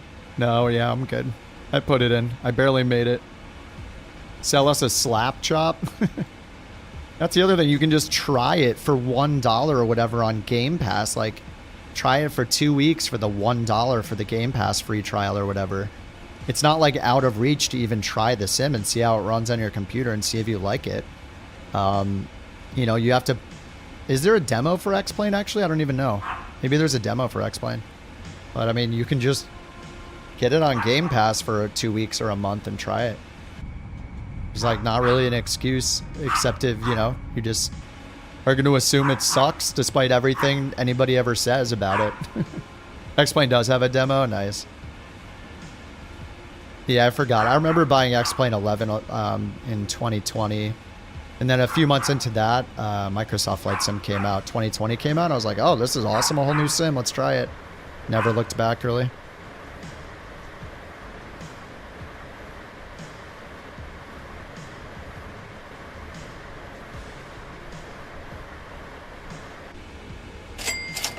The BorkCoin was won by Dev Zarin.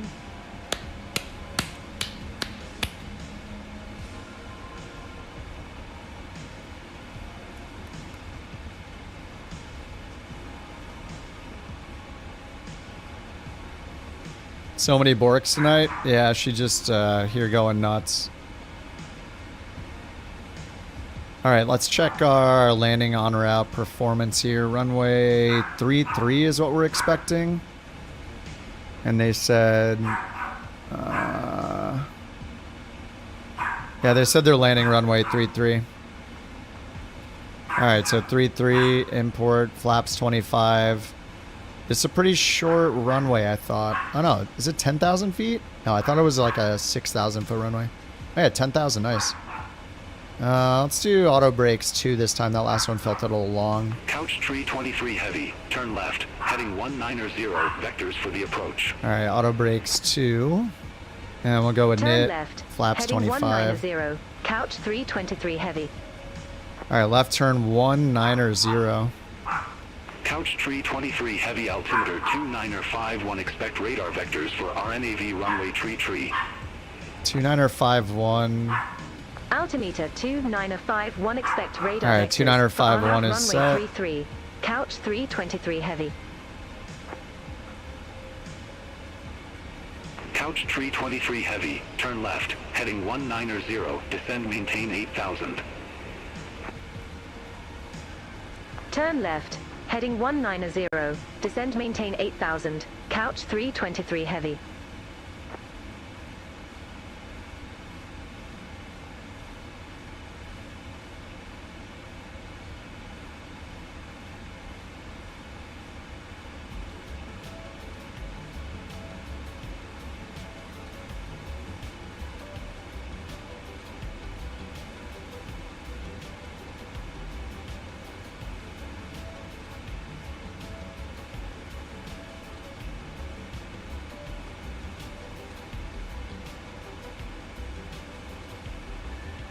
Uh-oh, violation of Bork Rule 175.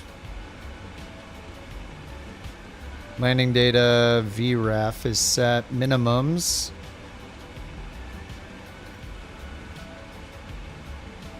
RNAV GPS runway 26, so we need to change this to 33. RNAV 33. Coming down this way, what do we got? FX, I guess? FX? Looks like FX might be it. Choose that, and RNAV 33, grab the minimums. Oh, nice, LPV approach. 300 for the minimums, we'll go init ref. Or sorry, we'll go, there we got 138, so we'll go menu, EFIS, and set the minimums 300, min set, menu, and turn EFIS off. All right. 26,000 on the profile. Minimums are set right here. And our go around is climb direct dead, climb 3,000. All right, there's an ASOS, not an ATIS, so we're not going to tune in because Beyond ATC doesn't support the ASOS. But we can just see the weather here, still IFR. Overcast at 800, 2953. They said 2951. I think 3 is probably up to date. It's usually a little bit ahead of Beyond ATC, so we'll do 2953.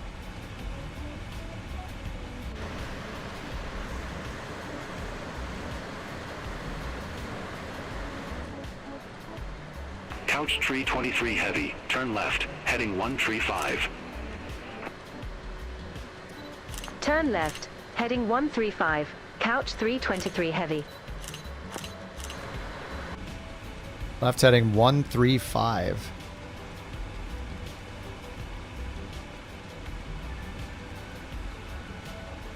All right, 135. And they told us to descend and maintain 8,000. I'm going to switch to vertical speed and increase our rate of descent a bit.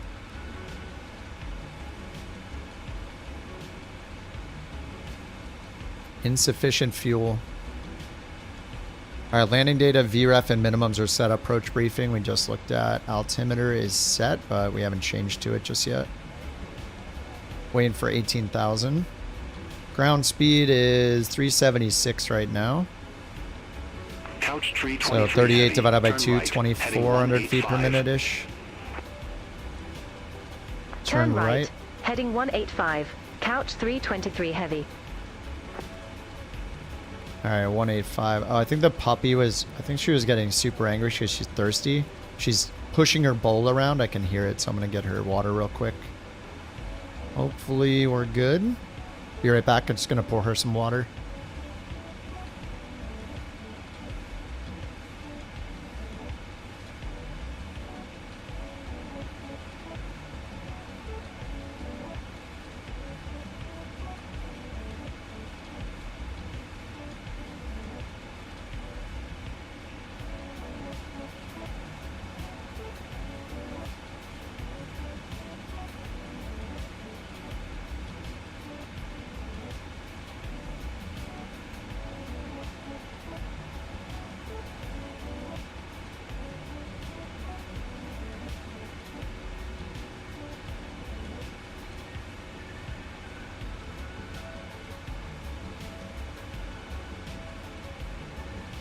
All right, she's received her water.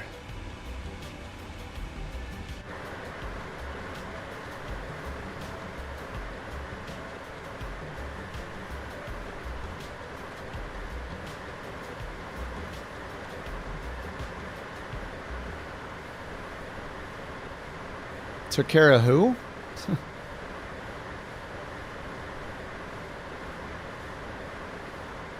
I don't know what you're talking about.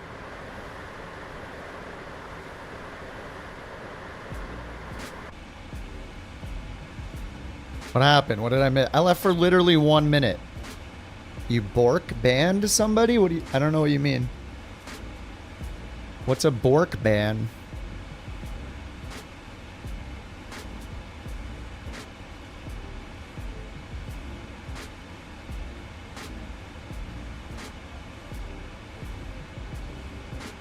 Oh, the guy that said hello from Russia, you gave him the Bork timeout?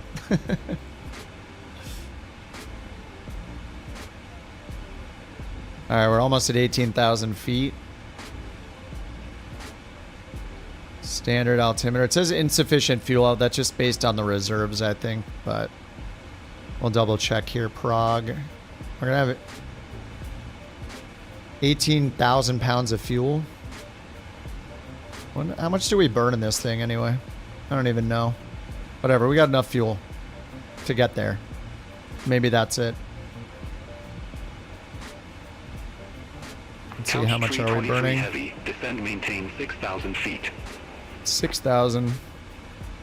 Descend, maintain 6,000 feet. Whoa, Couch there we go. 323 heavy. All right, local altimeter setting 2953. Couch tree 23 heavy. Turn right, heading 205. 205. Turn right, heading 205. Couch 323 heavy. Okay, we'll trust him.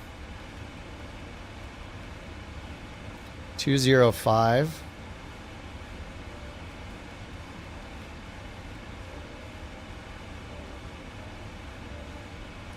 Alright, I'm going to switch over to flight level change actually, so we can descend. Couch tree 23 heavy. Need to get down to 245 knots. Soon-ish. Turn right, heading 235. Couch 323 heavy. 235. It's trying to vector me for the runway. Couch tree 23 heavy. We're at 16,000 feet. 235. Descend and maintain 5,000 feet. See, it keeps giving us descent instructions, but it doesn't seem to understand what our descend and maintain 5,000 feet. Couch 323. What our altitude is right now, so it's always weird. All right, let's just descend at 270 for now. All right, what's our minimum safe altitude here? 7,100 feet within 25 miles.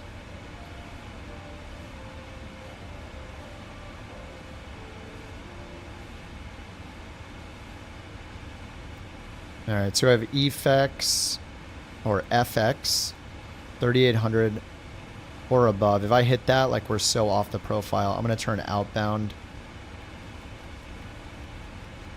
again, and then we'll turn all the way around for FX. This is a thing that happens like way too often.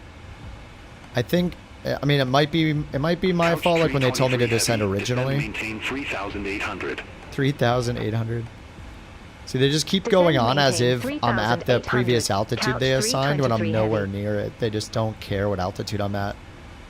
The only altitude they care about is if I'm cruising at the wrong altitude. 8 miles from EFX. Turn right, heading tree 20. Maintain 3,800 until established. Cleared RNAV runway tree. So they just cleared me for their approach?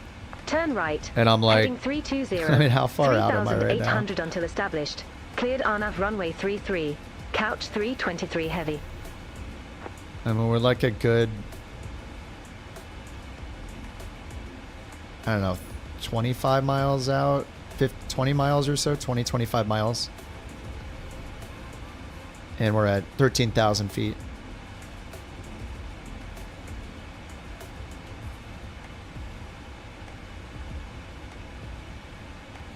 When you're climbing out and click flight level change, As soon as you click flight level change, it should set it to your current airspeed. If you just look above your airspeed indicator over here, above the speed tape, this is where the number is shown for flight level change, and also in this kind of area. So when you hit it, you should see what it set it to.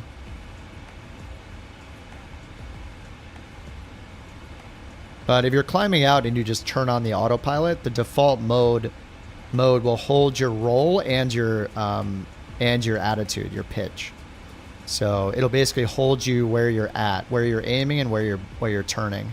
As soon as you turn it on, that's the default mode. So you could take off and literally just hit the autopilot on button and then decide what to do from there.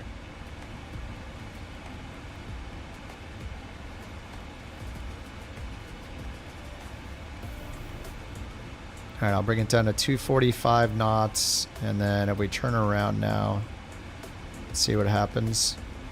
Oh, nice. There's our VNAV profile right there. Nice.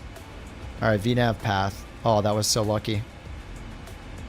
Oh, who's right next to me? What's up, Rex? Were you high too?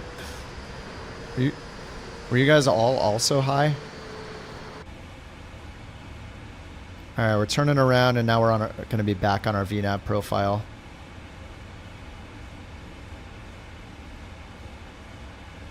All right, we have local altimeters set, so that's finished with that checklist. And then we'll get our landing, runway turn-off lights on.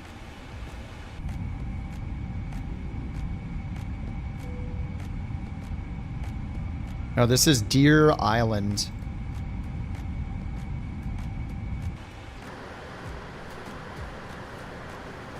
It's like hidden out here. Is that Deer Island right there? Oh, no, it's this one right here. This huge one over here is Deer Island.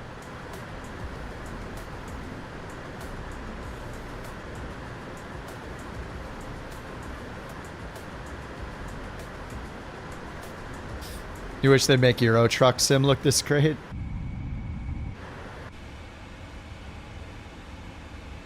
Is there a new truck sim coming? I mean, they have to be working on a new one, right? No, they have like tons of expansions, but I don't know, maybe they got a big update coming or a new next gen version coming with frame gen and Unreal 5 or whatever. All right, 9,000 feet.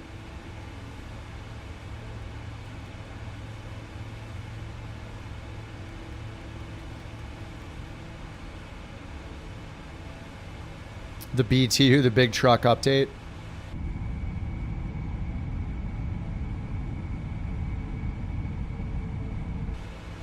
Am I in 2x still? No, I'm in 1x speed. Man, we are booking it.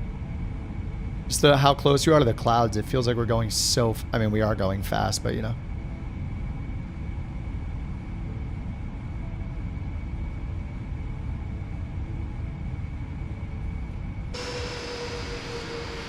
Woo.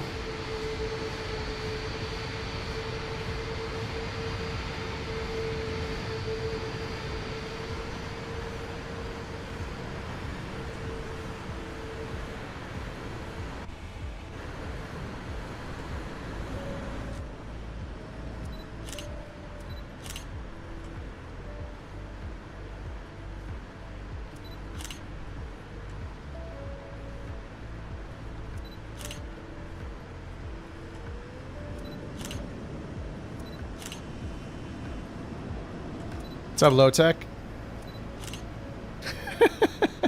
Man, look at that airliner go. Holy crap. The thing is so agile.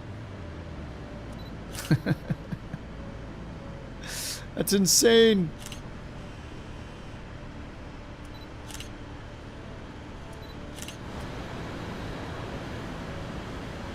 Oh, damn, looks like melted ice cream down there, though.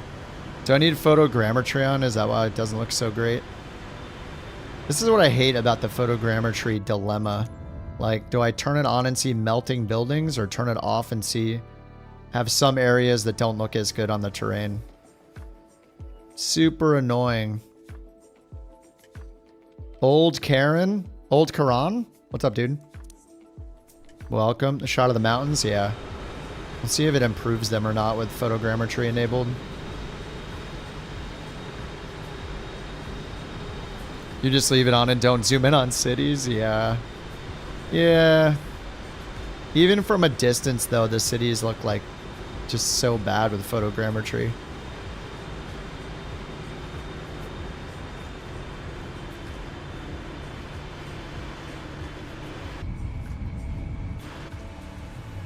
All right, 6,000 feet. I'm going to slow us down here.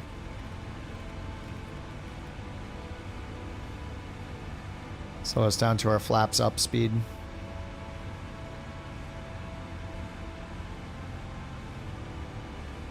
Not a commercial aircraft, too much programming. Yeah, I like doing everything. I mean, it's actually really fun. Just the being at such high altitude and then being so fast on the approach is like pretty exciting. And the departures at a huge airports are like really fun, just how fast you take off. I think it's more the speed that's exciting about flying airliners, but I love doing bush stuff too. I mean, I was just flying the Meridian the last couple days, but you should give it a try sometime. It's I felt the same way for a long time and then finally got into airliners, and it's a lot of fun. Just breaking through the clouds and stuff and getting up in high altitudes and landing in really bad weather down to minimums, or like needing an auto land. There's just a lot of other things you don't experience when you just fly GA or smaller planes. But I get it. I mean, I spent like 3 years only flying GA planes. If you squint your eyes, the photogrammetry doesn't look too bad. Poor photogrammetry. I tried to be so good. Alright, let's get the speed brakes. We already got auto brakes set to 2. Let's check the latest weather. Give it a little refresh. 29er55 for the altimeter now. Let's update that. 29er55. It auto synced it over here. Down to 3,800 right now. And then on the approach, we get all the way down. Yeah, we just stay at 3,800. Oh, 1,100 at PMDG.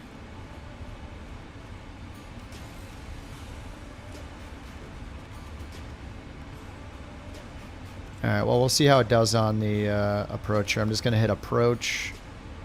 So it's showing LOC GS for an LNAV VNAV approach. It's interesting it says LNAV VNAV and not LPV, but maybe that's just a limitation with the avionics. So maybe we need 400 for our minimums instead of 300 if it's doing LNAV VNAV. So I'll just put in, I'll put in 400.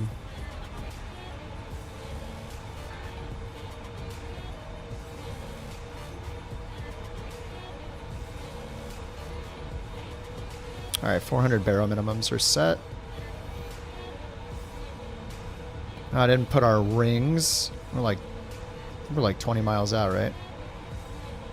All right, fix runway 33. All right, I'll let her tell him we're established on final. Couch 323 heavy, established on final approach. approach. /5, a /10.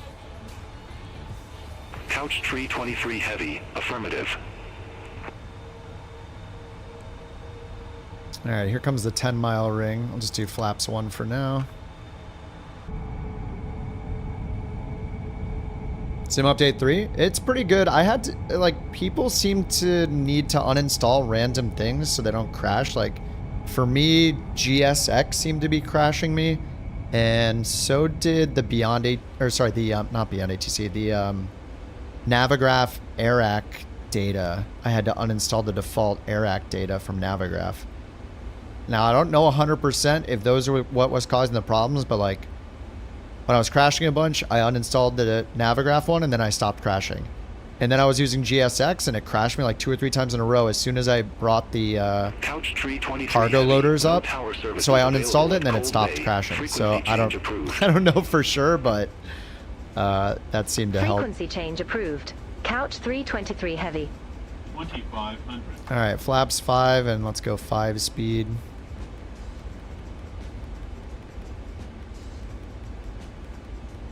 VREF speed is 139.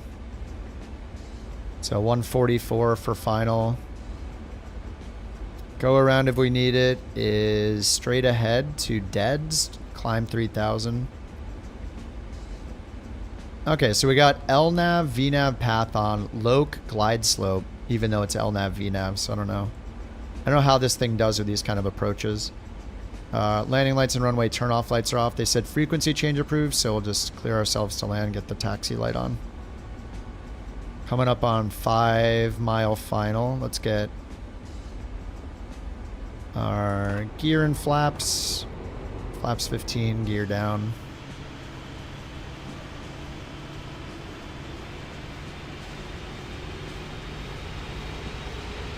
Is that lightning?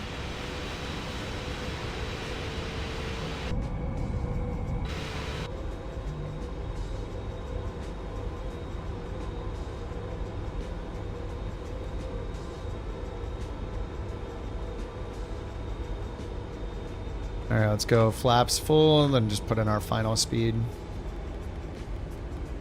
144. 10 knot winds. A little worried about how the elevator is going to react to this time because the last landing was weird.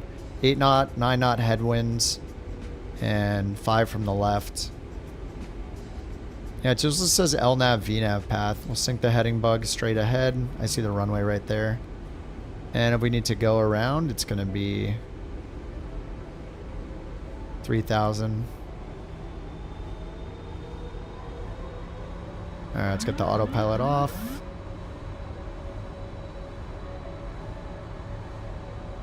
Set our go around to 3,000. 1,000.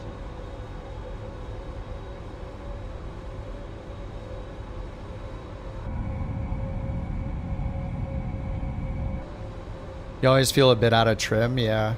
Oh, it dives a bit. Yeah, I'm pulling back on the elevator a lot right now.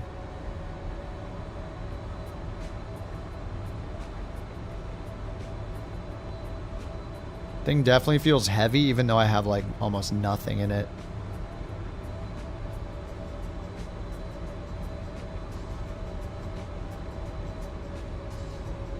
Alright. Insufficient fuel, no auto land. Okay, that's fine. 500.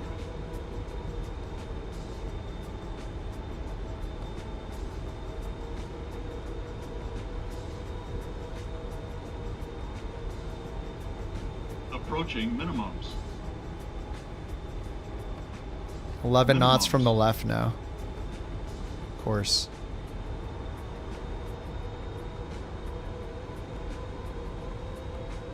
$100.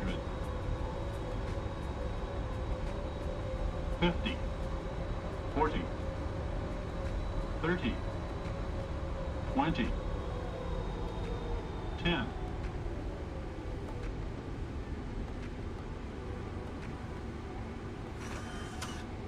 That was like full elevator there. Oh, I forgot the predictions. Sorry, guys.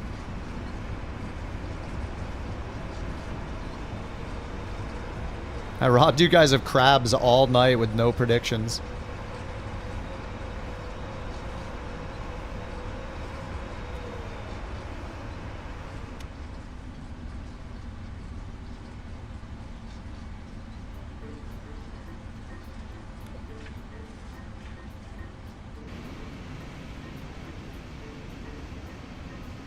Where the heck are we? Is this the parking spot? What is this? Who chose this airport? How much are we getting paid? I'm gonna end the flight. Get the payment. Analyzing flight data. 342. What? Why is it so far off from what this one said? Untowered. No parking.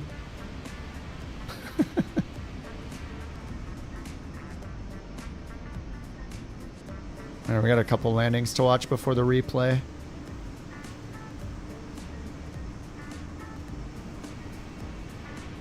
There's enough room down here for everybody, I think. I'm picking up a load of whale blubber. What's up, Gordon? There we go. I'm leaving all my flaps down and stuff for the replay's sake, so I don't have to reconfigure it.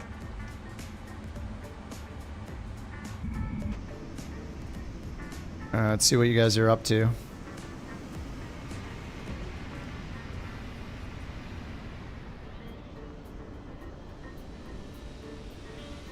I don't know why the plane felt like it was behaving so weird tonight. What the heck was that?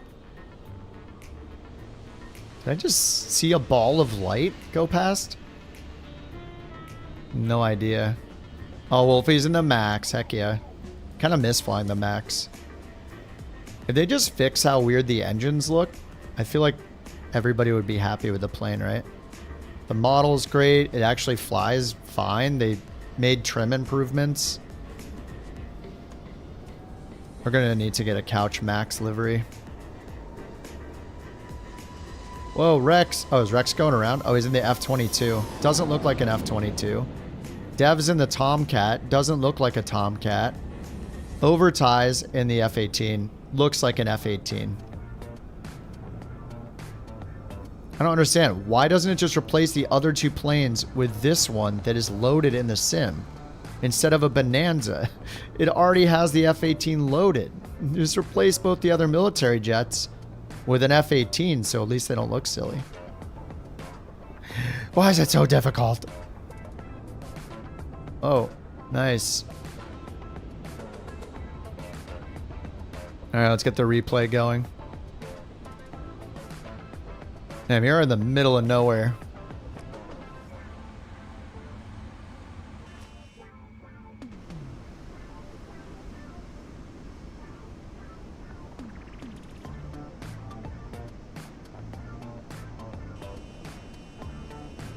It's not the best quality scenery, but the terrain is kind of cool, I guess.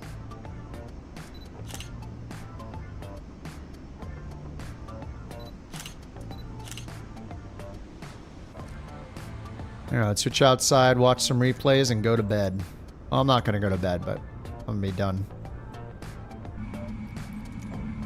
Alright, there we go. Replay. Some replay action.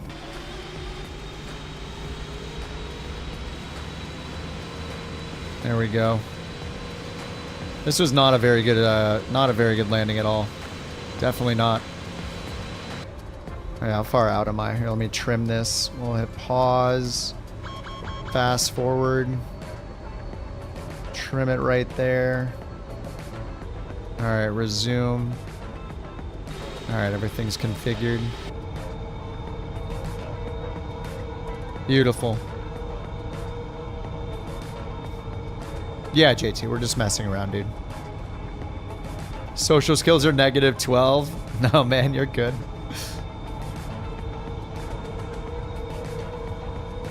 Hey, Crooked, you're flying 13-hour flight with a 777. Does auto time compression work? Yeah. I mean, I just use it in 4x, so you tell it what maximum. I've only done it up to 4x so far, but during my 4x time acceleration, it was automatically bringing it down to like 2x and 1x as needed. I don't know why it does that exactly, like when it can't use the autopilot correctly or something, so it slows it down temporarily, but it was working fine for me, yeah. I have not tested the auto pause at TOD feature yet, though. Personally, I haven't done it, but I would assume that it works just fine.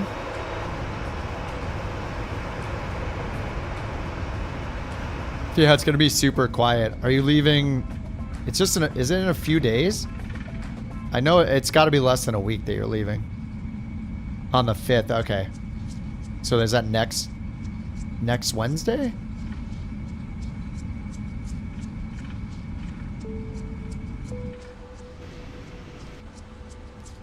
All right, let's get this armed again. Get outside. Dude, that water, what the heck?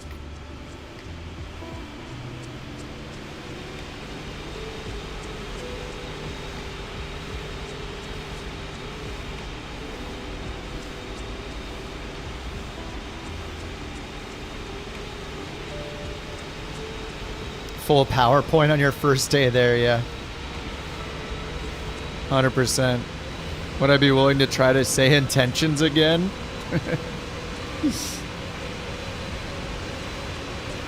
Who's asking? Say intentions is very embarrassing. They don't even do readback enforcement yet. At least not by default. Oh, did I touch the center line?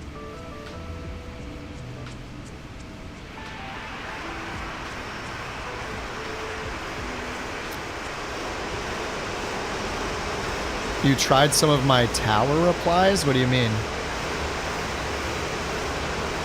The last time? It's been like a year. No, I'm not using Say Intentions anymore. They made it very clear that I was being they made it very clear that me bringing up it not doing any readback enforcement last year was it was a crazy expectation for the software. Ridiculous. I don't see them as people trying to build software to make flight sim better. I see them as people trying to make money. That's my perception of that company. So no, I won't be using it again. I don't care what features they add or how good it gets. The amount of weird things they've been involved with publicly on Reddit and YouTube and stuff is just too weird. Not to mention just the reputation they have. No thanks. They could have something that's 10 times better than Beyond ATC. If that happened overnight, I still wouldn't use it. Exactly.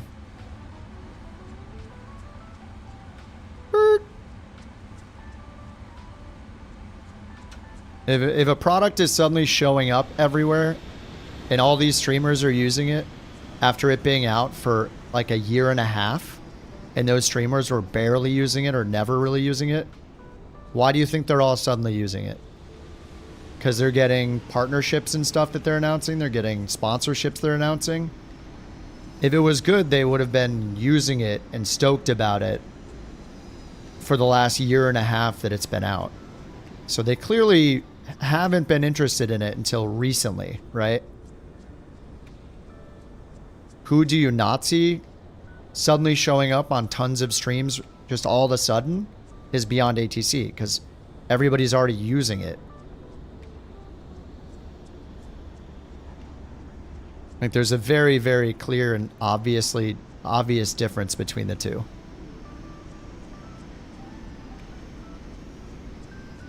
The best ATC is no ATC.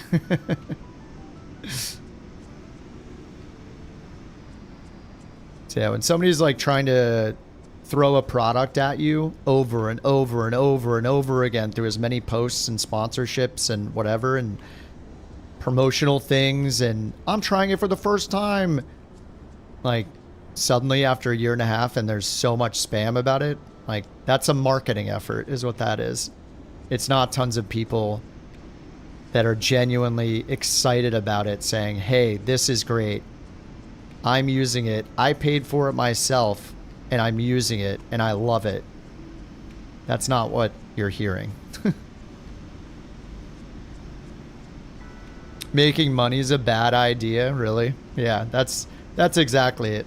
If you can embarrass yourself and make money, good for you. But I'd rather have the company that can not embarrass itself and also make money. You can just go read Reddit threads about them. I don't even need to say this stuff because you could just go look it up for yourself. Make your own conclusion. It's not about making money. It's about building a respectful product in a respectful way. So, you know what I never hear in the chat is people telling me over and over again about how they're getting banned from using the product or getting banned from the Discord. I'm not hearing any of that kind of stuff from Beyond ATC since they started.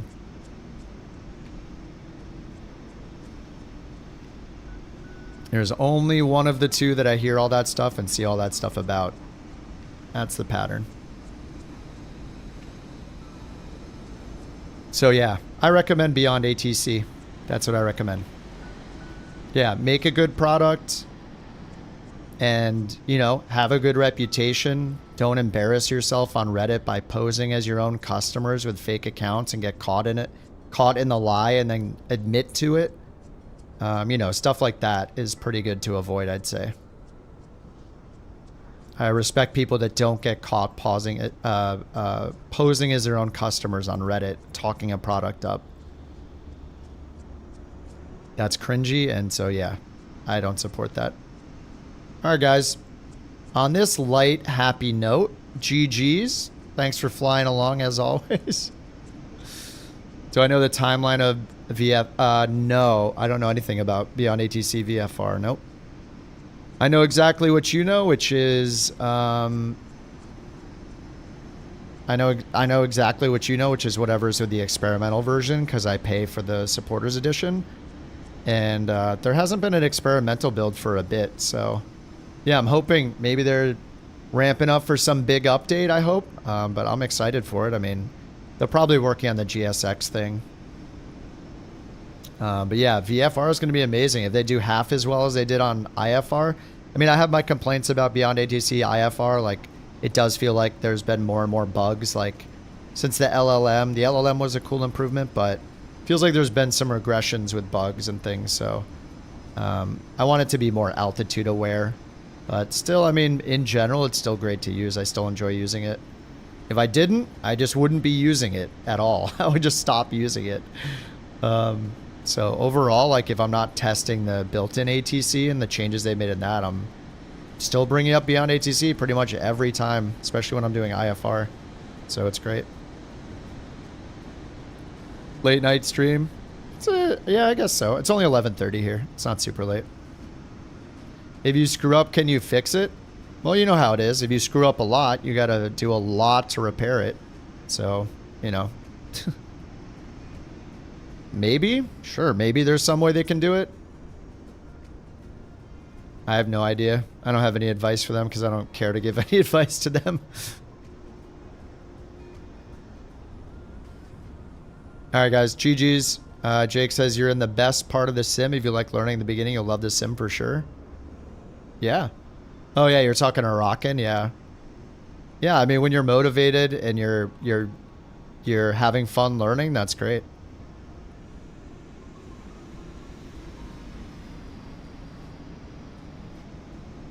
Love learning. Being a pilot's a dream. You're recovering addict, had withdrawal. You couldn't go into the military. Well, dude, if you get a lot of enjoyment out of simming, and you know, you can kind of live the virtual dream of doing stuff you can't do in real life, like, that's the best part about it, right? Dude, that's why video games and sims are so awesome. So yeah, it's awesome you're enjoying it, dude. You love to see it. People enjoying the sim. All right, guys, you have a good night. I'll see y'all tomorrow. GG's. Have an excellent night. Let me see if anybody is on right now. Usually this late, there's nobody that I'm following that's on Twitch, so can't usually get a raid in. Fliggity's like going to bed too. And the only people I'm following that are online right now are Summit and Stankrat, so and they have nothing to do with Flight Sim. They're playing Tarkov and Halo Infinite. All right, guys, GG's. I'll see y'all on the Discord. See y'all tomorrow. And Charlie, if Charlie or any of Charlie's viewers are still around, thank you so much for the raid, and thanks to his viewers for hanging out. Much appreciated. Shadow, thanks for the 5 gifted again, man. Bird, thank you for 5 months. Law Dog, thanks for the 10 gifted on YouTube. Appreciate you guys. Thanks for the support. Thanks for hanging out. Thanks for using your crabs. Thanks for the biddies, Jewel and Shadow. Appreciate that. And Mock Turtleneck, if you're still here, man. Good to see you too. All right, guys. See you on the Discord. See you guys tomorrow night, probably. GG's. Bye-bye.